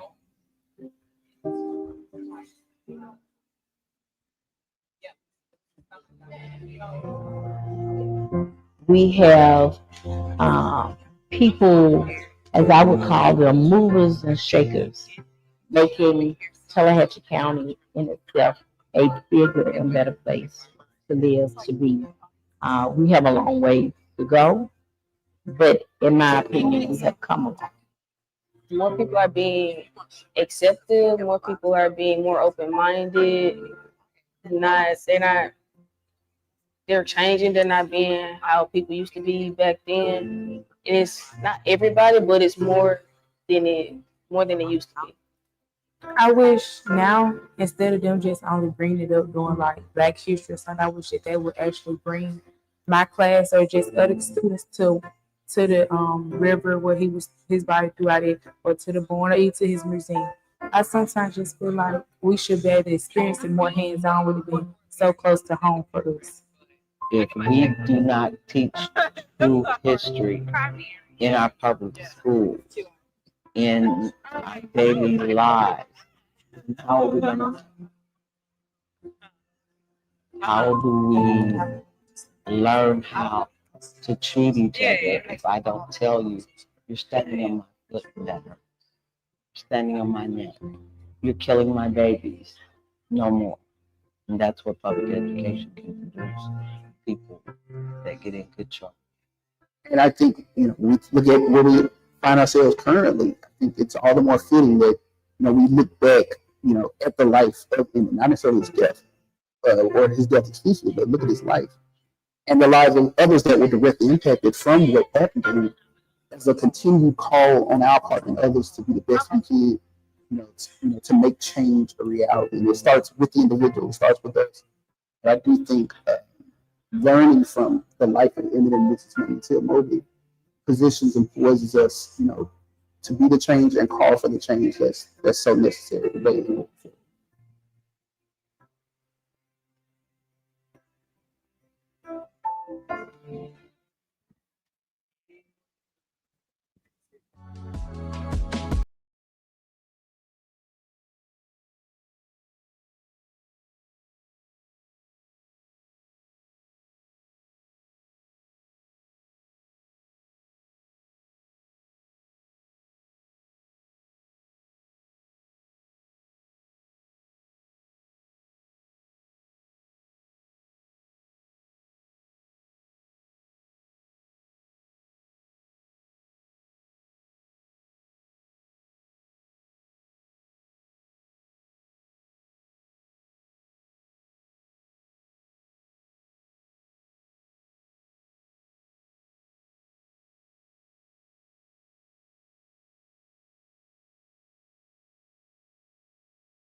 Test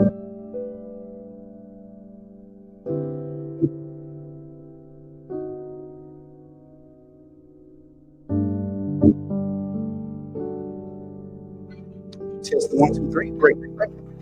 So, ladies and gentlemen, we are about to get started. Hold on, let me make sure this. Okay, the feedback. That's all right. In the next couple of minutes or so, well, more couple minutes than so, we will officially start our third and final panel discussion this afternoon here in the HG Carpenter Auditorium. In the next couple of minutes, we will get started. So, if you will, please make sure you found your seat and all the good things like that. And the next time I come on stage, it will be to officially begin our third and final panel discussion. Thank you very much. Okay.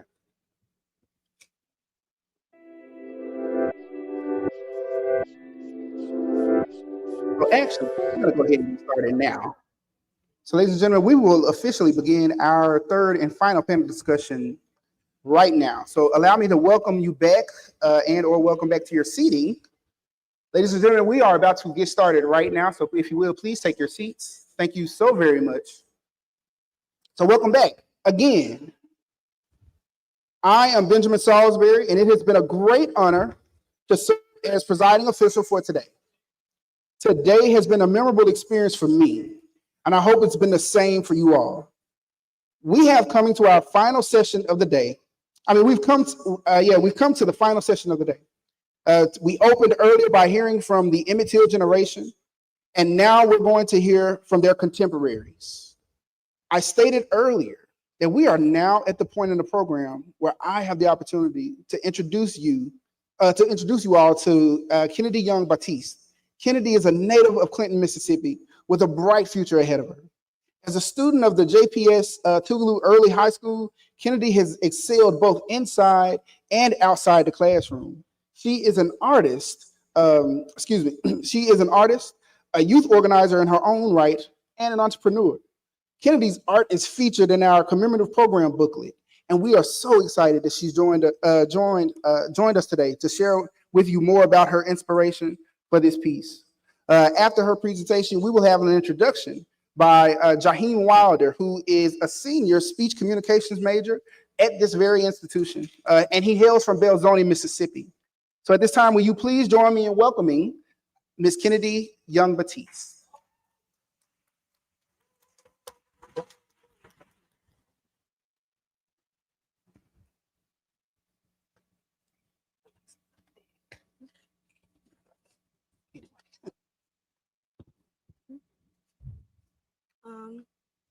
Good afternoon, everyone. My name is Kennedy Young Batiste. Really, I don't really know what I'm supposed to do here, but I hope everyone's doing well. I made this piece in April, like a few months before I made this piece. I just told my mom, say, hey, I could win $500. So there's this competition. And so, of course, we went and got ahead, get some supplies. And I brought this to school with me every day so I can work on it so I wouldn't have time. Oh, yeah. So we went to get some supplies. I started working on this. I even brought it to school every single day. I even had some friends to help me, like my friend Josette. She helped me sew in the tie. And some of my other friends helped with the hat and things. It was a lot, and also we had a lot going on. Yeah, the bag. Everybody was so surprised when it was embroidery, and because they all thought it was a painting, but no, it's all yarn. The back was the paint, and it was an original idea. And also I had my dad help me create this idea. I said like that. Hey, what's a piece I can do with Emmett Till that also explains the life and legacy of him? He said, oh, you can imagine him like all grown up, imagine what he could have been. And so that's what I did. I sketched him out. Of course, it was hard because I kept looking at references, trying to figure out what would he look like without all these scars, but even with these scars healed? Because he was so messed up when they were done with him. And so it was a struggle trying to figure out who he would look like. But I managed to get through. And the words in the back of the painting, that's all the job occupations that he could have had: mechanic, entrepreneur, a chef, a leader. That's all he could have been. But since he was taken away at the age of 14, he was not able to begin the life that he barely just started. Thank you.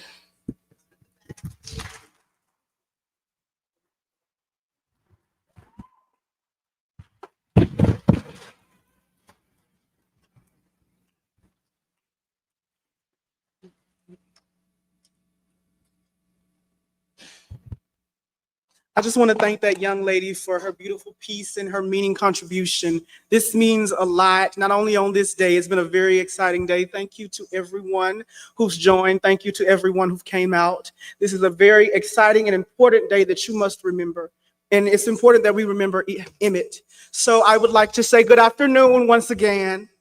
My name is Jaheim Wilder, and it's my pleasure to introduce our moderator for the final panel of the day for the 70th anniversary to remember Emmett Till.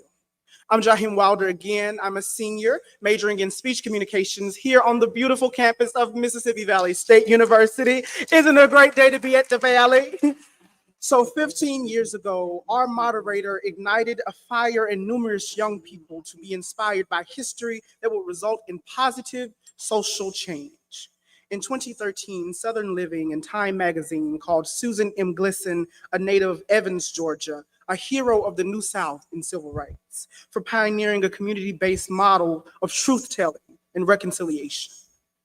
One journalist wrote, as the founding executive director of William Winter Institute for Racial Reconciliation, an internationally lauded civil rights organization, Glisson spent years bringing together Black, white, and brown Mississippi, the powerful and the powerless, the descendants of Ku Klux Klan members with descendants of their victims.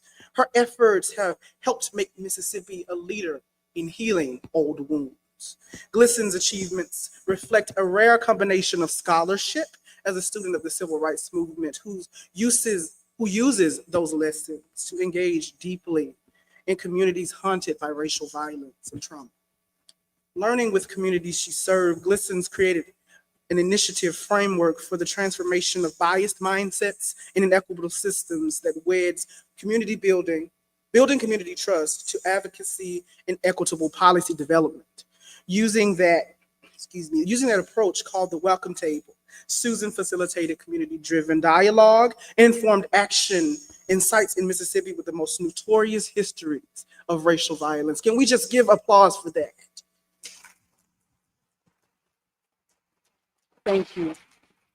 She has since shared that approach in over 25 states with communities, educational institutions, businesses, and faith-based groups. She's a trained historian of social movements, a skilled educator, and an accomplished facilitator with a gifted capacity for community engagement and youth mentorship. And if you will, join me in welcoming Dr. Susan Glisson.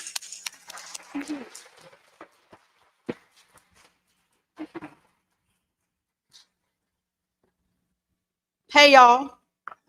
That was an introduction my mama insists on. It's too long, but I sure do appreciate it.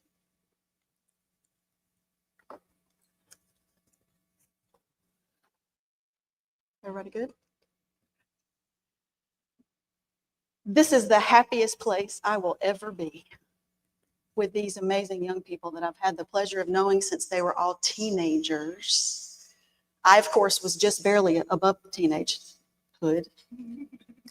And so we're going to have a good time this afternoon talking about what they have learned and how they have shaped the state and made it better. I want to go ahead and introduce them, and then we're going to give a little bit of background about the Summer Youth Institute, and then we're going to have a good conversation. Yeah.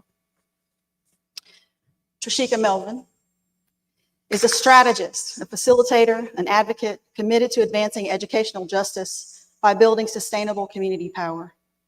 Born and raised in Jackson, Mississippi, her advocacy journey began in high school when caring educators and community leaders intentionally nurtured her leadership and passion for community work, instilling in her a lasting belief in the power of community to transform society. With experience in strategy and leadership development, coalition building, systems thinking, and policy advocacy, she has worked alongside students, families, educators, and community leaders to lead grassroots initiatives, inform education policies, and design community-based training programs that equip communities to drive systemic change. Trishika is a graduate of Jim Hill High School, Millsaps College, and Harvard University, and has completed multiple state and national leadership fellowships. As founder of the Just LLC, Trishika provides strategic guidance and support on program design and implementation, facilitation, and capacity development, helping organizations and communities develop and sharpen their advocacy and increase their long-term impact. Will you welcome with me Trishika Melvin?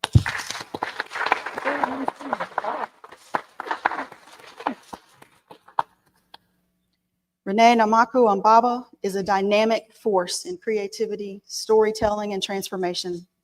As an actor, singer, and philanthropy expert, she seamlessly blends artistry with strategy, using her voice, both on stage and in business, to inspire connection, abundance, and excellence. With a background in nonprofit fundraising and brand development, Renee has helped organizations grow while simultaneously building her own path as a performer and creative entrepreneur. Whether commanding the stage in opera and theater, crafting compelling narratives, or empowering others through innovative brand strategies, she is committed to using her talents to make an impact. Her mission is to live boldly, embracing joy and growth while forging her career as a full-time artist. Through storytelling, performance, and thoughtful brand building, she is redefining success on her own terms. Will you welcome Renee with me?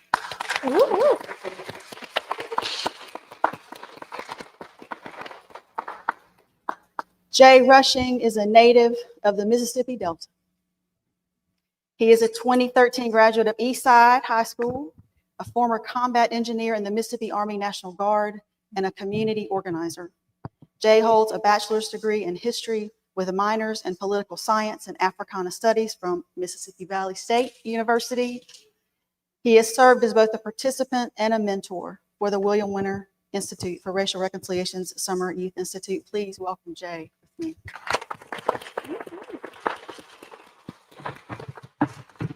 And Jalen Smith is a multimedia journalist and motivational speaker from Greenwood, Mississippi. After receiving 2 bachelor's degrees in communications from her beloved HBCU, Mississippi Valley State University, she continued her education at the University of Mississippi, where she received a master's degree in journalism and new media. Over her college career, Jalen has written articles for the Truist Leadership Institute, the Overby Center for Southern Politics and Journalism, and the Hotty Toddy website. She also was chosen as a 2024 TEDx speaker at the University of Mississippi. Her love for diversity and community have fueled her academic and professional interests, making the Delta region as a reporter ideal for her. In her leisure time, Jalen enjoys singing very badly. You said that. I didn't know it. Writing poetry, hanging with friends, and being adventurous. Our panel, ladies and gentlemen, Jalen, welcome, welcome.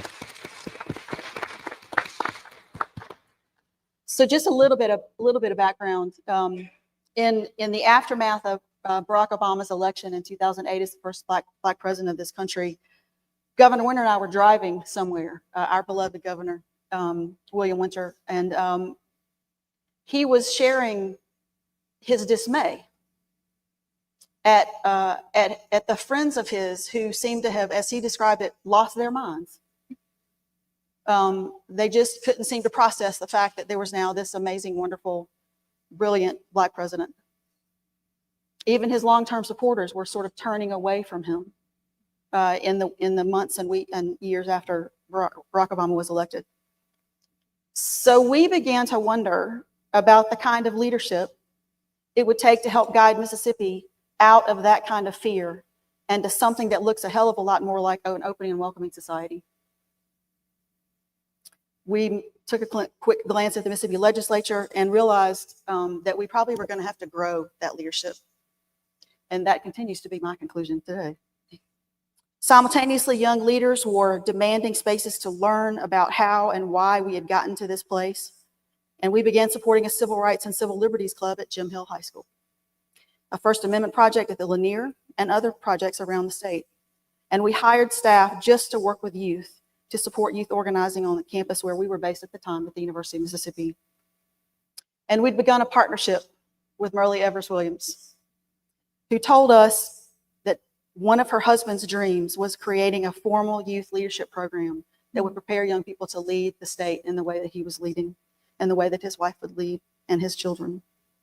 All of these streams converged in 2010 when we decided to try a 9-day summer program with students from across the state. We wanted to de-silo young people who were not meeting each other and didn't know each other. And we wanted them to be able to do that so they could help build networks for future work. It seemed to work the first year. We didn't kill anybody. I know that's a low bar, but and so we continued to keep going. I hear all the time that young people are apathetic and don't care. They're too busy looking at their phones. And I'm clear that anybody who thinks that does not sit down and listen to young people.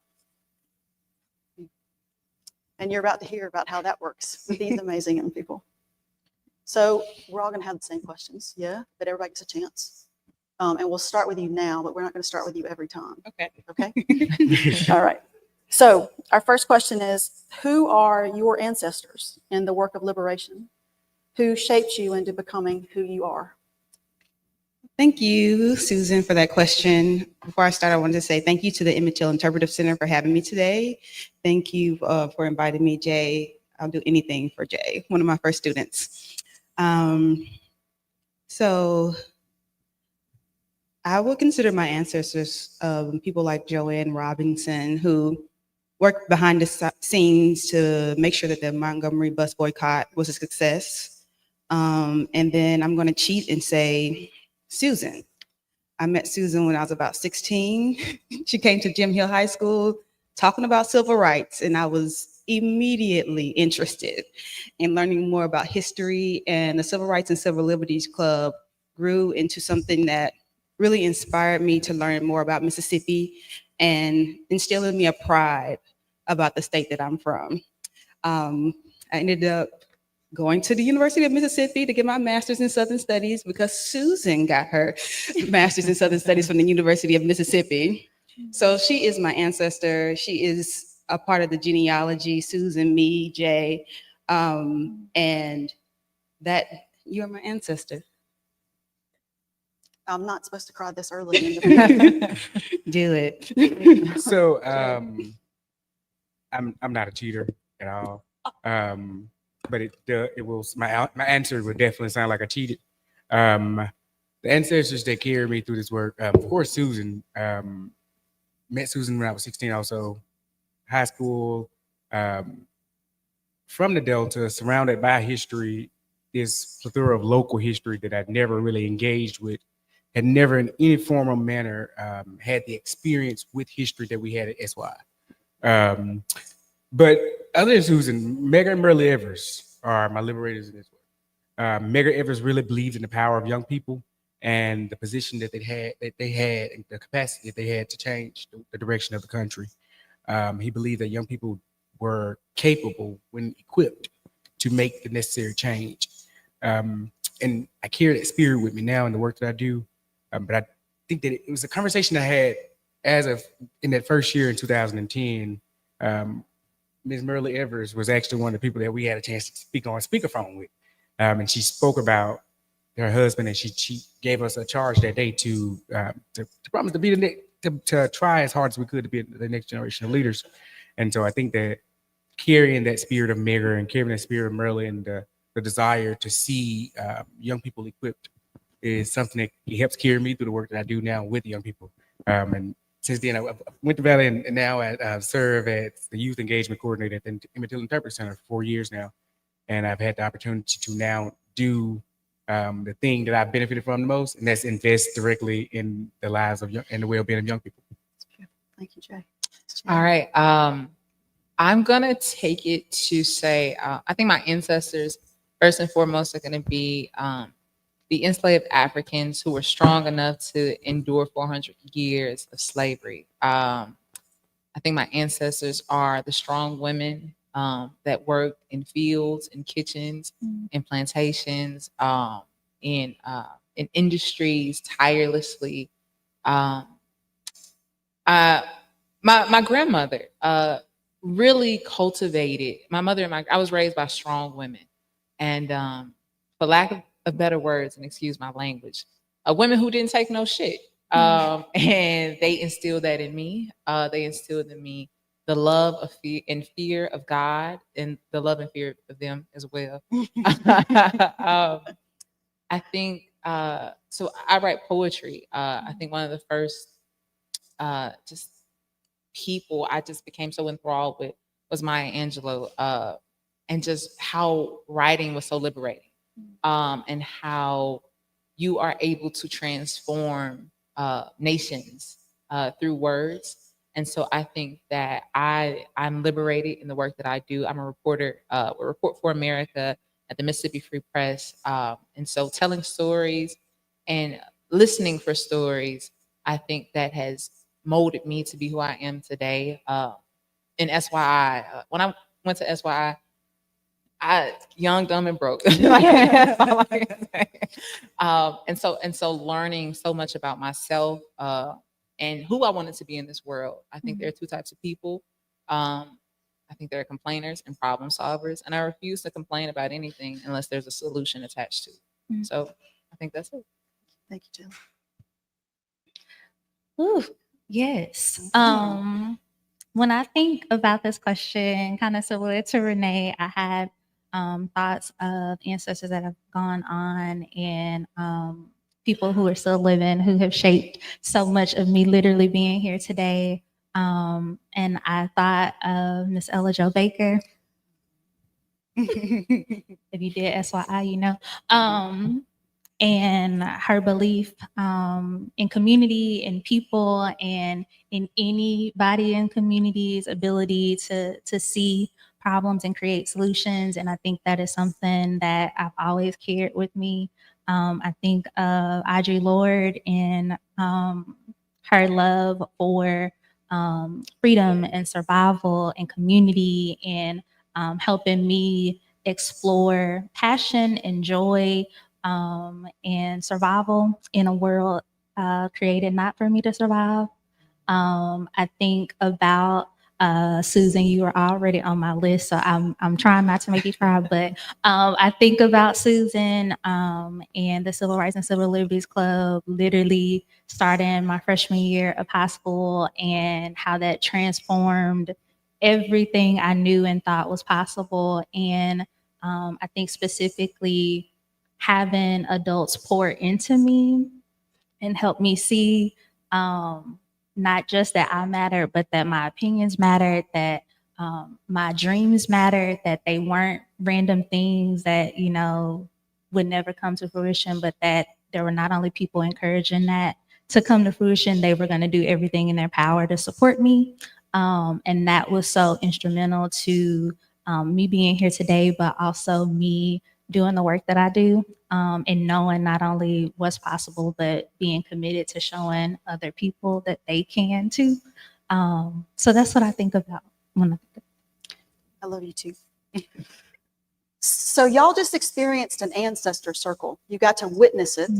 And this is the very first circle that we have in the Summer Youth Institute. It's the first night of the first day. And we do this because we know that these students ought to have the opportunity to tap into the values and the hopes and the dreams and the beliefs and the systems of survival, but the systems of hope and thriving, right, that might not be obvious to them. And they can do this through this exact question. So appreciate y'all demonstrating. We'll start this one with Jay and then go down and come back, yeah? What is your connection to an experience of SYI and youth work in general? So, an experience, one of the greatest, one of the best parts about SYI was actually being able to experience the history and the places in which they happened. I'd heard stories about the three civil rights leaders, Cheney, Goodman, and Schwerner. I lived like literally within walking distance of Amity Moore's home. Lived less than 10 miles down the road from the Fannie Heyman Memorial. I grew up in the Delta, surrounded by all of this history that I had never experienced in place, right? We only had mentionings of it in different books or stories, but never a real like submersion into the experience. And so when we first went 15 years ago, I was 16 years old in summer 2010, part of the first class, and we went to the Emmett Till, we went to the courthouse. It's the Tallahatchie County Courthouse. The interpret center was not there at the time. And the courthouse it was this pinkish color. There were wooden pews, almost like church pews. And it was just like it did not at all look as it does now, or as a place where such significant history had occurred. And so I remember being like awestruck by how little interpretation or preservation was happening. And so as a young person, that really activated that love for history and place. It also showed me ways in which the preservation of history and stories can uplift communities, right? And so now I take that spirit and I help to engage and activate the voices of young people in that preservation space. So when it comes to telling the narrative of Emmett Till, we often think about it from our perspective and our experiences. And a lot of us are, even me now, I'm 31 now, so I'm not as young as I used to be. And so I'm always reminding myself to make sure I'm thinking about these stories as that 16-year-old who was activated. How is it that we tell these stories and involve young people in the stories that make them feel a sense of ownership of these narrative and places, but also makes them really want to get involved and get activated, right? Really want to make them tell those stories and carry on those stories and add on to some of those stories, right? I don't ask young people to learn about Barack Obama and say, hey, I can't do that either, right? And so the goal is to make sure that they understand their place in history. And so from that experience, being personally transformed and just seeing how it was and just really being awakened to the history that was in place, right? I lived near all of these places and had never understood the significance of the history that occurred there. And so it's amazing now to be able to do the same thing for young people and activate them and give them, to equip them with skills and resources necessary to tell their own stories. Because I think that's one of the biggest elements of it is who tells the stories. And so equipping those young people with the skills and resources to be able to go back to their communities and tell the stories of not just Emmett, but of their communities also. Thank you, Jay.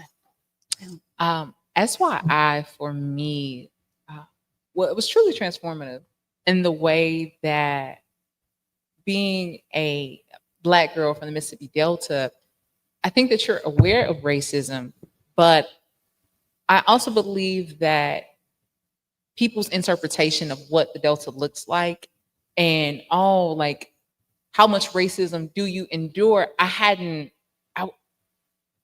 the privilege of, saying at that time, other than a few weird looks, I hadn't been, exposed to just blatant racism. And so knowing how so many different groups, not just Black people, but just so many different minority groups were disenfranchised historically, are still disenfranchised. I think that opened my eyes to my own biases, my own prejudices, that I had to work on myself. I'm a firm believer that you cannot tackle the rest of the world if your own house is dirty. And so I had to do the internal work at 16. I was worried about a lot of things, at 16 years old, especially during the summertime. But here I am, and I am having so many epiphanies about who I am, about identity, about intersectionality of not only being Black, but also being a Black woman from the South, and how all of these different identities shaped how I was going to move throughout this world. And learning that, I remember my program, it was Delta, Determined Exceptional Leaders Thriving Ahead, because I stayed in the Mississippi Delta, and I remember presenting that program. I just felt so powerful in it. And when I brought it back to Greenwood, I think I did like applications for it, and I didn't know how to use like Google Forms and stuff. I don't even know if they had Google Forms back then, but I was doing like how you fill out the lines, and I took the underscore button like 100 times just to make lines for people to write their names on it, because I was just so passionate about bringing that program to Greenwood, but also making sure that my peers saw that this is something that we can do now. Like learning from SYI, when you look at Freedom Summer and like the Freedom Riders, you don't have to wait until you're a certain age to be an activist. And your activism starts now. Like, that's my mom. Your activism starts now. It starts within, and it starts with the communities that you want to touch whenever you decide to touch them. And at 16, I decided that I wanted to be an advocate in my community. I'm thankful for the community leaders that helped me to do that, to help my community thrive. I think now, as a storyteller, I want to shine a light on the youth groups that are doing that, right? A lot of times, especially in disenfranchised areas or communities, we see news articles and it's bad, right? We're talking about poverty. We're talking about lack of education, the need for economic development. But what we forget is that so many people are continuously thriving in these spaces. They're navigating these spaces day to day. So when you read it from an article standpoint, it's like, oh, who are them? But they're in these communities and they are making that work. And so that's what I want to do. I want to highlight the people, especially the youth, that are seeing a problem and they have such a fervent desire for change, and they want to do better for their community. And I thank SYI for igniting that, the fire in me to do the work to throughout all of my years, from 2016 to like right now, still being passionate, still saying something when something needs to be said, for standing up, so yeah. Thank you. So my entry to SYI was a little different. As Susan lifted up, I was a part of the Civil Rights and Civil Liberties Club that started at Jim Hill. So we had been engaging around Mississippi civil rights history. We've been just having space, like the adults, shout out to Jake Roth and David Molina, created space for us to just be and be heard and engage around issues that matter to us. They had us registering folks to vote my sophomore year. So I was 15 on JSU's campus, asking students to register to vote so that at the time a bond referendum for Jackson Public Schools get passed, because all I was thinking about was that my middle school would be rebuilt if the bond passed, and it passed. But what also happened during that time was I registered my father to vote for the first time.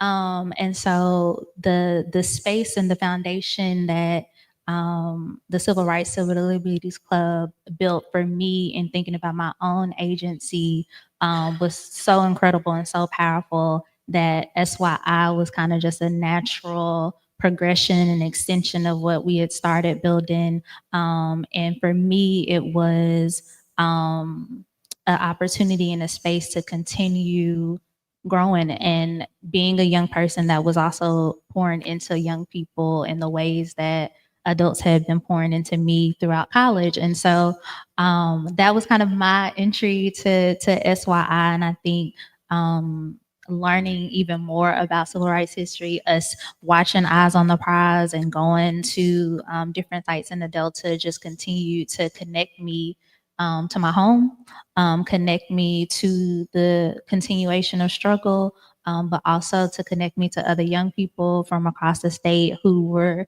like Jalen said, just trying to figure out how to do things in their communities. And so I think that continue to nurture and grow a seed that was planted in me in high school of supporting, seeing, creating space for young people, and that has been so transformative for me to today.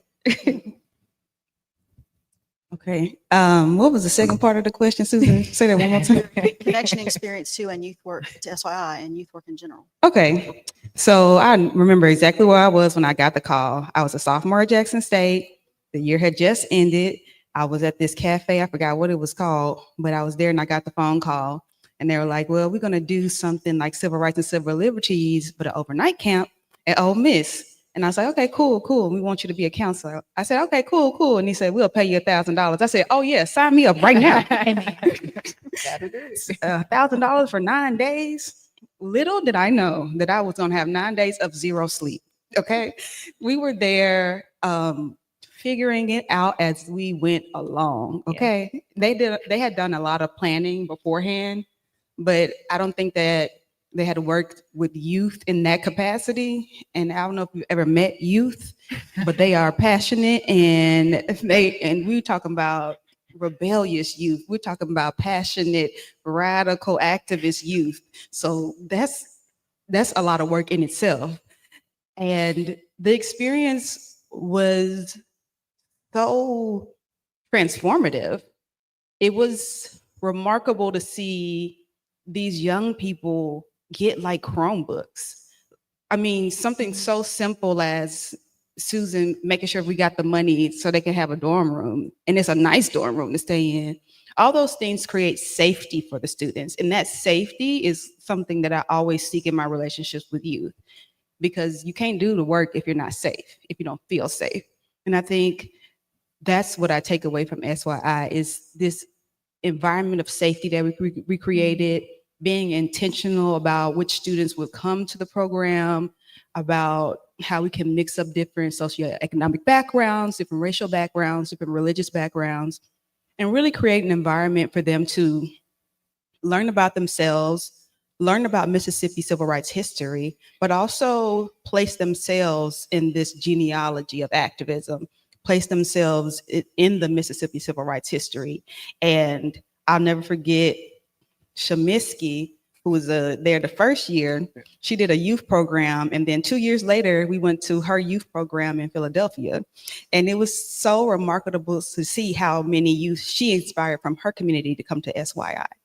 And another thing I learned from SYI is just the deep story of civil rights history. Is not about the charismatic leaders, as Susan often says. It's about the regular, everyday people who are involved in making sure people can get to voting places, making sure people have something to eat, somewhere to stay.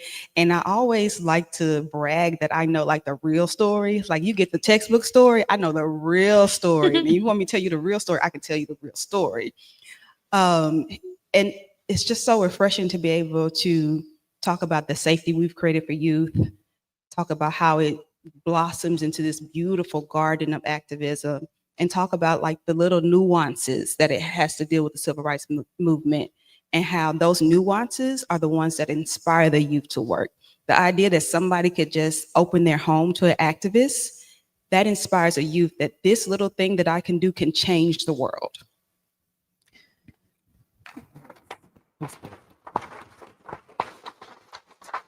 The example that you brought up of Shamiski Collier went home with Cachet Bowler, who talked her boyfriend, who had signed up to play football at Mississippi State, into going to Ole Miss, who then became the captain of the football team. So Ole Miss owes these young people several things. C.J. Miller, but they went home to work on the issue that was of most concern to them, which was the high rates of teenage pregnancy in Neshoba County. It was number 9 in the state, and at the time, Mississippi was top in the nation. So it was, number 9 in the nation, really effectively. And they worked together to create the space for young people to talk about the challenges that they faced. That Neshoba Youth Coalition still is operative today, and they have dropped their teenage pregnancy rates by 40% overall, and 50% for young Black women.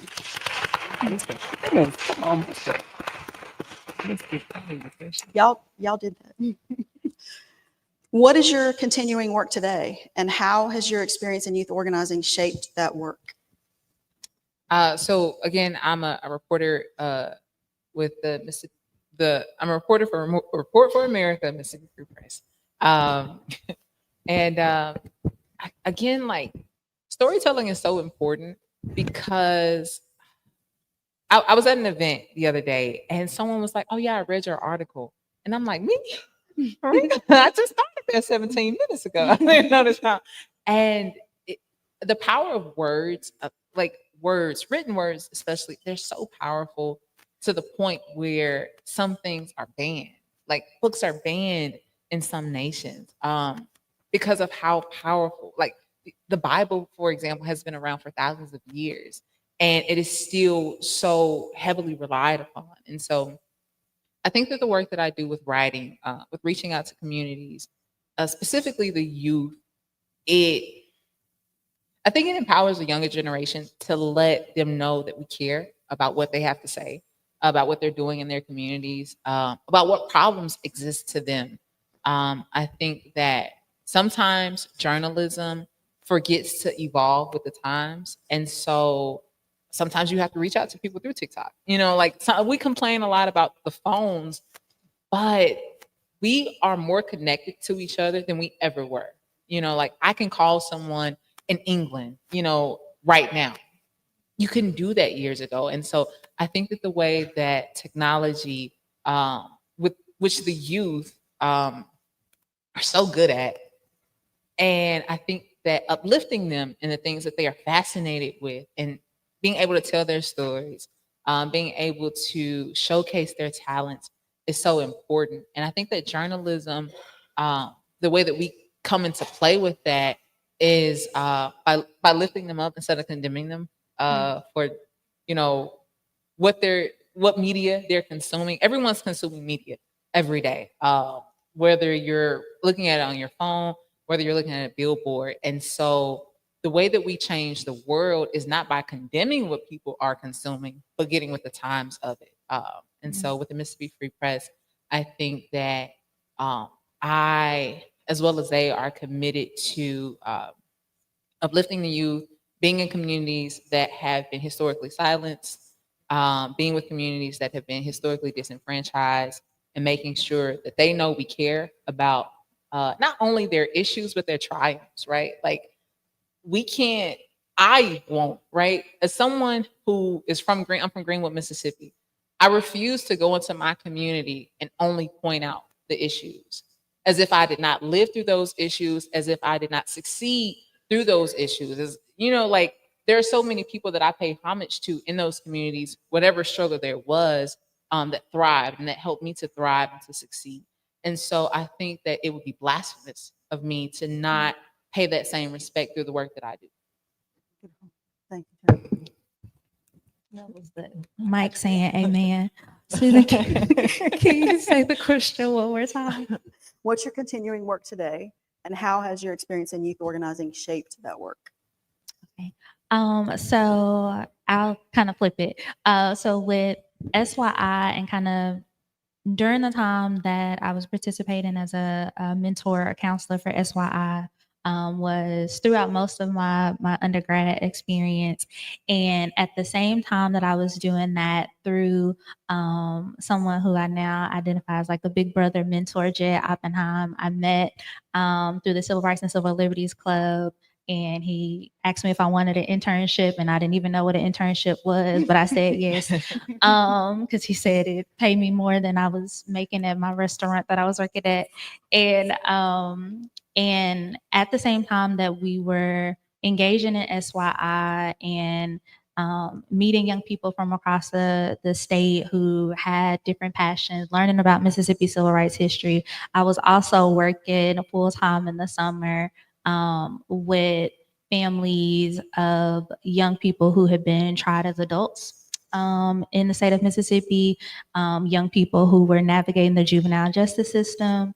And so I think the juxtaposition of, you know, being in the space of young people having opportunities to learn and be supported and nourished, and then engaging with young people and their families who have been abused and neglected and discarded by communities was a lot of me reflecting even on my own opportunities and experiences and recognizing how transformative that was for me, and thinking a lot about how to create more space for all young people to be seen and loved and cared for and nurtured and poured into by adults in their communities, regardless of what grade they make, where they come from, what they look like. And so that, I think, began to plant a seed for me of thinking about systems and structure, which has led me to the work that I do today, engaging around and supporting organizations and communities to support young people, particularly in the space of education. So thinking about coalition building, thinking about programming and advocacy and helping support communities, support young people, because for me, it was always, how can we create more systems and structures where all young people are seen and not just a few? And so that's my continuing work. I think that's what SYI and kind of all of the different points in youth organizing that I've done led me to. It's fantastic. Thank you. Renee. I like to call myself the auntie of teaching. You know how you can go to your auntie house and you can watch cable all night, eat candy and stuff? That's how I am as a teacher. And SYI really made me that way because I was a camp counselor, so I'm not really worried about whatever behavioral problems you have or like your learning curriculum or whatever. I'm gonna let you do whatever you want to do. So then we can talk about the work that we can do together. And that has been very successful for me. Children love me, you know, because I let them curse and do all the kind of stuff because I appreciate giving them the space to be themselves. And from SYI, I learned how to let people be themselves. A lot of the times when we come into being mentors or older people or people who want to teach somebody something, we try to indoctrinate them with our philosophies and our beliefs. And there's some things we can teach them, but there's so much stuff that they're born with that they already know. And if you give them the chance to just be themselves, they'll bring it out of them. They'll bring it out. They will amaze you at how much they think about the world they live in, how much they understand what's going on, even though they might not say anything about it. So that's what SYI has really helped me learn about working with youth. Is I'm a cool auntie, so that's what I'm gonna do. I'm gonna let you do what you gotta do, but then we're gonna get to the work. And in my work now, I love fundraising for nonprofits. I love getting people the money they need so they can be successful. Watching Susan that first year, like she got us Chromebooks, she got us so much stuff. They were spoiled. They had like $500 on the flex card. So they were in the bookstore buying t-shirts and books and all kinds of stuff. They were living the life. Iced coffee every morning. Every day they had iced coffee. I said, who can afford this? But her just getting the money for them so they could be able to have those things, that really inspired me to get into philanthropy and really raise money for nonprofits, because I can see the impact that it has on people. And even in my work, in my heart center work, I think I've been called to work with Black women in emotional loneliness, talking about the ways that we are neglected in both the society and family and the environment, and being able to see the youth in everybody, being able to see that inner child in everybody really makes me much more compassionate, much more patient. And that's what I've gotten from youth work. And it's been such a blessing. And before I answer the question, I was there with those cards, those flex cards that were like activated for a week before the mentors knew that we were buying things that we weren't supposed to be buying with them. They told us that they only worked at one place, and we tried them at like the bookstore and the Starbucks. And so, yes. Rebellious, active, passionate activists. And they were going to find out. The thing about that is it just proves that young people will find a way when left to their own accord. Like, Amen. all she had to do was show us how to use them. We found a way to use them in the way we needed to. Like, I still have a t-shirt and a hat that I bought, and I know I paid like $30 or $40 for it on that card then, if not more. But even those Chromebooks that we got, I remember those netbooks and going home. I did my college applications on that netbook. Like, it was 3 years later, I was still able to utilize that netbook in the LL Bean book bag that we got. And so the experience at SYI really did help to form the way I approach youth engagement now, right? I think that youth engagement equals education, exposure, and experience.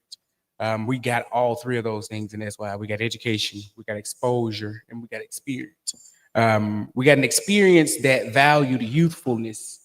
If you take a walk, if you've ever, if anyone has kids in here, I'm sure you know white walls and children don't work, right? When you give young people a crayon, they're gonna write over everything. And so, just with that in mind, and thinking about the fact that the greatest threat against truth is not a lie, but erasure, I approach the work making sure that in that experience and exposure and education, that they understand that their goal and their role here now is to take this experience and continue to write that history, continue to make sure that the history is not erased, to continue to make sure that we're fulfilling that desire that Mamie Till-Mobley had. Mamie Till-Mobley lost her only son, and she said, God took that one, but he gave me thousands more. She became an educator, someone who invested her life passion became the activation of young people in the name of her son. I had a conversation with, she formed this group called the Emmett Till Players. I had a conversation with one of the guys who was an Emmett Till player last year. I forget his name, but he's a PhD student now. And he was telling me how, a professor, I think. He was telling me how they were forced to learn Martin Luther King poems. And he was telling me how he went in one day and Mamie told him, he wanted I Have a Dream, but she gave him I've Been to the Mountaintop. And he was upset about it. And she told him, well, you go learn that and then you can have this one. And he came and he recited that poem to her. And he talked about how just the role that Mamie played and how involved she was with the young people, right? And I truly believe that it's our duty to do the same with young people today, right? 15 years ago, when I was a young person, Renee was one of those, she told you she was the auntie teacher, and she really is, right? Like, she has always afforded space for young people to wrestle with these heavy histories, but also still maintain youthfulness, right? We were in some sites and wrestling with some histories that were not easy. For some of us in the groups, this was the first time we were hearing some of these stories. But that safe place, that sense of community that the guideposts and the different elements of SYI really does create amongst young people, help us to explore those narratives in a way that didn't isolate any of us. It didn't leave any of us feeling any kind of way about history that had happened, beyond our control.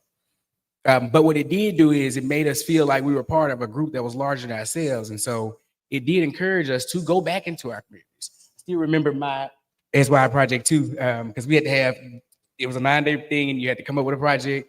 And we presented our projects at the Jackson Airport for Governor William Winters. And the name of my project was DAY, the Delta Alliance of Youth. And so I've always, from that moment, I've always carried this feeling that we could really overcome when we got together collectively. Now I serve as the youth coordinator, and I carry those things into my work. I help co-lead along with the Till Institute and the development of an Emmett Till curriculum with young people. One of the first times that young people have been put in a place to actually develop a curriculum that would be consumed by young people. And one of my most exciting moments was last year being able to start the Emmett Till Interpreter Center Youth Advisory Council. And so now we are putting young people in that position at the Interpreter Center to give voice to how it is these sites and narratives are preserved and how they're carried on. They're usually not given a place at the table. And so giving young people a place at the table really does help them to both see their place in that history, but also they really do feel in that moment their responsibility to carry their history on, to make sure that they are the enemy of erasure. Because we know that it's not enough long to remember. We have to remember and we have to act. And so that experience, those, really amazing moments of, youthfulness really did help to lead me to where I am today, this adult that really does respect young people and think that it's really, really, really important that all of us do our part to restore and preserve youthfulness. Give young people the space to be young people while also showing them their place in the history. Most of us, when we think of the Edmund Bridge and John Lewis, we think of John Lewis as the John Lewis, the older John Lewis, right? John Lewis was a youth John Lewis was a young man when he was beat on the Edmund Pettus Bridge.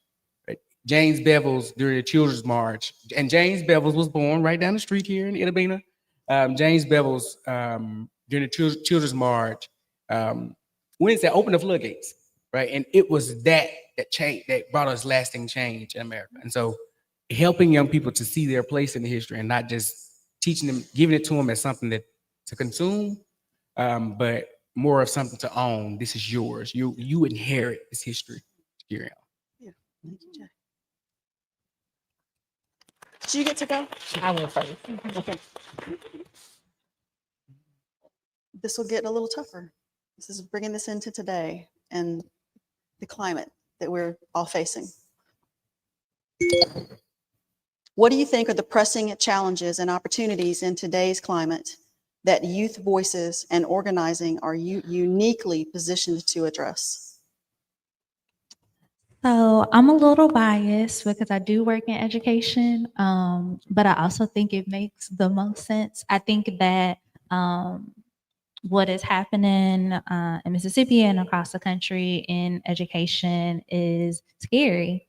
And I think though there are moments and pockets where young people are engaged or maybe asked sometimes for their opinions, I think overwhelmingly this is an opportunity to support young people creating and having space to create and name what they want for their education and what they want for their futures. And I think that we have to be intentional now, I think more than ever, of creating that space in and outside of the classroom. Yeah, because it is ultimately young people's lives that a bunch of adults are arguing about and trying to dictate, and it's their futures. It's the information and access to information that they are getting. And so I think education is a key area where not only is it important for us not to just center youth, but equip them to be leading this conversation, but also where youth organizing in general is highly needed, particularly in this moment. Thank you. So I live in DC now, and as you may have heard or read or seen, we are in a police state and some very challenging times, very stressful times, especially for activists who had studied the civil rights movement and know how these things go down. So it's stressful to watch in real time. And the way that we got there now, when I say I know the real story, this is the real story. Y'all believe what y'all want to believe. The way that we got there is because youth programming. So DC has a summer program. It's called MBSYEP. Students come to different places. They can either go to an educational class or do an internship or apprenticeship, and they get paid for the summer. So it's a certain amount of students that get to come, and they all get paid. That's a budget. City council cut the budget. Okay, so that's less youth who have something to do during the summer. Okay, that's a chance to get paid during the summer. Get paid to go to class.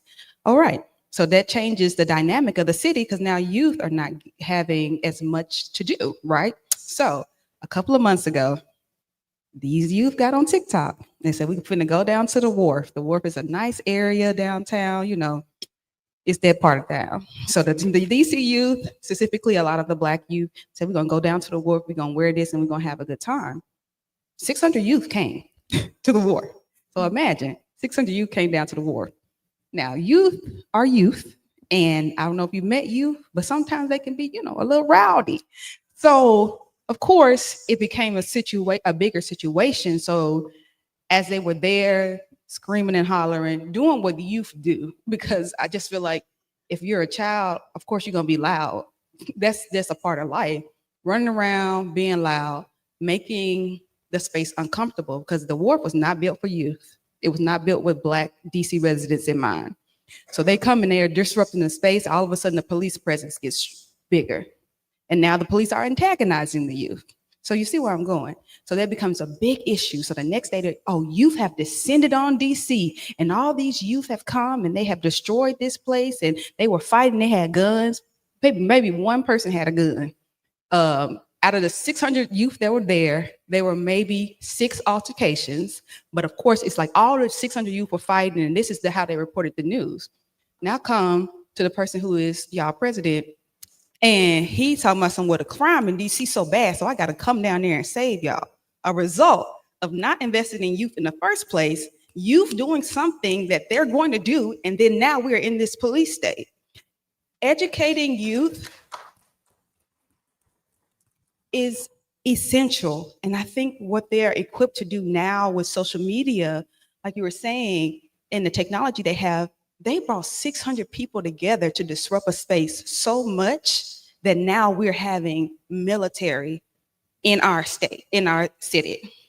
That's the power of youth, and that's something that I love to watch, especially on social media, because now that presence is meant to put up all the youth inside.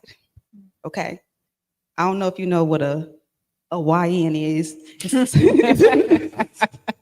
It's a certain type of Black young man. And I watched this Black man today talk about, well, all the YNs are inside now, and that thank God for the National Guard. So you're intentionally erasing the youth from the city, the people who have been there for generations, who carry this history of that city, intentionally antagonizing them, going up to groups of youth, intentionally antagonizing them and keeping them from the public spaces that they have a right to be at because they are Americans. So when I think about like what you can do now, I think just being present, being on TikTok and talking back. It's all the stuff that we were learning not to do as young people, because now is the time for them to stand up for themselves. Now is the time for us to encourage them to be present and be out loud as they are, and not the way we want them to be. Mm-hmm. To follow up behind that is kind of difficult, especially because Renee seems to have, already listened to my answer. Let's restore the sanity of youthfulness. I too we see the destruction of youthfulness and especially public spaces accessible to youth. At one time, there were public pools, there were public parks, there were these different spaces in which young people could go to, and it was expected that when they were there, they were acting like young people, right? Like, young people may be loud, they may be rowdy, but we've come to a point now where we no longer even enjoy that sound of children playing outside or children's laughter. We can no longer look at them and see young boys or young girls or young people. We see YNs, right? And what happens then is young people are continue to be cursed out to the smallest parts of our society, right? Even though they're the largest part, they carry the tomorrow. They're the ones whom we really do we need, right? Like we need them. We're going to depend on them. But none of us seem to have the patience to actually deal with them or create space for them. Most of us operate under the assumption that as adults or as people whom have lived, that we have the answers, right? And the reality is that they already have the answers, right? Give them the tools, give them the resources, create a sense of community amongst them, allow them to tread their own paths, allow them to come up with their own solutions, allow them to teach you how to teach them, right? We automatically assume that we know that we have the answers. And the truth is that no, the young people have the answers. Give them the mic. One of the things that I've seen, I talked about the curriculum project that we went through, and we never once had a complaint. And we were doing a curriculum project in 2021 and 2022, which was like the height of this critical race theory argument. And we never once had a complaint from parents. Never once. The reason we never once had a complaint from parents is because we didn't wrestle with theories, we wrestled with facts. And because we allowed the young people to teach us how much it was that they want to engage. And I have it on recording also. We recorded our sessions, but the young people told us during one of the first sessions that to take us deep in, that we can handle it. They didn't want to be pacified, and most of us as adults adulting would think that, hey, we got to slow it down. The young people can't handle this, right? They're like, no, take us in, give us the facts, right? Allow us to wrestle with that. And really being led to how it is that we as adults can show up in spaces for them and create spaces for them. But that is one of the biggest threats that's happening to them right now. It's like, no, people no longer assume what they're actually, it's not even an assumption because it's more intentional. They're being deprived of their capacity to think, brainstorm, and to make critical decisions for themselves. They're being, we are essentially subject, like treating them like young people with no agency anymore. And that is like, that's to their detriment, because if you're in a community where you're giving more guns than books, then what are you to do, right? If you're in a community where you're 14 and looked at as a YN, or someone will offer you a bullet before they offer you a bike, that's a problem. We have to be able to look at young people and see young people, because usually when we see young people, we see creativity, we see all these exciting things, right? Like the Googles. But now we look at them and we are acting we're doing exactly, following the same path that led to the murder of Emmett Till, right? Like death of innocence. I mean, not death of innocence. Black Monday was not about grown people. It's about high school children, right? The problem was integration of high school children, the fear that they would be savages. Emmett Till is still referred to this day as 14-year-old man in the state of Mississippi. Textbooks, like, he was a boy. He was a young boy. He was a child. And so I think that it's important that we create space for them to be able to operate in their youthfulness, safe space that's safe to be a young person, right? That's safe enough for a young Black boy. Growing up, I was never allowed to play with water guns or any play gun, because my grandmother always feared that someone would think that it was the wrong thing and take it the wrong way. We should get to a place where a black boy can walk down the street too with a play gun, and and not have to worry about the loss of life, right? And so creating those safe space for young people and allowing them to lead up is it's the only thing possible for us to save it. Thank you, Jay. Thank you. That's great. I remember when the Supreme Court overturned affirmative action. I was sitting, I was watching CNN and I was eating oatmeal, and I'm like, Mom, I'm getting old. Like, what am I doing? But my mouth dropped because I'm like, for real? In real time, in 24, 23, 24, something like that. I'm like, in this year, this is happening. And then I can't remember when Roe versus Wade got overturned. And then the attack on DEI and critical race theory, the attack on LGBTQ marriage and everything. And when I first see these things, right, my first thought is not per se me, but the generation that's coming up, right? Like, I went to the University of Mississippi for free because I've been disenfranchised, right? Yes, because I'm smart, because I'm intelligent, because I can articulate, but a space was saved for me because historically those spaces were not, specifically at the University of Mississippi. And so the way that I see these things happening in real time at this specific time, where I feel like sometimes we forget that we're still fighting for freedom, right? Like the work of our ancestors is not done, but it's supposed to be continued through us. Like, we are supposed to be carrying a torch, not blowing it out. And so I look at that and I'm so fearful for the younger generation. But in that fear, looking at the generation coming up, they are wild, but beautifully wild. Like, they are rebellious, but beautifully rebellious.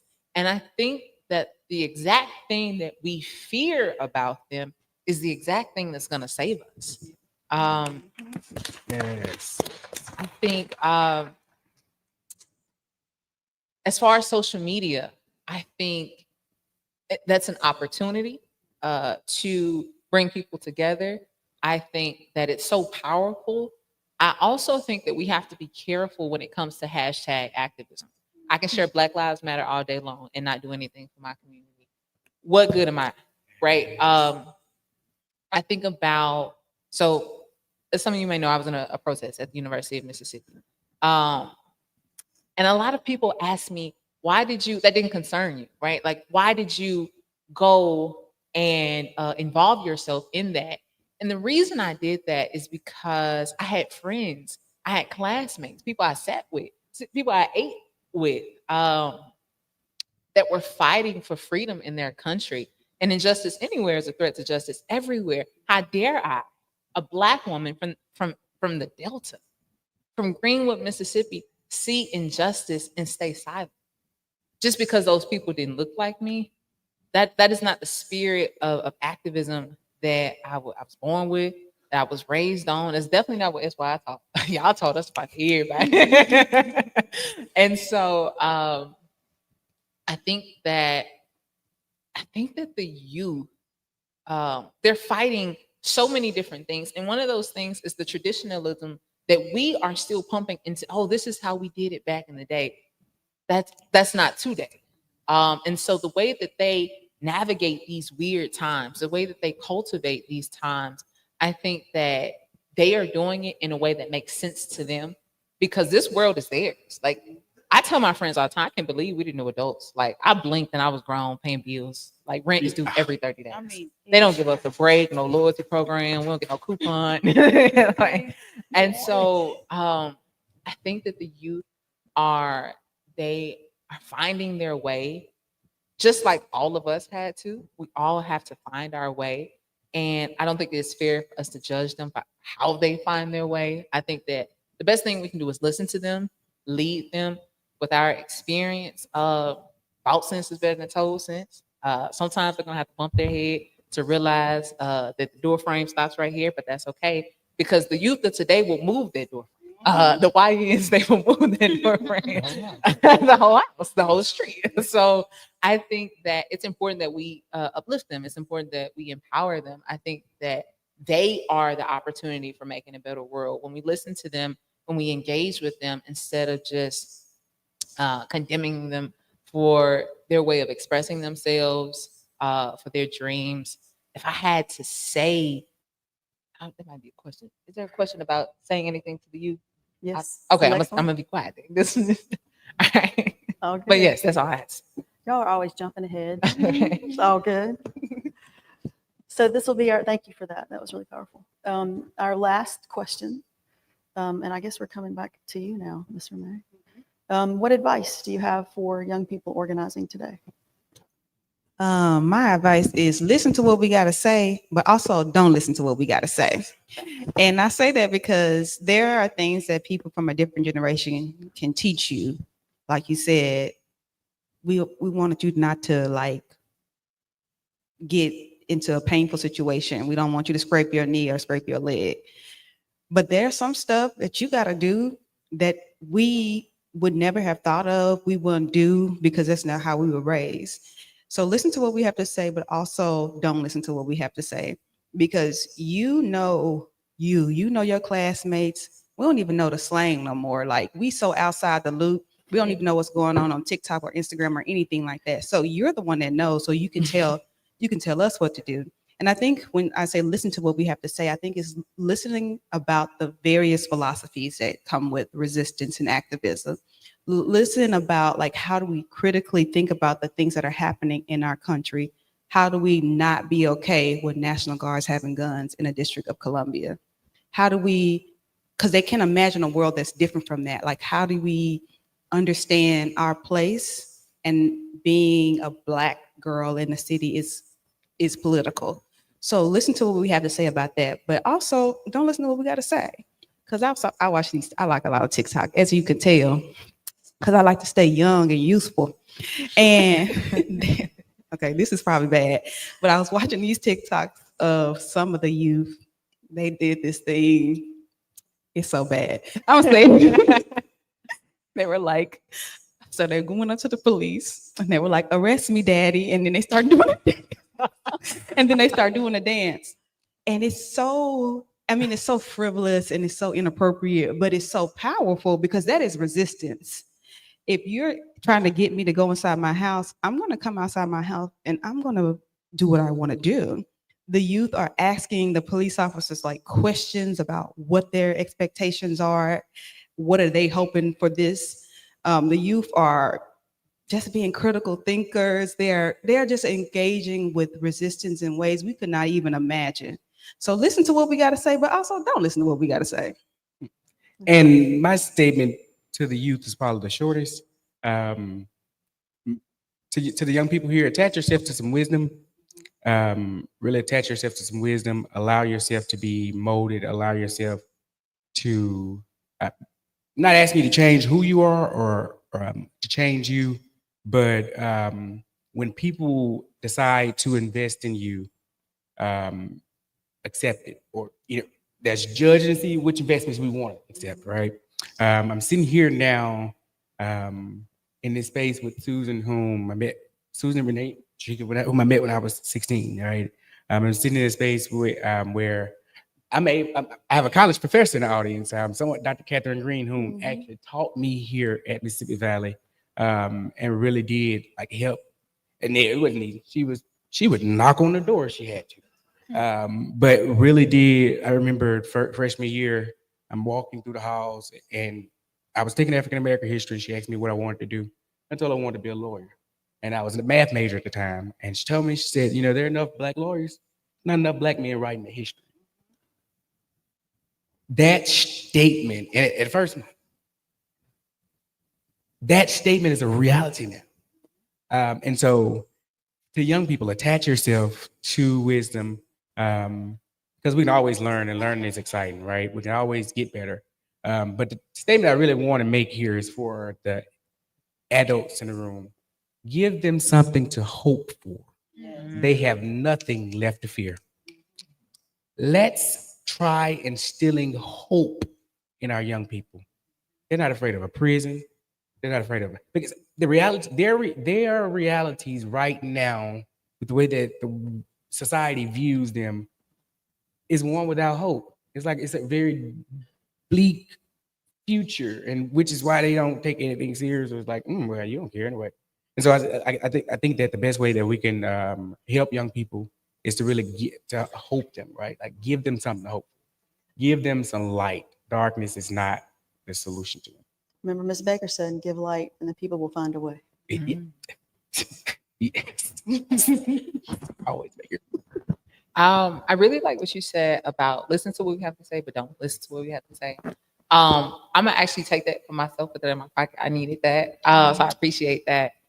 Before I became a reporter, I used to sell cars at Cannon Chevrolet. Y'all might have seen me on a commercial. I had a guitar that my best friend bought. I do not know how to play guitar, and I can't sing, and I marketed that. I used to make like little videos singing and playing the guitar, and it just sounded bad, but it was funny. Like I've always been funny, so thankful for that. And I've always like been in the community, like doing stuff. I graduated, from Valley. I went to the University of Mississippi, just, always doing stuff. And when I graduated, I didn't have a job. Like luckily I was at my mom's house chilling, but that was getting old. And I'm like, I've always been, independent and, on my own and everything. So I was looking for a job. I was applying, and I was just getting tired of it. Thank you for applying. Unfortunately, we found, just say the email for real. Just call me and be like, nah, we got somebody else. And so I went to Cannon Chevrolet, and I will always shout them out because I didn't know anything about selling cars. The only thing I knew about a car is how to put gas in it. And I did know the difference between 87, 89, 93 diesel. Like, yes, I know it now. Because that was going to be a very expensive mistake at a dealership. But people would come to the dealership and they would say, "What are you doing here? Like, why? You're so smart. What are you doing here?" And when I first started working there, I was ashamed to say that I was a car salesman. I'll just be honest, because I felt like I had fallen from glory. Like I was just this person who was just kind of like always doing these great things. And now I'm selling cars. And I think that I know that one, that was a very humbling moment for me to one, be appreciative of the opportunities that God gives you because you had a job. You were making an honest living. Amen. And two, like I didn't have to do any hard work. Like it was just, I'm just talking to people, you know. Probably people cuss me out. Like I don't want to buy no Tahoe, but that's okay. Cause somebody will.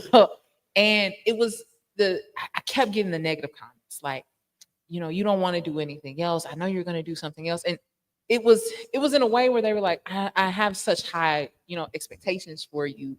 Why aren't you meeting my expectations for you? But there were so many comments like that and very few job opportunities, very few connections and say, you know what, I have a friend in this, you know, this department. Let me go ahead and connect you. And I say that to say, as a younger person, there are going to be adults. There are going to be, you know, like people from, you know, older generations that have these expectations for you, but you got to live your life. You got to pay your bills. You got to put gas in your car. Gas steady going up. Groceries high. Like you have to live your life for you. So yes, take the wisdom from the older generation, but also understand the place that you are in right now. Be appreciative of the journey because the side quest, that's what really makes you more well-rounded. I learned so much selling cars. About credit, about how to talk to people, about how to be more personable, about not judging people, right? Like everybody has a situation, and a credit score will humble you in ways that you just don't even know how. But you know, not only telling people like you can't, you know, buy something, but educating them. Like I always felt like I was educating people and not making them feel bad for living life. And so I learned from looking at so many different credit scores. Right? And I know it's long. Looking at so many credit scores from people who are older, I'm like, well, y'all still kind of making mistakes as adults. So I can fumble around a little bit. You know, I'm chilling right now. I'm good. So obviously there's still time for us to make mistakes. If you're young, you're going to make mistakes, right? Like you're going to bump your head. You're going to do things that you regret. My advice that I give to myself and to other people, do something that you're going to regret the next day, but not the next year. Yeah. Like, you know, like I shouldn't have did that yesterday, but you forget about it. You can laugh about it the next month because that's important. But you're paving your way. Be rebellious. Ask questions. Challenge the system because that is the way that change happens. I think about like gym stuff. Like in order to like build muscles, you have to break the ones that you already have. In order to build better systems for tomorrow, you got to kind of shake up the ones that are in place. And everybody's not going to like that. And the process of that is going to hurt. It's going to be uncomfortable. It's going to be painful. But in the end, you're going to come out better. You're going to come out stronger. And you're going to create a world where people that look like you and people that don't look like you find safety. They find an oasis. They feel love. So, yeah, I really like your point about that. That's why. And go to Cannon Chevrolet. Nobody beats the Cannon dude. Nobody. Not the slogan. Yeah, I think I would echo all that's been said. I think in thinking about especially the listen to us but don't really listen to us, and add into that of like take the wisdom, but live your life. Like I think in that space is using and taking the lessons that can help you go further faster, that can help you navigate and troubleshoot some problems that you don't have to spend all this time on. If you do link up with someone, get some of that wisdom, and allow that to guide you. I think one of the other things that I was thinking about is staying rooted and whatever is your foundation, but find that foundation and stay rooted in it because we all are living in some wild times, right? And as has been lifted up throughout today and even on this panel, like the fight for freedom, the fight for justice is a continuing one. And we have to stay energized for it. We have to keep renewing ourselves to be a part of it.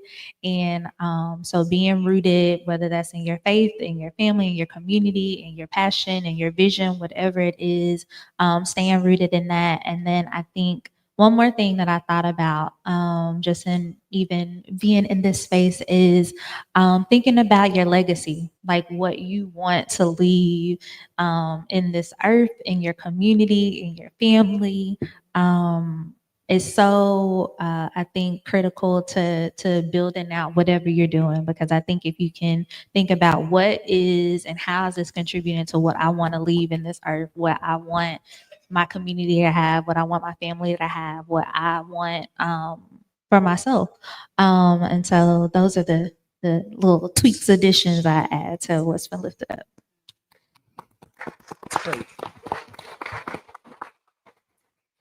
You know, the journalist Bill Moyers did an interview with Wendell Berry, who's one of my favorite writers, and these folks have heard me quote him often. And Berry writes a lot about hope and about having the long view. And Bill Moyers said, you know, you sort of talk about kind of believing in people and trusting people, but how do you trust people? They're mercurial, they're messy, they're self-destructive, they let you down. You know, how do you trust people? And Wendell Berry said, I don't trust people. I trust some people. And I'm very glad that you have gotten to meet the people that I trust. Will you please join me in thanking them? Thank you, too. Thank you. Renee. Oh, take the picture. Is that what we're doing?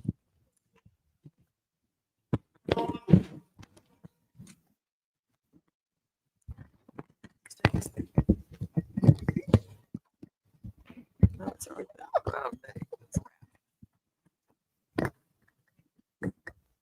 I'm really looking.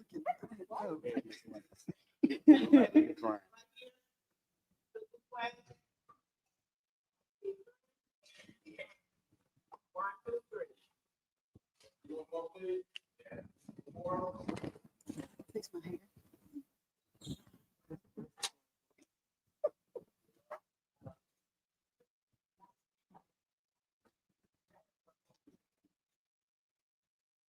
Thank you. Thank y'all.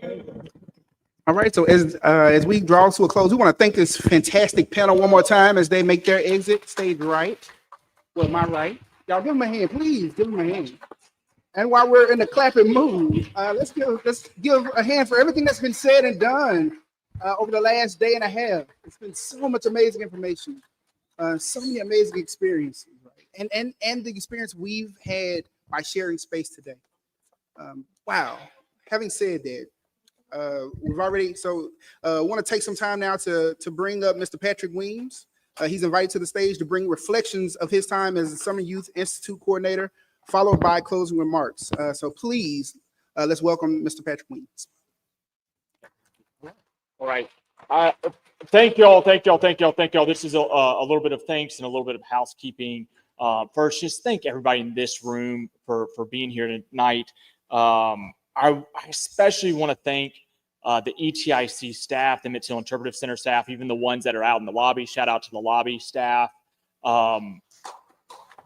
Incredible amount of time has gone into planning and putting this all together.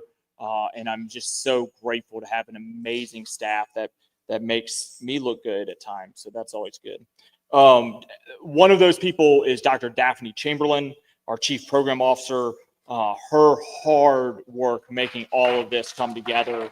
So just a way, if they could staff wave, thank y'all. Cynthia Palmer, who accepted the invitation to be the coordinator for this event. All of her experience with so many events throughout Mississippi honoring Mississippi civil rights movements. And next, I want to thank the Fahrenheit Collective, who did a lot of these image and all the things in your bag out of Jackson, Mississippi. Fahrenheit Collective, we really thank them for all their hard work. Next, I just want to thank our partners, and we have many, including Mississippi Valley State University. This is the 75th anniversary of this institution. They also have a football game going on, apparently. So Lots happening this weekend, and for them to allow us to have this space and to partner with us was amazing. Other partners, the Greenwood Convention Bureau, Main Street Greenwood, the Veterans of the Civil Rights Movement, the Episcopal Diocese of Mississippi, Mount Bayou Museum, National Park Conservation Association, the National Park Service, and we together creating change. Just amazing collaboration to pull all this off. As you guys surely have by now, there are surveys. We want to make these programs even better. This is not the first and won't be the last, so please give us feedback. We have a very amazing event tonight that Main Street Greenwood is putting on. It is a tribute at 6:30 p.m. at the Greenwood Emmett Till statue. And this will be a candlelight tribute to Emmett Till. I think you'll really want to come out there tonight. We also invite you guys to join us tomorrow for the memorial service at the barn in Drew, Mississippi. Transportation service will be provided at the Drew, at the Armory on Highway 49. There's not enough parking out there. The grass is wet. So the idea is that we're going to park at the Armory in Drew. We will shuttle out to the barn to have a memorial service. And then there will be a return back for a lunch. All of those details are in your packets. It's on our website, emmett-till.org. Thank you. We'll see y'all tomorrow.